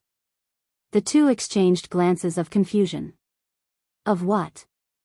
Jian Ming asked for elaboration. The roots alone reached space itself? Li Qia answered with a smile. Flashes occurred randomly during this region. These were signs of ancestors finding the Tao source and nesting inside. As for the young geniuses who tagged along, they didn't need to prolong their lifespan and focused on other things. There were numerous expensive materials growing in a place so densely packed with energy. These were their targets. Screech. On a particular mountain, a firebird spewed out an inferno while trying to hunt a dozen cultivators. Nonetheless, they made it away thanks to the leadership of their ancient ancestor. From Jade Dynasty's ancient ancestor stole a golden egg from a firedao bird. News of this spread quickly. Dragon roars were heard in a ravine, prompting people to come to take a look. They saw that it was excavated and filled with medicinal fragrance. Someone must have gotten a precious alchemy ingredient. Sure enough, a while later, they were informed that Abyss sect found a draconic ginseng that has been growing for millions of years. 7-Star Gate found a special spirit jewel in a marsh. It can absorb and release heavenly essences. Smiling Young Noble found a fruit that boosts training efficacy. I heard a clan found a divine stone that can transform into an auspicious beast. News of the treasure hunt traveled everywhere. Unfortunately, some of them were eventually robbed by stronger sects and ancestors. This caused screams to echo in the mountain range from all the fighting. 7-Star Gate's ancestor was murdered, the spirit jewel is gone. Smiling Young Noble is being pursued by 8-Horn Heavenly Demon right now, no one knows where he is. All in all, there were winners and losers in the primordial union. Losing often meant death. Nonetheless, no one wanted to be passive here because this was a once-in-a-lifetime opportunity despite the risk. Of course, not all forgot about the original goal of the union, finding the primordial. A few geniuses and ancestors headed for the top of various peaks. They began using their merit law to learn more about the Tao. Not all could reach this goal. Only supreme geniuses could derive and connect with the Tao source through cultivation. Buzz. A Tao source appeared on the pinnacle of a towering peak. The figure rushed inside and harmonized with it. Tao melodies and laws manifested into heavenly flowers as she sat inside. She wore a simple dress without any unnecessary decoration, looking rather transcending. Firmament Mortal King. Many recognized her and became startled. The news of her being able to derive and learn from a Tao source spread. They talked about the various visual phenomena accompanied with it. People came to take a look right away and became amazed at her accomplishment. She's a peerless genius instead, that's one of the 5 conquerors for you. An ancestor praised. Deriving a Tao source was far from easy. Entering the union didn't guarantee this. Modeling the Grand Tao was even harder, but she managed to do so. Ultimately, many events were happening inside the union, but this didn't affect Li Qia's group at all. They continued heading deeper into this world. They came across a dark valley and noticed violet energy oozing from it. A divine grass known as Dark Violet Celestial Horse. Li Qia glanced at the energy and said. The duo became emotional. The Taoist said, I heard 3,000 Tao has one, they use it to help ancient ancestor grow their Tao. They immediately rushed for the valley's entrance. Once they got in, they saw someone and the corpse of a beast.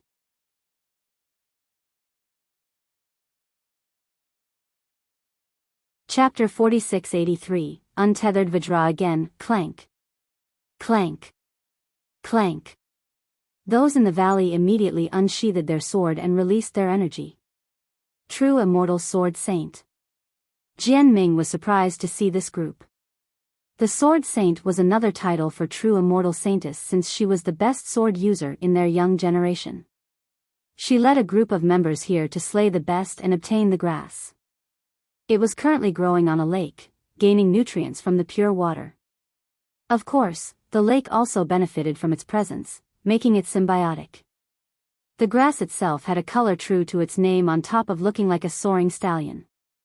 It looked animated and spiritual. Its violet aura permeated throughout the entire valley. A deep breath was comfortable on top of loosening the pores, a sign of the grass value. Wuxia.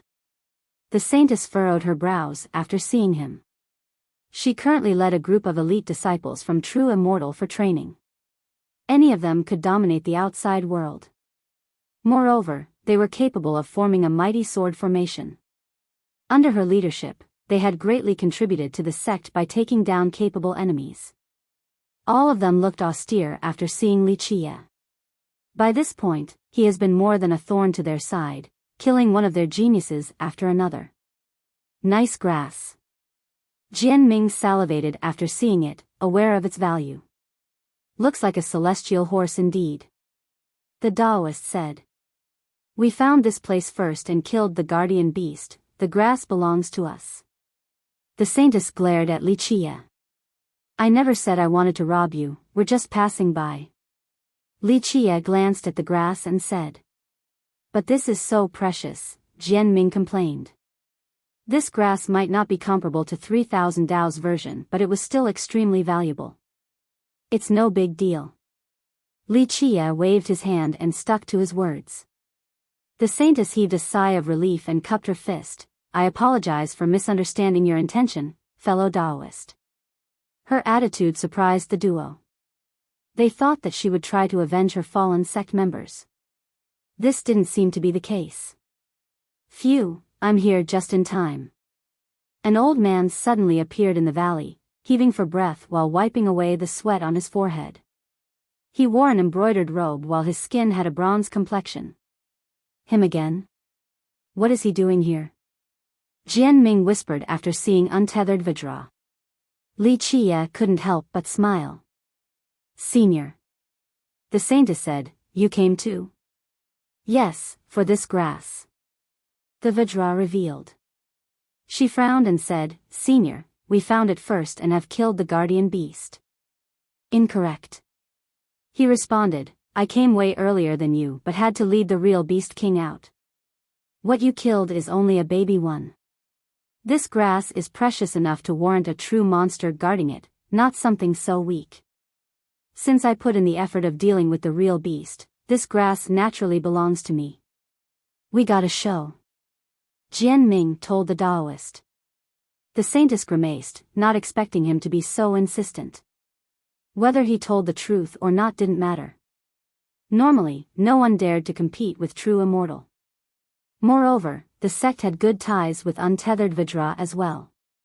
She cupped her fist and said softly, Senior, this grass is very important to us, please do us a favor, we'll certainly repay you with other treasures.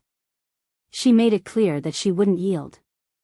I shouldn't refuse your kind intention, not to mention my relationship with True Immortal. The Vajra stroked his chin, however, my little girl needs this grass to strengthen her grand Tao. I'm afraid I can't give it up, do you mind? It became abundantly clear that both sides didn't want to give it up. I apologize, Senior, we must obtain this grass. She said firmly. As a direct disciple of True Immortal Sect Master, she wasn't one to acquiesce to others. Then you'll have to excuse me. The Vajra walked toward the grass. Clank. The elites from True Immortal instantly activated their sword formation. Runes appeared in the air along with rampaging sword energies. Impressive. The Taoist praised. The 36 sword formation of True Immortal, not bad at all. The Vajra praised. The saintess unsheathed her sword as well and displayed her mighty aura. Senior, please do not take one more step or we'll have to attack. She powerfully declared. Get ready then. Soaring dragon. The Vajra roared. A heavenly dragon surged into the sky with a golden radiance. It rushed straight toward the sword formation. Start. The Saintess commanded, and energy swords manifested into reality.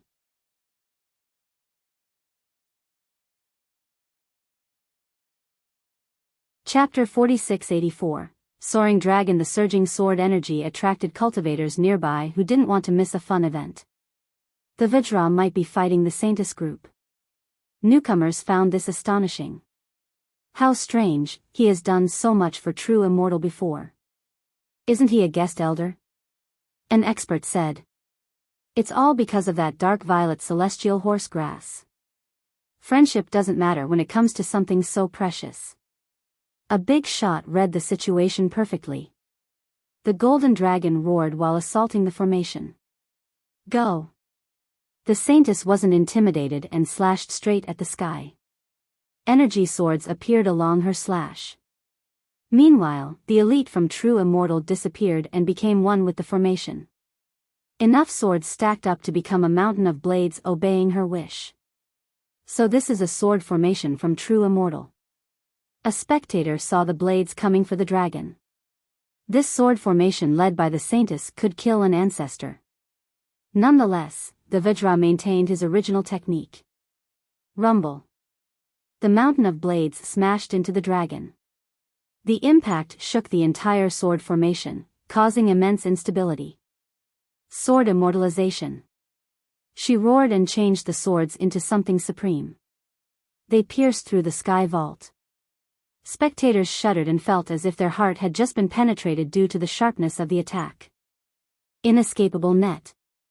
She followed the power boost with another technique. The empowered sword became murderous and destructive. No wonder why she is able to fight last-gen cultivators. This sword formation is frightening. A frightened observer commented. The first wave of swords cut the dragon's neck, causing it to bellow in pain. The successive waves then minced it down to countless pieces. Ah, help! The crowd then heard the Vajra scream. The strongest vagabond still can't take on True Immortal. They don't even need ancestors.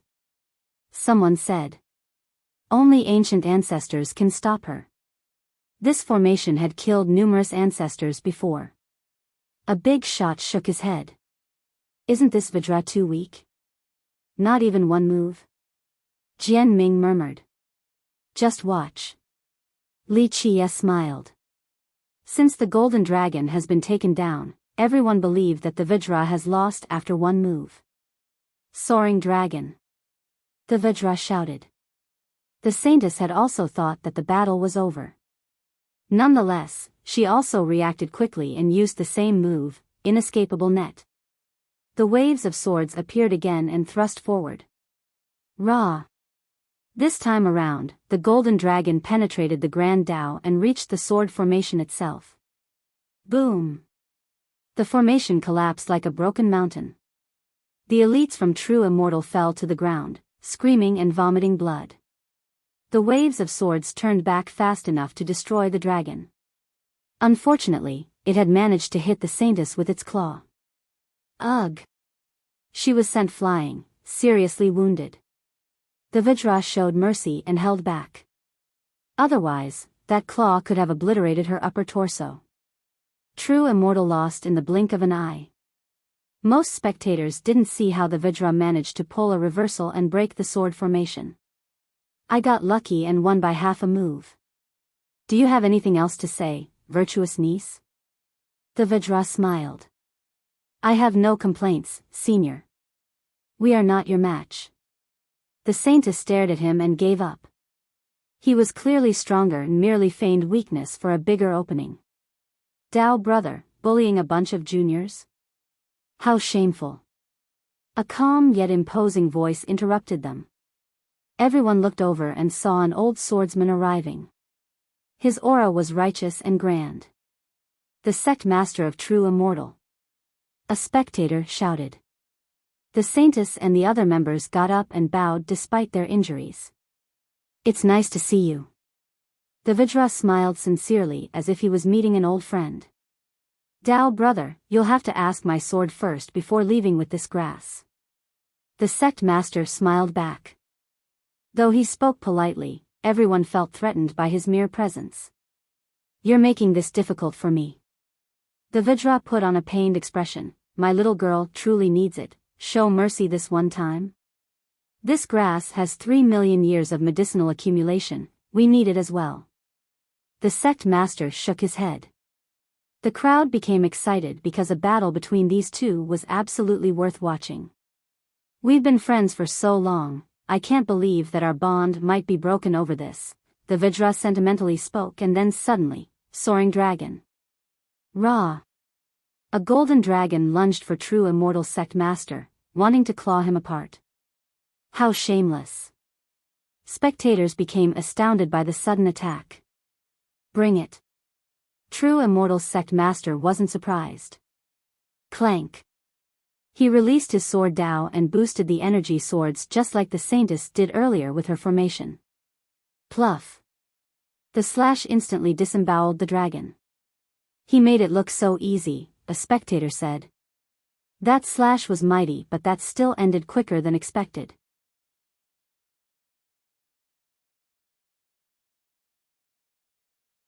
Chapter 4685. Still soaring dragon. It was surprising for everyone to see the Vidra losing the exchange so easily since he had just beaten the sword formation earlier. They doubted his power once more. Was it because the sect master was too strong? After all, it wouldn't be an exaggeration to call him the strongest sect master in the world, capable enough to contend against ancient ancestors. Soaring dragon. When everyone thought that the match was over, they heard the same battle cry coming from behind the sect master. The Vidra somehow appeared behind his opponent, who was caught off guard, delivering a palm strike straight for the back with the immensity of a golden mountain. Boom! It left a dreadful palm print in the air, a testament to its power. Enveloping sword mountain. The sect master reacted in this crucial moment with a horizontal swing backward. Clank. Thousands of swords spread out like a peacock's tail. Each was thick and massive, serving as doors to block the incoming palm strike. His swordsmanship left the crowd in awe, capable of switching between offense and defense in the blink of an eye. Bam! The palm struck the sword mountain and issued a deafening metallic blast, leaving behind another print. Soaring dragon. The Vidra's voice was then heard in front of him. Ra!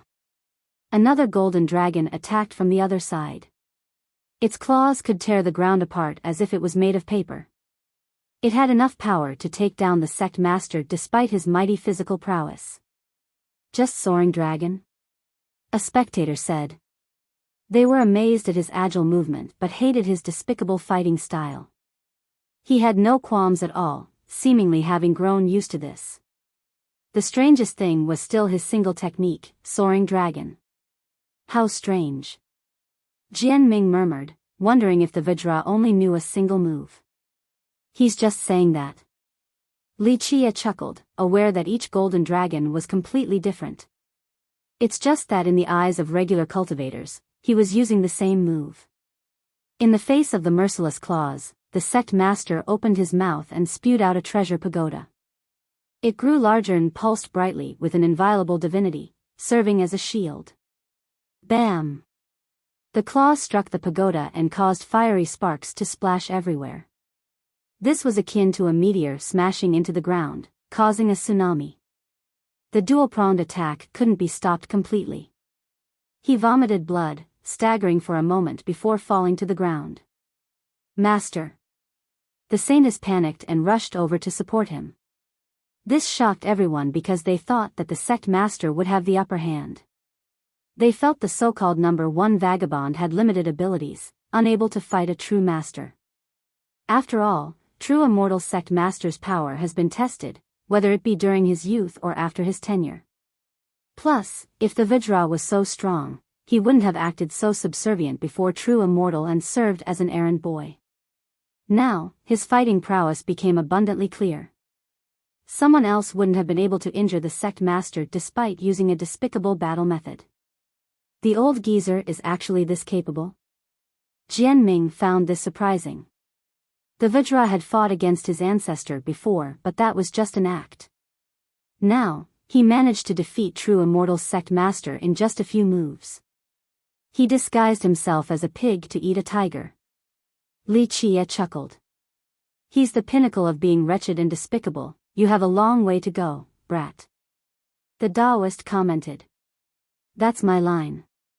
Jian Ming became annoyed. Meanwhile, others started talking about the battle as well. A reputable cultivator resorting to surprise attacks, how shameless. One commenter expressed disdain. It wasn't righteous, but his power is real, that's how he won. A big shot disagreed. Many agreed with this statement. Though he lacked proper decorums, he was certainly worthy of his fame. He, my apology, sect master. The Vajra apologized but certainly didn't mean it. True Immortal sect master smiled wryly, not expecting this outcome either. The guy pretended to be weak all this time, so he truly underestimated the opponent. Our little girl really wants this grass, my hands were tied in this matter. He added before heading for the grass. It tried to escape but couldn't lose the Vajra. Boom! Suddenly, another figure descended with surging true chaos energy. It splashed outward like the waves of a great lake, instantly suffocating the crowd. Favorite.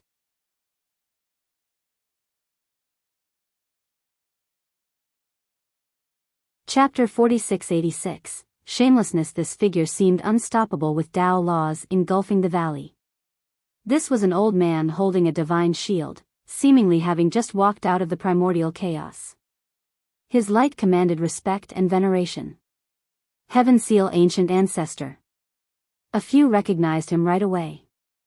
He was the master of True Immortal spirit and a cultivator who had dominated 8 desolaces.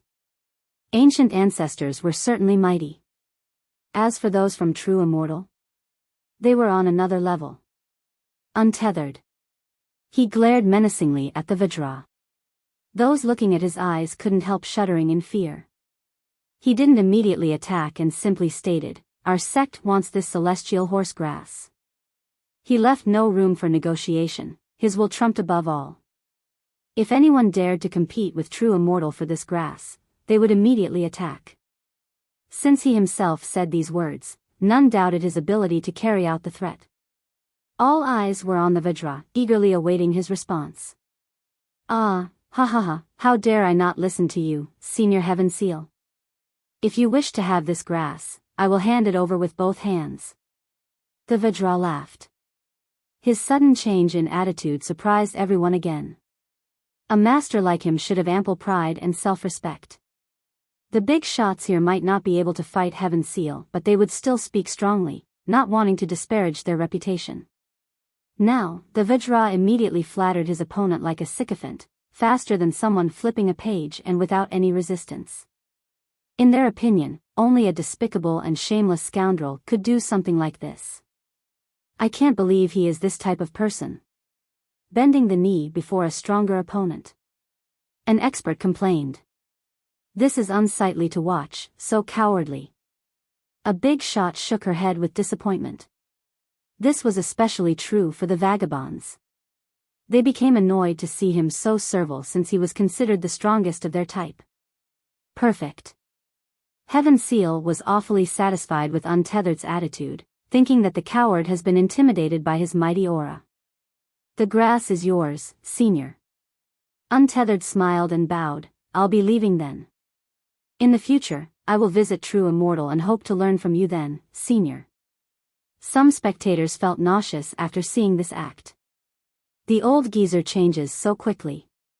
Jian Ming murmured. You may go. Heaven Seal was in a great mood and benevolently waved his hand. Thank you, Senior. Untethered cupped his fist and disappeared into the horizon, managing to ruin his reputation. Of course, their contempt toward him was one thing, they wouldn't have tried to fight Heaven Seal either.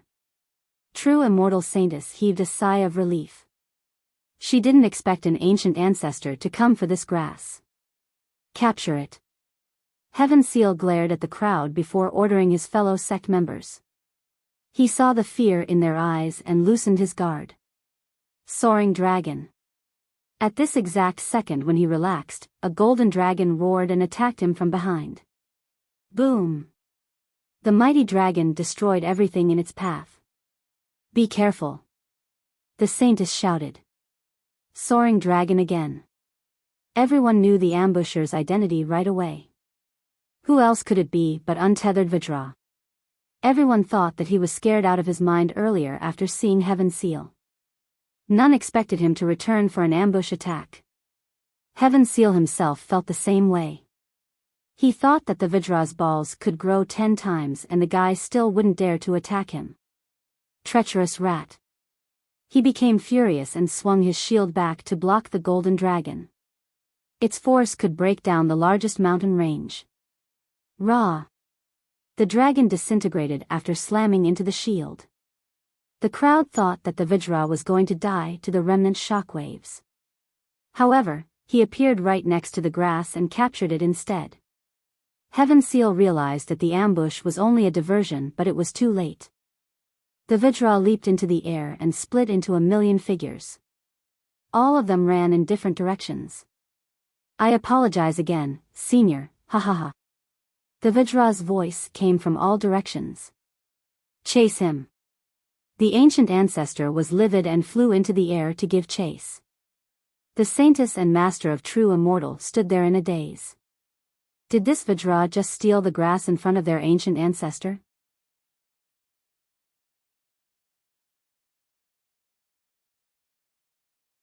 Chapter 4687, Wild Paragon. The two regained their wits and started a pursuit as well. Meanwhile, the crowd was left astounded since their opinion of the Vajra shifted several times in one event. Such a strange man. One expert commented. Shameless, yes, but at least he's rather courageous. An ancestor evaluated. Just a while ago, some believed that he didn't deserve the title of being number one, that he merely rode the coattails of true immortal to fame. This turned out to be wildly inaccurate because if it was true, he wouldn't have been able to defeat true immortal sect master or escape from Heaven's Seal ancient ancestor. Right, few in the world dare to oppose true immortal and take their desired item. A big shot admitted. He definitely has no moral though. Someone else picked a different complaint since his power and courage have been proven. The Vajra was indeed different from those belonging to the great powers. The latter had specific codes during battles. However, the Vajra did everything possible to win. The old geezer is hard to read. Jian Ming said. The Taoist nodded in agreement. His actual background is a mystery. I personally don't think he's a vagabond. More than that, his background is impressive. Li Chia smiled and moved on. The duo hurriedly gave chase. Jian Ming became curious and asked, Young noble, what is his background? An ancient lineage on a decline. Li Chia smiled. Jian Ming glanced at Li Chia and saw a strange expression. He felt that Li Chia was somehow close to this lineage. With the Vajra gone, the crowd also dispersed. Let's go find him, no more wasting time. A big shot went on the move. Many ancestors entered the Union this time. Some came to nest and others wanted to improve their Tao. However, the goal for quite a large number was the same as before, Golden Fist Emperor and the Gemstone. As cultivators scurried among the wilderness, they heard a loud boom from a Tao eruption. The source came from a peak with a myriad Tao beams shooting upward. A myriad was actually literal this time, not just a vague description. Countless runes appeared, resulting in a magnificent spectacle. They seemed to be celebrating something. Next came a Tao melody and many cultivators felt their own grand Tao resonating happily with it. A flood of chaos true energy surged out, eventually forming an ocean. Rumble. The overarching radiance continuously intensified. Eventually, a youth appeared, looking rather mighty with 3 heads and 6 arms. Normally, this would be a frightening sight, but due to the presence of the Tao, he looked divine and dominating. He held a different treasure with each hand, a sword, banner, jewel, mirror. The treasure each had a unique property and light. Nonetheless, they were equally powerful. Boom! The strongest aura of a heavenly sovereign emanated from him and swept through this independent domain. Those nearby felt as if they have just been hit by a tsunami. Myriad Sovereign, actual 10,000 Tao. An expert shouted, he has proven himself and is on the way to the true apex. Heavenly sovereigns cultivated the Tao after the golden level. The more Tao they had, the stronger. Becoming a myriad Tao sovereign meant achieving an important milestone. Some considered this to be the start of supremacy. Anything before this realm was trivial in comparison. Wild Paragon, the #1 genius of the East. A youth recognized him. Right, the saint child of desolate sacred ground. Another chimed in. Your information is outdated, he has been serving as the sect master for a long time now. An Eastern cultivator shook her head. Wait, isn't the #1 genius of the East Five-Sun King? An unaware cultivator became confused. That's later on. The Eastern cultivator explained, Wild Paragon debuted earlier than Five-Sun King. The latter didn't show up until after Wild Paragon was rather famous. He swept through the young generation uncontested and only lost to Five-Sun King by a little bit. With that, he pleaded loyalty and joined the king's banner. He's the youngest of the 8 paragons under Five-Sun King. He should be listed under the 36 sovereigns, but he's too strong for that, hence the upper classification. Another explained. So he's the strongest of the paragons? Someone asked. No, that's hard to say. He's just the youngest. The Eastern cultivator said. It is widely believed that he is only a tiny bit weaker than Five-Sun King. If he had chosen the Tao Lord path, he might actually be competitive with the 5 Conquerors since he had more time training. A clan member said.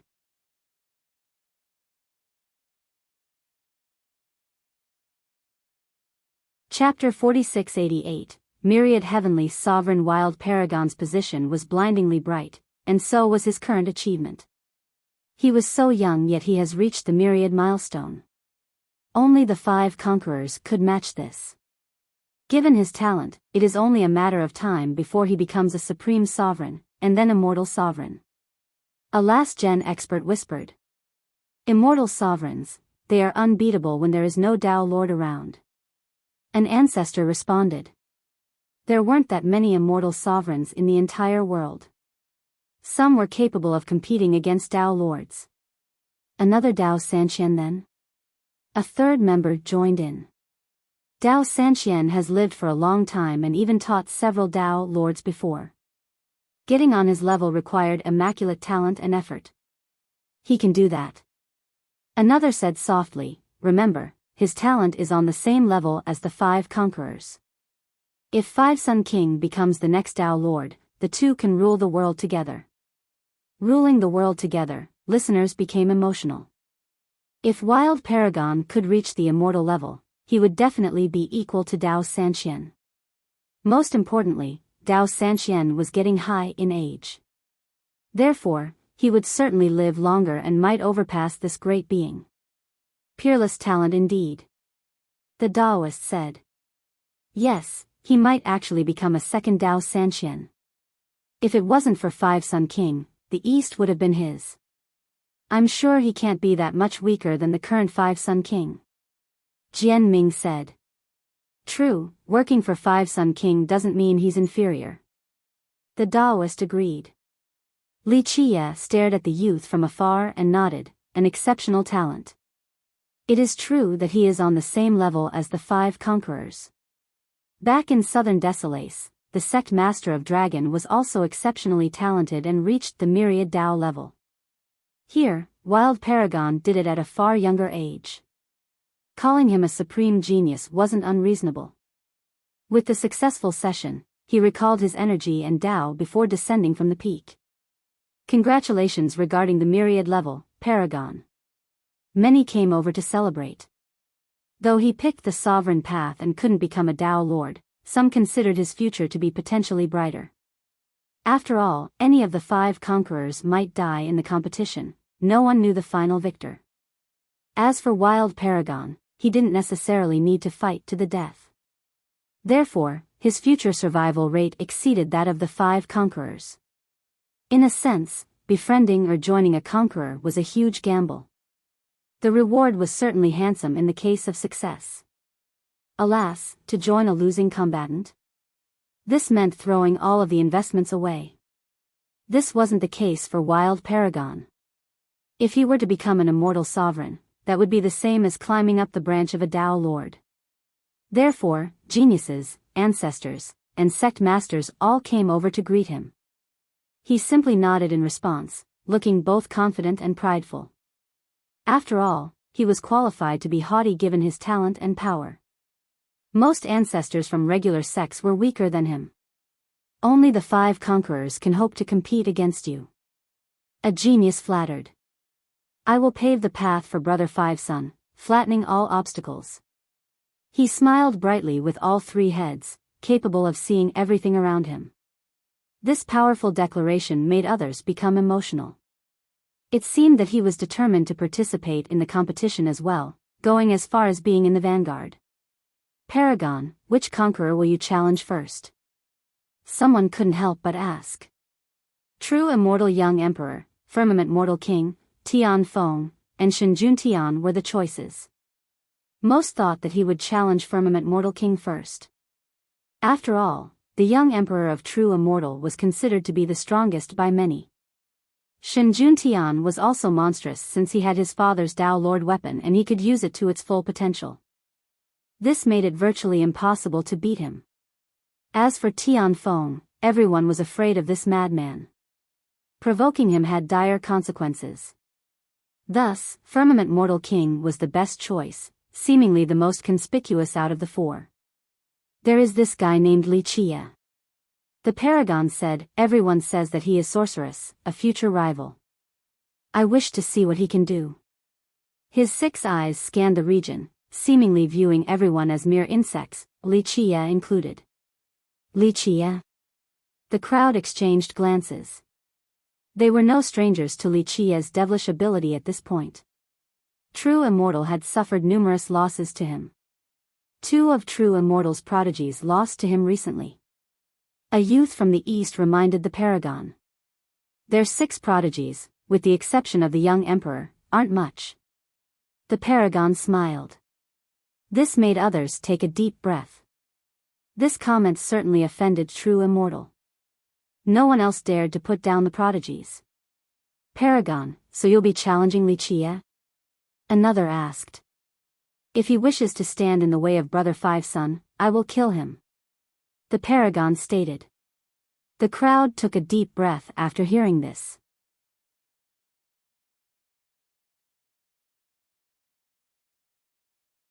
Chapter 4689. One toss. The comment sparked rumination among the crowd since they have seen Wuxia in action previously and unanimously thought that he was comparable to the 5 conquerors. Just a while ago when Five Sun King confronted him, there was no clear favorite in that duel. Therefore, they thought that Wild Paragon was being careless with this claim. Wuxia was no longer the nameless junior he once was, his fame was now justified. Paragon, you are capable of lifting the sky with your 6 hands and won't have any problem slaying Wuxia. Someone took advantage of this to flatter him. Your Grand Tao is finished, so you are unbeatable. His methods, albeit wondrous, are no match for you. Yes, who can stop you when you use all 6 treasures? A different youth flattered. Some cultivators nearby frowned after hearing this. Though everyone wanted to please the Paragon, lying like that was rather nauseating since they didn't actually think he could kill Wuxia. Wild himself knew that these were mere flatteries, but he still enjoyed them.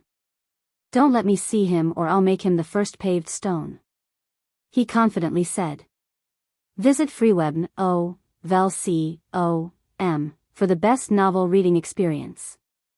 His cocky attitude made the crowd actually want to see a fight between them, to see if he could back it up. You'll be triumphant for sure. Another sycophant didn't find this embarrassing at all. Young noble, someone wishes to challenge you. Meanwhile, Jian Ming was paying special attention to their conversation and became irate. Wuxia chuckled and bent down to pick up a stone, then casually threw it forward. Boom! The spatial fabrics suddenly trembled after an explosion in the sky. Everyone looked up and saw a meteor falling down with an apocalyptic momentum. A long fiery trail could be seen as the air was burning. Despite Li Qia's playful toss, the stone still had immense power and appeared to be a meteor. Those near Wild Paragon were sure that everything within 1,000 miles was going to be obliterated by the impact. Back off. They hurriedly leaped backward and flew away. Humph. Wild Paragon remained calm and waved his banner, blowing away winds and clouds due to the gales. Dao laws then poured down like waterfalls and blocked the path of the meteor. Boom! The disastrous meteor broke down before the banner despite its incredible momentum. The power of the banner was rather impressive, creating a barrier as tough as an unbreakable mountain. Nice! Spectators cheered instantly because Wild Paragon only needed to wave once to stop a meteor, fully displaying his might. They thought that given his age and talent, he might actually become a second Dao Sanqian. However, they didn't notice a tiny pebble still flying toward him after the crumbling of the meteor. Wild Paragon, on the other hand, became startled. He reacted quickly and channeled his energy for defensive purposes. Pop! Nonetheless, the pebble struck him in the face with the force of a merciless slap. He spat out blood and a scar was left on his cheek. The loud supporters immediately stopped cheering and stared at him in astonishment. Wild Paragon was livid. He had just proven his Dao and became a myriad sovereign. He thought that even ancestors couldn't take him, let alone other geniuses. Now, someone had publicly humiliated him during this glorious moment. This was impossible to endure. Coward, where are you? Come out and accept death. He roared thunderously in nearly ruptured listeners' eardrums, causing them to bellow in pain. The rage of a myriad sovereign was rather serious. He alone could take down a regular sect. His 3 heads looked around while his eyes pulsed intimidatingly. He resembled a furious god looking for offenders. So this is a myriad sovereign. The ancestors yet to reach this level paled in comparison. Come out. He roared again and released a tsunami of aura. The crowd became intimidated right away and understood why he was livid. Though the wound was not serious at all, it dealt a considerable blow to his pride and prestige. He needed to kill the offender in order to rid himself of frustration. You said you wanted to kill me? Li Qia's leisure voice could be heard on top of a peak nearby. Li Qia. Everyone knew Li Qia at this point since he was considered equal to the conquerors. All eyes were on Wild Paragon due to his strong words earlier. He talked about killing Li Qia. Now, would he actually attempt to do so? Boom! His 6 eyes turned cold as he released his energy. He immediately leaped toward Li Qia. Each step left behind a clear print in the sky and caused the region to quake. His pace brimmed with power. Everyone felt as if he was stepping on their chest, rendering breathing difficult.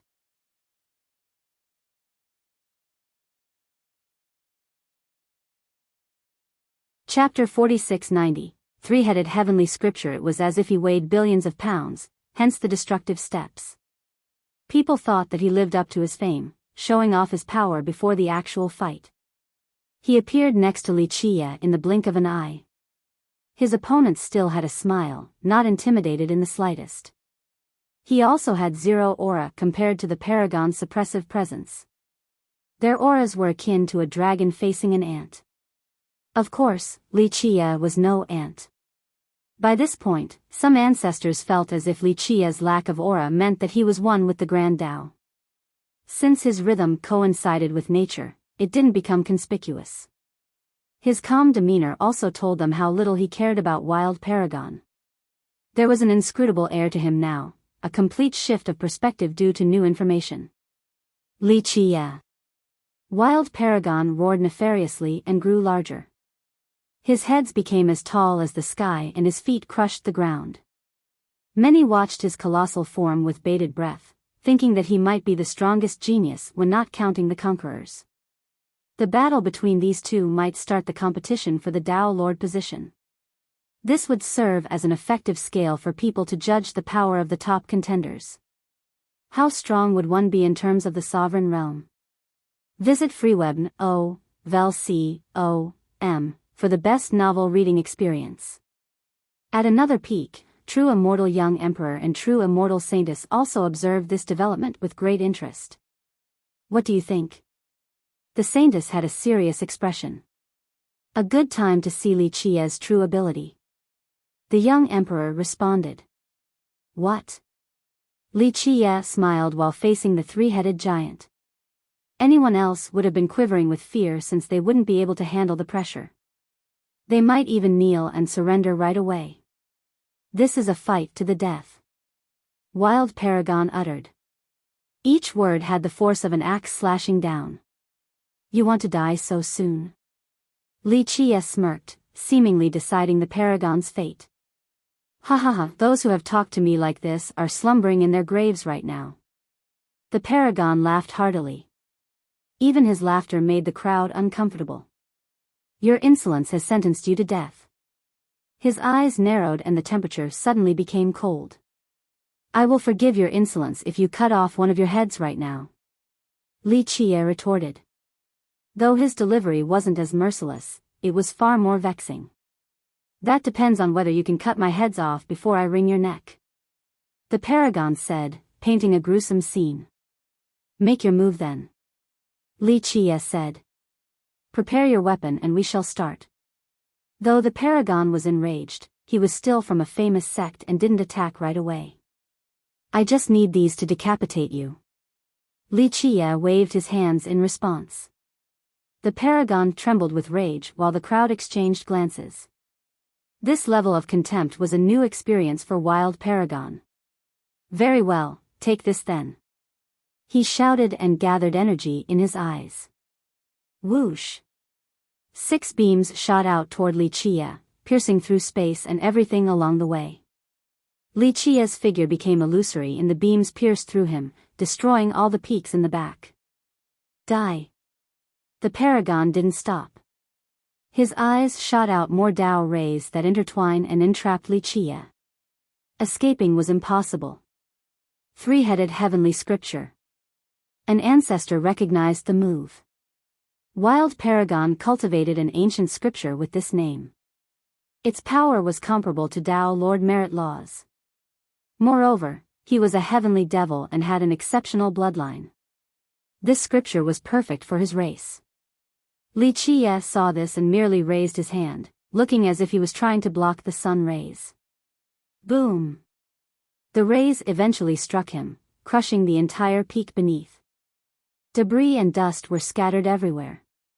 What do you think? An expert asked his friends. Those eyes beams earlier were rather impressive.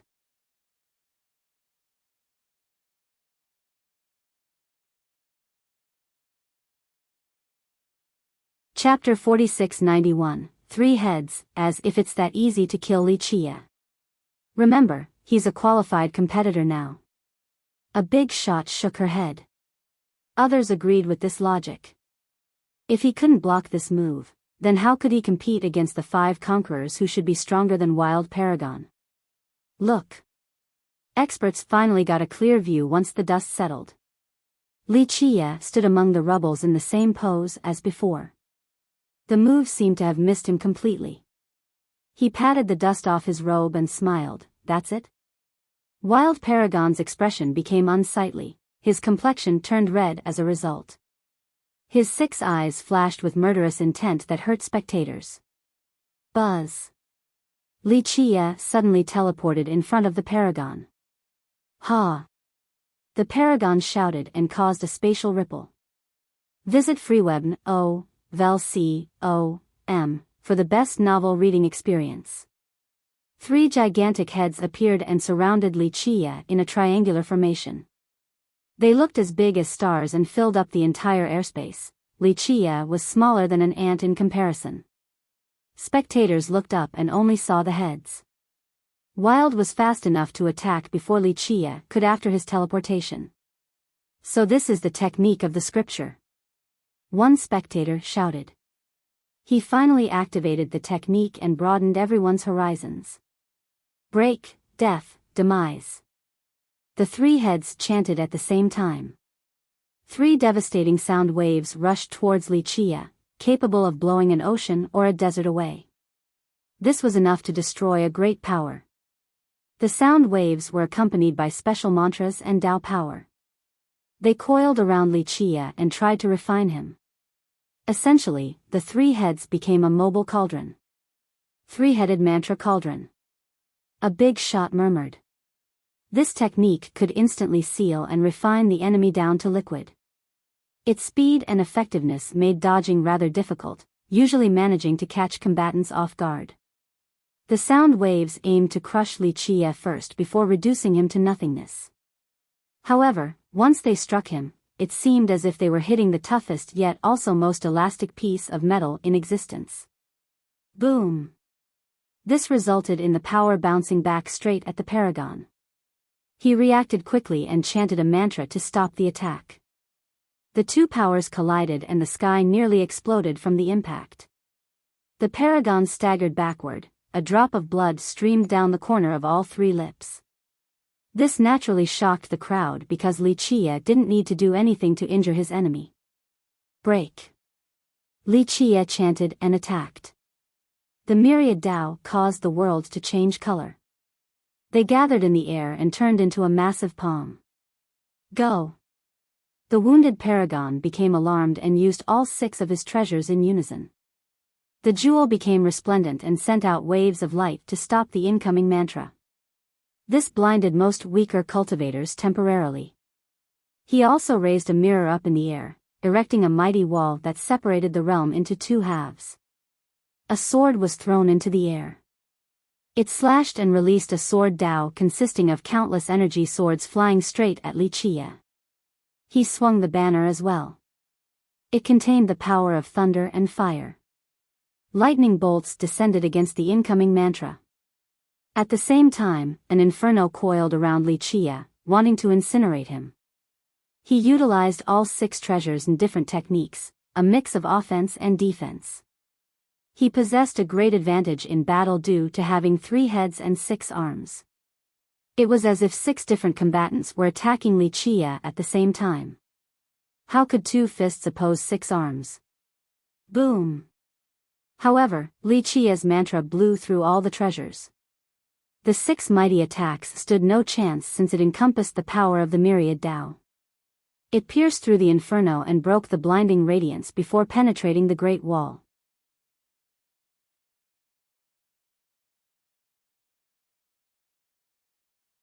Chapter 4692, Assessments. Bam! The mantra struck the paragon and exploded. The youth fell like a meteor and smashed into a peak. The scene became silent right away, only gasps could be heard. Wild Paragon had all the momentum before coming into this fight since he has just reached the myriad level. People thought that he was qualified to challenge Wuxia, a few thought that he would be able to win. Those who doubted him believed that Wuxia would need to try rather hard and show some ace cards, meaning that it would be a fierce battle. No one expected his victory to come so easily. He didn't use a supreme merit law or top technique at all. This made the disparity rather apparent. Just how strong is he? One ancestor whispered. It's hard to truly assess him. He looks weak in terms of appearance, but once he makes his move, he looks unbeatable. A big shot said. From a distance, the saintess looked rather somber. Senior brother, this is your strongest rival. We must eliminate him. Visit freewebn.com for the best novel reading experience. Yes, he's a big threat on the Tao path indeed. The young emperor admitted. There's nothing about his background, he doesn't give any hint with his attacks. She tilted her head, pondering. He is so attuned with the grand Tao, every movement is natural. The emperor had a serious expression since he lacked confidence in going against Wuxia. This wasn't the case for the other conquerors. Though they were relatively even in strength, he thought that he would emerge triumphantly. Wuxia was the sole exception. You are at a great disadvantage against him, senior brother. She became worried. Despite a lack of information, the young emperor said, "It's not just about personal strength and talent. It's too early to be pessimistic, and most importantly, he is alone. One man can't change the tides." This was proven historically, since countless supreme geniuses died before becoming the Tao Lord. Though their talent gave them the greatest chance, they still failed to last to the end due to the perilous nature of the competition. "I believe in you, senior brother," she answered. On another side, the handsome Shinjuntian has been watching as well. Next to him were Godwhip Princess and Paramount Scion. His mastery of the Tao is unreal. Shinjuntian couldn't help but praise. His knowledge exceeded that of some ancient ancestors. After all, his father was a Tao Lord. He had met plenty of top masters before, so he had a good glimpse into true invincibility. He had sensed his father's power previously. "We must eliminate him somehow," Godwhip Princess said. Shinjuntian revealed a smile that completely captivated her. He replied, "This path doesn't end well for most. The danger doesn't end after becoming the Tao Lord either, since more powerful foes will show up. This is just the nature of seeking the Tao. Your Tao heart puts me to shame." She had nothing but love and admiration in her eyes. "No, I merely had a fortunate upbringing. I would be nothing more than an ordinary person if it wasn't for father's augmenting my physical constitution, definitely inferior to the two of you." He shook his head. "You're joking, senior brother." Paramount Scion disagreed. "Even if you aren't the descendant of a Tao Lord, your heart and mind alone make you exceptional, no different from an immortal from above." "Well said, senior brother Paramount." The princess agreed. "You are the most benevolent person we have met, unstained by the mortal coil. We shouldn't be muttered in the same breath as you. You're too kind." He smiled again. Any girl would fall head over heels for him right now after seeing this dazzling scene. Godwhip Princess was proud and arrogant due to her status and accomplishment.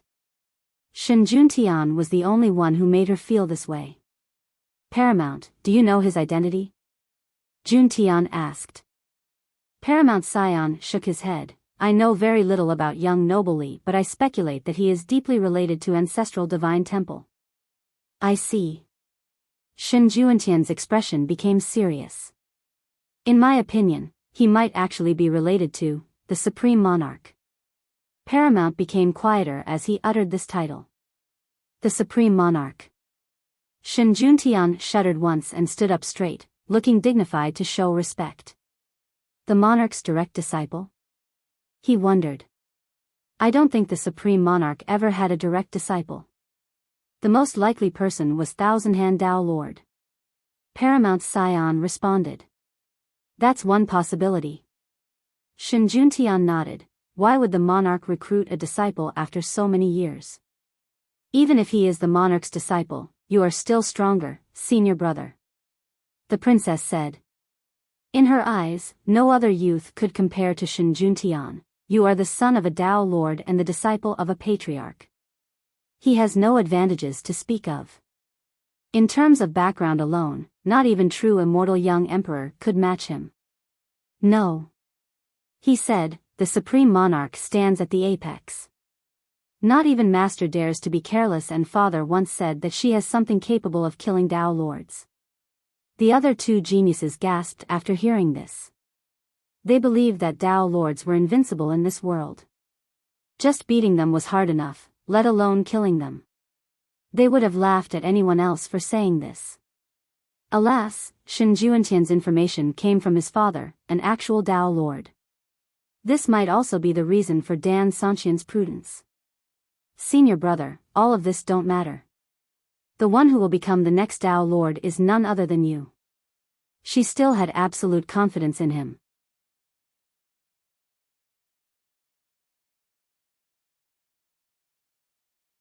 Chapter 4693, Power of a Myriad Sovereign, Whoosh.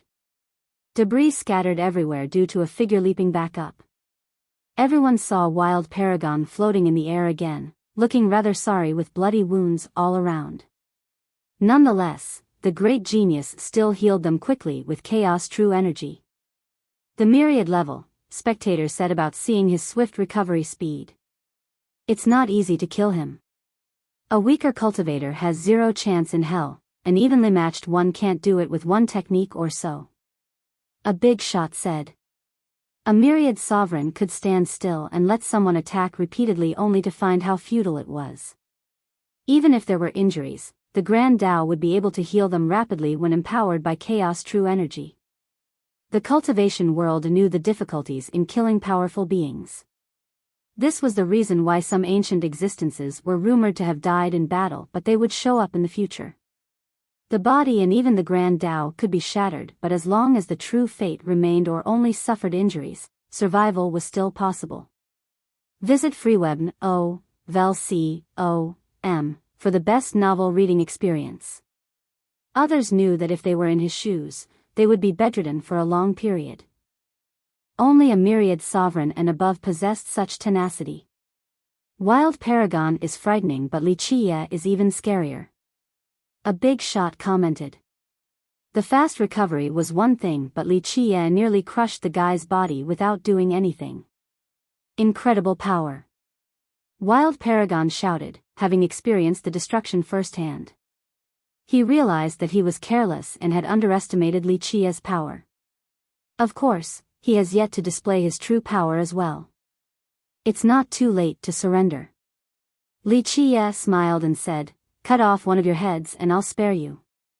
Spectators became frozen and stared at Wild Paragon.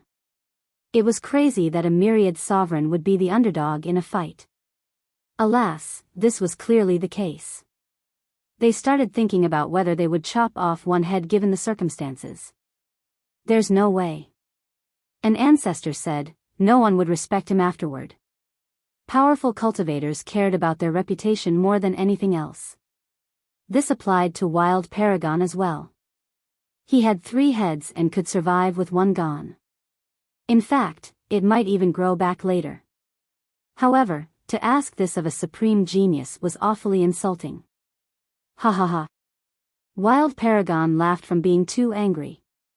He has dominated since his debut. Not even Five-Sun King could completely suppress him. It's too early to speak. The victor remains unknown until the last second. He said. You'll die. Li Qie waved his hand. No need to wait until the last second, I'm letting you know now. The Paragon's complexion became red. The guy was treating him like a helpless ant. Meanwhile, the crowd could see the anger and indignation building within him. Alas, what could he do against Li Qie? Show me that you can kill me then. He shouted.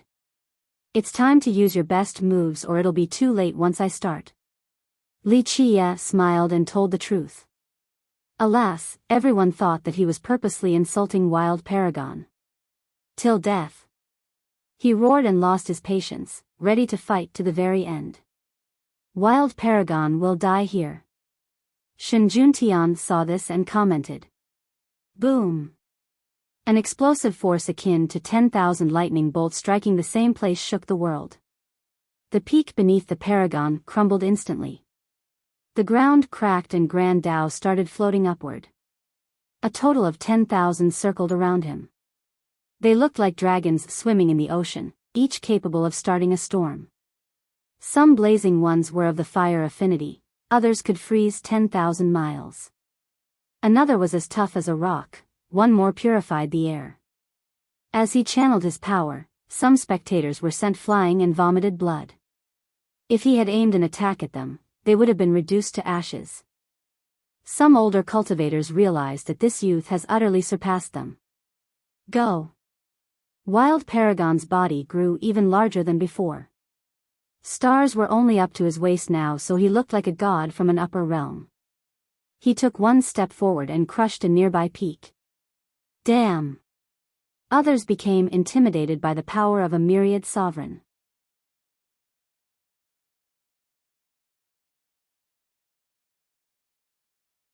Chapter 4694, Heavenly Six Treasure Annihilation. As tall as the heaven while crushing the earth, his arms looked like 6 mountain ranges looming above. He activated all of his power, resulting in a dreadful spectacle. He still controlled his energy, but the aura alone instilled fear into the crowd. Waves and gales emanated from him, a natural phenomenon from someone so strong. People looked up and his eyes looked like 6 suns. They felt as if they could spew out flames and incinerate the world. Some immediately got on their knees, unable to handle the pressure. Just his gaze alone could be so destructive. This was beyond the ability of many cultivators present. Boom! All 6 treasures released boundless light. Each ray was accompanied by engulfing flames. His 6 treasures are the finest from desolate sacred ground, left behind from an ancient era.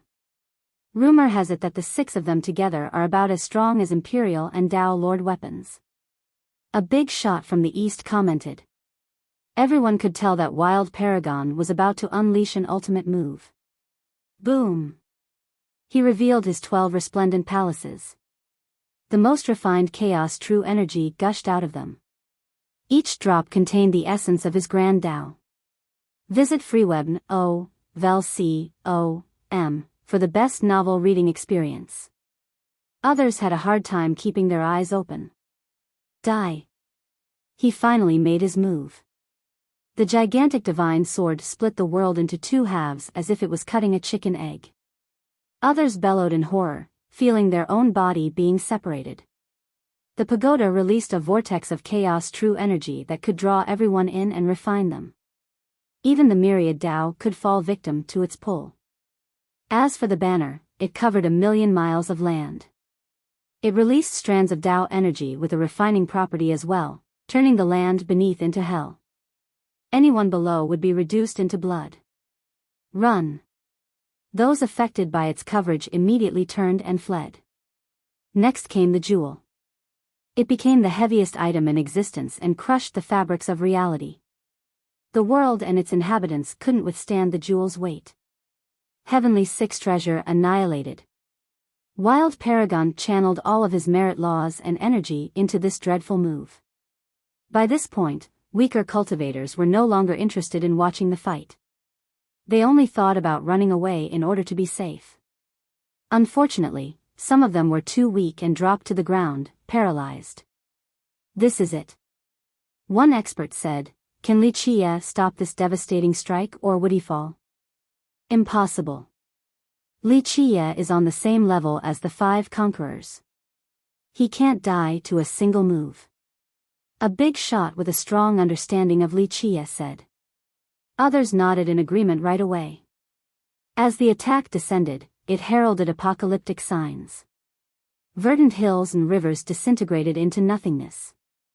Li Qie smiled and made a fist. Buzz. It pulsed with a golden light. Golden Fist Tao. Others recognized his technique right away. Some had seen it back in Golden Gate when he controlled its foundation and borrowed the power of World Breaker. However, he didn't summon any external help this time. His punch alone created an eternal golden radiance. As he punched the air, the golden light left behind an everlasting mark. Spectators became amazed at its splendor and thought that a heavenly kingdom could come from it. They didn't have much time to think because its power manifested and sent them flying. Some vomited blood while others couldn't handle the pressure and were reduced to blood. Fuck. Many screamed in horror and kept on running. Boom. The punch faced the combined might of the 6 treasures. Despite their impressive power, the punch reduced everything back to the origin. The grand Tao and true chaos energy of the treasures were immediately defeated. It moved onward and struck one of the paragon's heads. Though it was larger than the sun, he still screamed in agony. In the next second, it exploded from the pressure. Blood and bits of flesh splashed everywhere. Ah! His scream made everyone shudder. Bam! He fell backward and smashed numerous mountains, shrinking back to his normal size. He was still alive since he had 2 heads left. Nonetheless, his courage was completely destroyed just like the head, so he turned to run.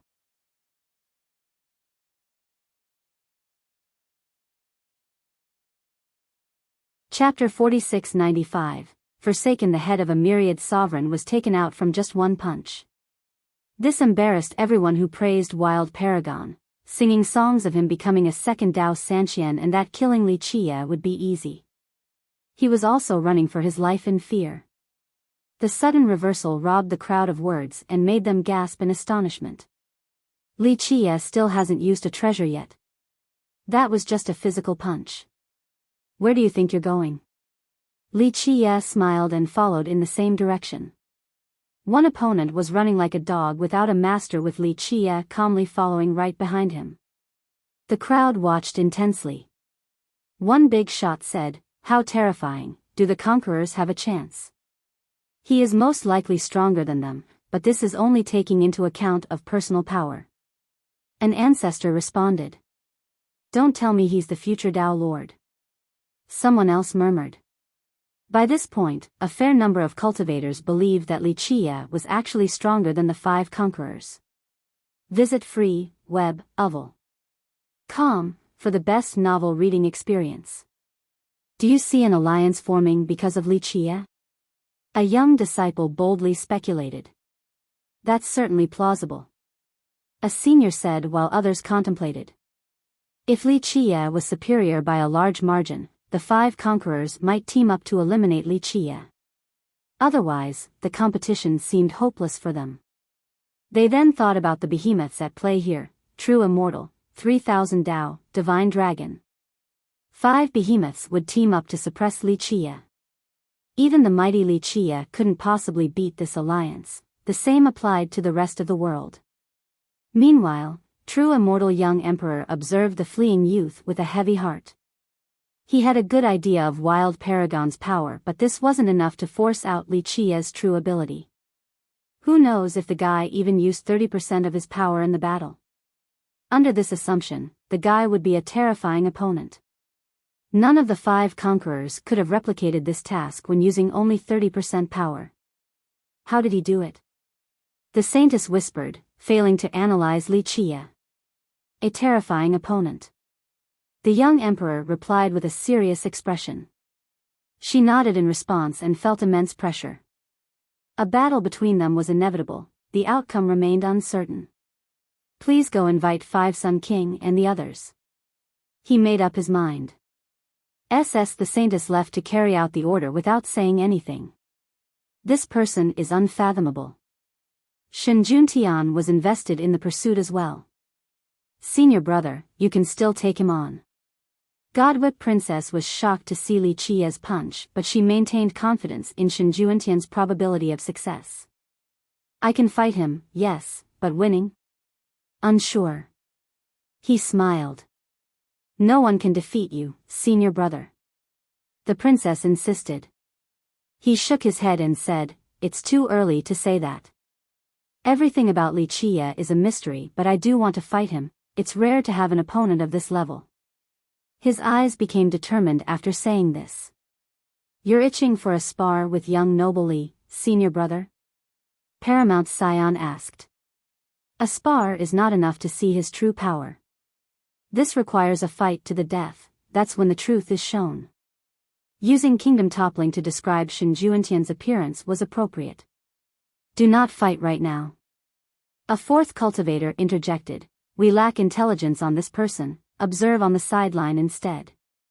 Shenjuntian followed the direction of the voice and saw a middle-aged man standing there. First brother.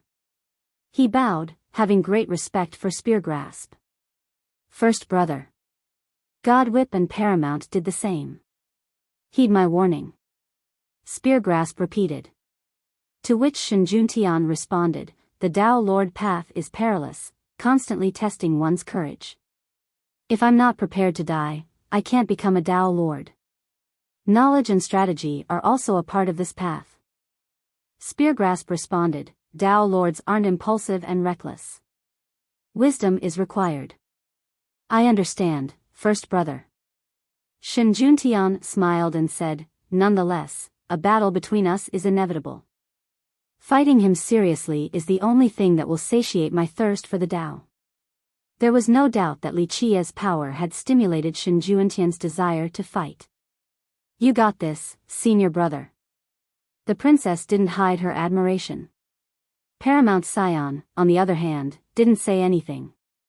Although he was on Shen Juantian's side, he lacked the same confidence in his victory. Wild Paragon mustered all of his strength to run. Alas, he couldn't lose Li Qie. This was utterly humiliating since he threw away his face and dignity. Boom! A figure suddenly landed and blocked Li Qie's path. Is it Five Sun King? Spectators looked around.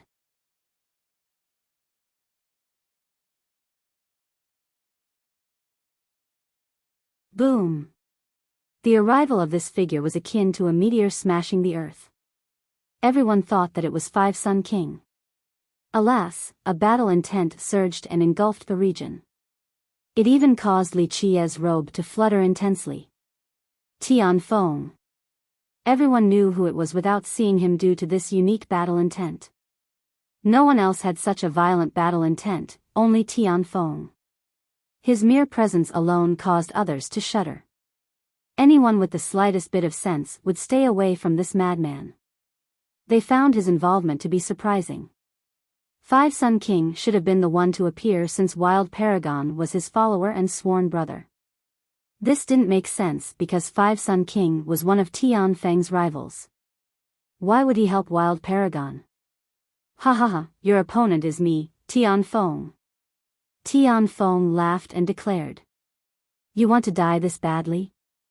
Li Qie stared at him and smiled. This rather common statement was fine when directed at someone else. However, this was Tian Feng, a feared combatant with an exemplary battle record. Visit free web .com for the best novel reading experience.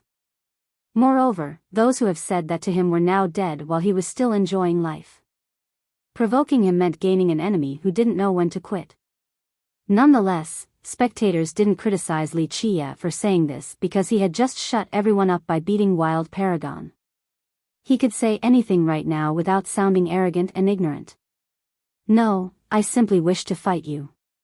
Tian Feng excitedly said, of course, feel free to kill me if you can.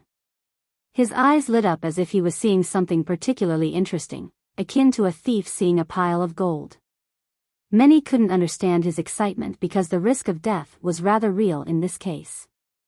On the contrary, Tian Feng found joy in fighting a potentially fatal battle. Very well.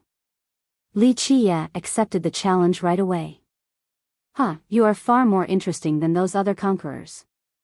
No need for pleasantries then, witness my true form. Tian Feng laughed. Boom. He spun around and reverted back to his original form. His sheer weight created a pit. He turned into a gigantic frog. Of course, he looked different from regular ones. He was the size of a hill and brimmed with strength. His skin was rather thick as well despite looking soft. As he crouched on the down, it drooped down and looked moldable.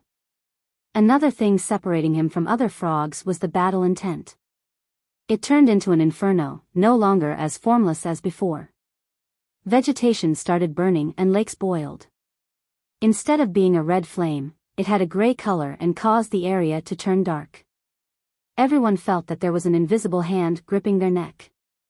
His battle intent was already dreadful, but after reverting to his true form, it intensified and became several times stronger. Mad Frog! Some shouted. This was a rare demon race with a precious and powerful bloodline. They loved fighting, and this was the case even before they became demons, capable of fighting venomous snakes, centipedes, scorpions, and other dangerous creatures. After becoming demons, this race would want to fight even more. Tian Feng managed to relatively restrain his natural instinct but still became famous for it. He was strong enough to fight using a human form. He only reverted back to his original form against truly mighty opponents. This revealed how highly he regarded Li Qie. I'm starting, eat this. Tian Feng shouted and leaped into the air, crushing the ground beneath him. He didn't resort to using any technique or merit law, only his body as a weapon. Li Qie's fist became resplendent again as he used the golden fist Dao. Bam! He struck Tian Feng's chin and knocked the frog back, causing it to roll into and smash several mountains. Just one punch again? Spectators became slack-jawed. If he could defeat a conqueror with just one punch, then maybe only characters such as Dao Sanqian would be able to fight him. Bam! Tianfeng jumped up and got back on its feet. Whoosh!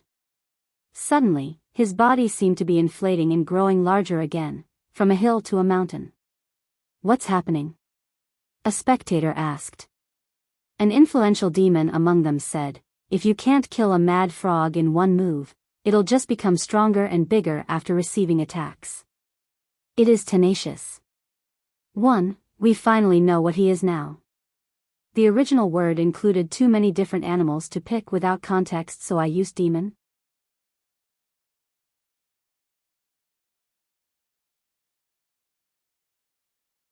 Chapter 4697. Innate gift. The punch failed to injure Tianfeng and only made him grow bigger. Everyone also sensed him becoming stronger. What a race, completely unmatched. The demon Big Shot said, molded into perfection for war and battle, they can withstand an attack several times stronger. No one questioned Li Qia's punch since it obliterated Wild Paragon's head earlier. Thus, this result caught most by surprise. This was Tianfeng's biggest advantage, possessing a formidable and tenacious body. Being attacked only made him stronger during the course of battle. This allowed him to attack Evil Dragon Camp during his youth, still coming back multiple times after being crushed. Each failure only made him stronger, and eventually, he destroyed the entire camp. Cultivation through combat might be another reason why he loved fighting. How the hell does anyone kill this monstrous physique? An expert murmured. Boom!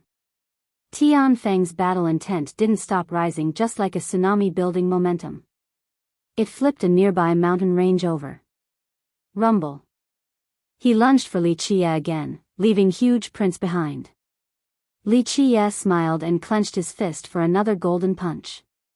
Boom! It struck his chin again and everyone heard cracking noises. This pain should be unbearable as Tianfeng was sent flying once more, smashing through several peaks. What about this time? A spectator murmured. Bam! Tianfeng answered by getting up again. His body doubled in size again, becoming a high mountain similar to Wild Paragon earlier. This time, blood was seen streaming down his mouth. Nonetheless, he still became stronger and the radius of his battle intent increased. He's unkillable. Another commented. The demon Big Shot spoke again. They're truly unique, this physical prowess is unmatched. It's hard to find a weak point. Some believe that in order to deal lasting damage, the opponent needs to be several times stronger. Several times stronger? Listeners exchanged glances of astonishment. Tianfeng was one of the 5 conquerors, strong enough to dominate the realm. Being several times stronger than him required a frightening level of cultivation. Since Li Qia was from the same generation, he could be stronger but not by several times. Boom! The same thing happened again, Tianfeng coming being sent away by another golden punch. He smashed into the ground and changed the landscape, being awfully bloody this time. Once he got up, his body grew again and resembled a large grind mill taking up too much space. It could overfill the entire world in time. Shit, those standing at what used to be a safe distance were assaulted by the gales of intent. The unlucky ones got caught and became bloody mists. Others realized why Tianfeng was so feared. He merely tried to crush Li Qia without using any merit law. Though he had been beaten several times, this only made him become stronger. Is his body truly unbreakable? Godwhip Princess saw this and became frightened. No wonder why he was so fearless. Difficult with ordinary methods. Shen Juntian shook his head. An immaculate weapon with an ultimate strike should work. Piercing his body will make him feeble. Would your Dao Lord attack be enough, senior brother? She asked. He only smiled and didn't answer. Seems impossible with a fist. Paramount Scion became worried. Shen Juntian looked eager to watch and said, This innate gift of Tianfeng might be enough to force Li Qie to show his cards. We can then figure out his background. Only through observing Li Qie's techniques would he be able to guess Li Qie's origin and merit laws. From that, he would have a good grasp of Li Qie's actual power. Otherwise, it would be impossible to come up with an actual plan. He was a believer in the popular adage, if you know the enemy and know yourself, you need not fear the result of 100 battles. Bam! Tianfeng lay flat on the ground. He opened his mouth, capable of swallowing the celestials. Your fist can't pierce my defense, you will never beat me this way. His voice echoed thunderously, take out your weapon. He was also eager to experience Li Qie's true power and top weapons. These 2 hands are enough. Li Qie smiled and waved his hands. I'm telling you that it's impossible. I'll lend you a weapon, let's see if you can pierce my body. Tianfeng laughed and summoned a weapon, throwing it down in front of Li Qie. This was a long spear of the lightning affinity. Thunder erupted along with a billowing Dao Lord aura.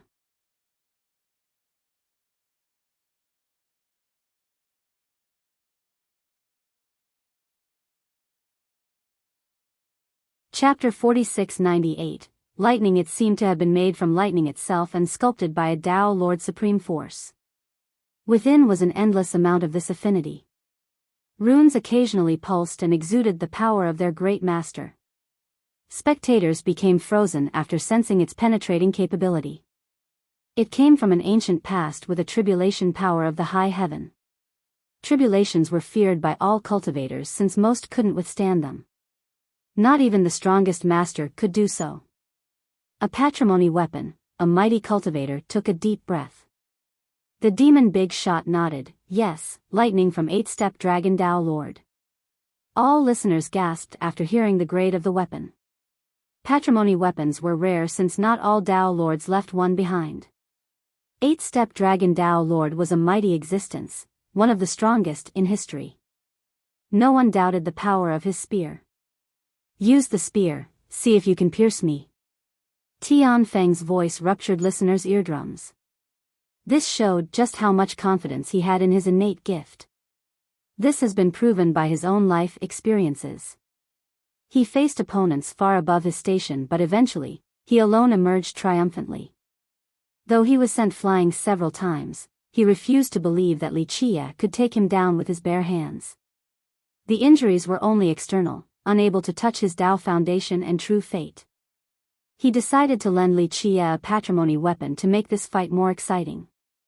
Of course, others thought that he was insane for doing so. You can't find a second cultivator like this. An expert said. No one would ever willingly hand a patrimony weapon to someone else, let alone an opponent. Start, let's see if you can kill me with lightning. Tianfeng laughed heartily. What a madman. Godwhip Princess commented. This is Tianfeng, he has the qualification and potential to become a Dao Lord. His love for fighting is commendable.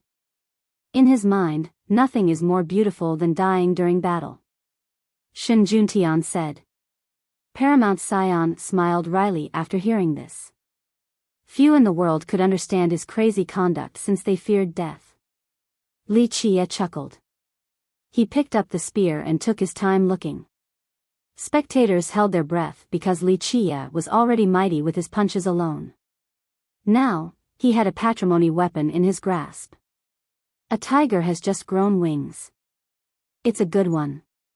He praised and then channeled his energy into it. Boom! A tempest of Dao Lord aura erupted, sweeping the crowd off their feet. Ah! Some were sent flying thousands of miles away.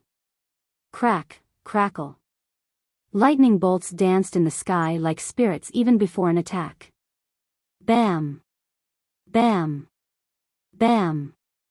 Unlucky souls were struck by them and fell to the ground, no longer moving like electrified fish. So strong, many were forced to the ground, not even daring to think about resisting. You actually managed to muster this much power from it? Ha ha ha, yes. Come, see if you can kill me. Tianfeng shouted excitedly while lightning bolts caused his huge frame to tremble. He showed no sign of fear but seemed to take pleasure in being struck by the bolts. Remember, numerous cultivators were paralyzed on the ground, still twitching helplessly. Only Tianfeng's physical constitution allowed him to enjoy it. He's not just a madman, he's a pervert too. One spectator concluded. Buzz. Li Qie suddenly stopped and the pressure dissipated. The air became clear again, only the spear was still pulsing with lightning. No need for a weapon to deal with you. I do appreciate the kind intent though. He tossed it back to Tianfeng and said. This astounded spectators, some thought that Li Qie was being a fool. Tianfeng's innate gift was peerless and hard to break. A patrimony weapon was a gift from heaven itself. The chance of winning was boosted with the spear. No one would want to give it back. Li Qie seemed to be an exception. That's a true genius for you, that mindset, how brilliant. He can become a Dao Lord. A mighty big shot praised. Dao Lords are a different breed, ordinary people can't understand them. The crowd appreciated both Tianfeng and Li Qie's choice even though it appeared unwise. You insist on being barehanded? Tianfeng became disappointed.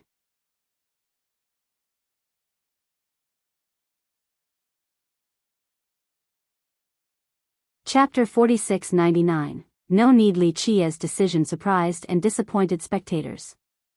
Earlier, he mustered an incredible amount of energy from the spear. Some believe that he was virtually unbeatable with it in his grasp and Tianfeng was finished. Who the hell would give up such a dominating weapon when facing someone like Tianfeng? In fact, others salivated and would risk their lives to obtain this patrimony weapon. Thus, they were astounded to see him returning it without any hesitation. How heroic and grand. A big shot whispered, this is during an important battle too, he's definitely a top candidate to become the next Dao Lord. The big shots here appreciated both Tianfeng and Li Qie's style. The former wanted to test himself and went as far as lending his opponent a patrimony weapon. The latter returned it without a care, not showing a sliver of greed. Don't worry, I'll fulfill your wish of destruction. Li Qie said. Others exchanged glances and didn't think that this was possible. Nonetheless, they gave Li Qie enough respect by not calling him out on it. Ha ha ha. Tianfeng laughed heartily, releasing unbearable sound waves. Listeners from a safe distance felt their chest being hit repeatedly. I refuse to believe that you can take me down with your bare hands. No one in the world can. He stated. Come. Li Qie gestured provocatively. Fine, take this. Tianfeng leaped into the air again. Due to his massive frame, his body actually smashed some stars along the way. During the descent, it caused non-stop explosions and the ground started shaking. This was akin to another planet shooting downward, leaving behind a fiery trail. His body became ablaze. I'm coming.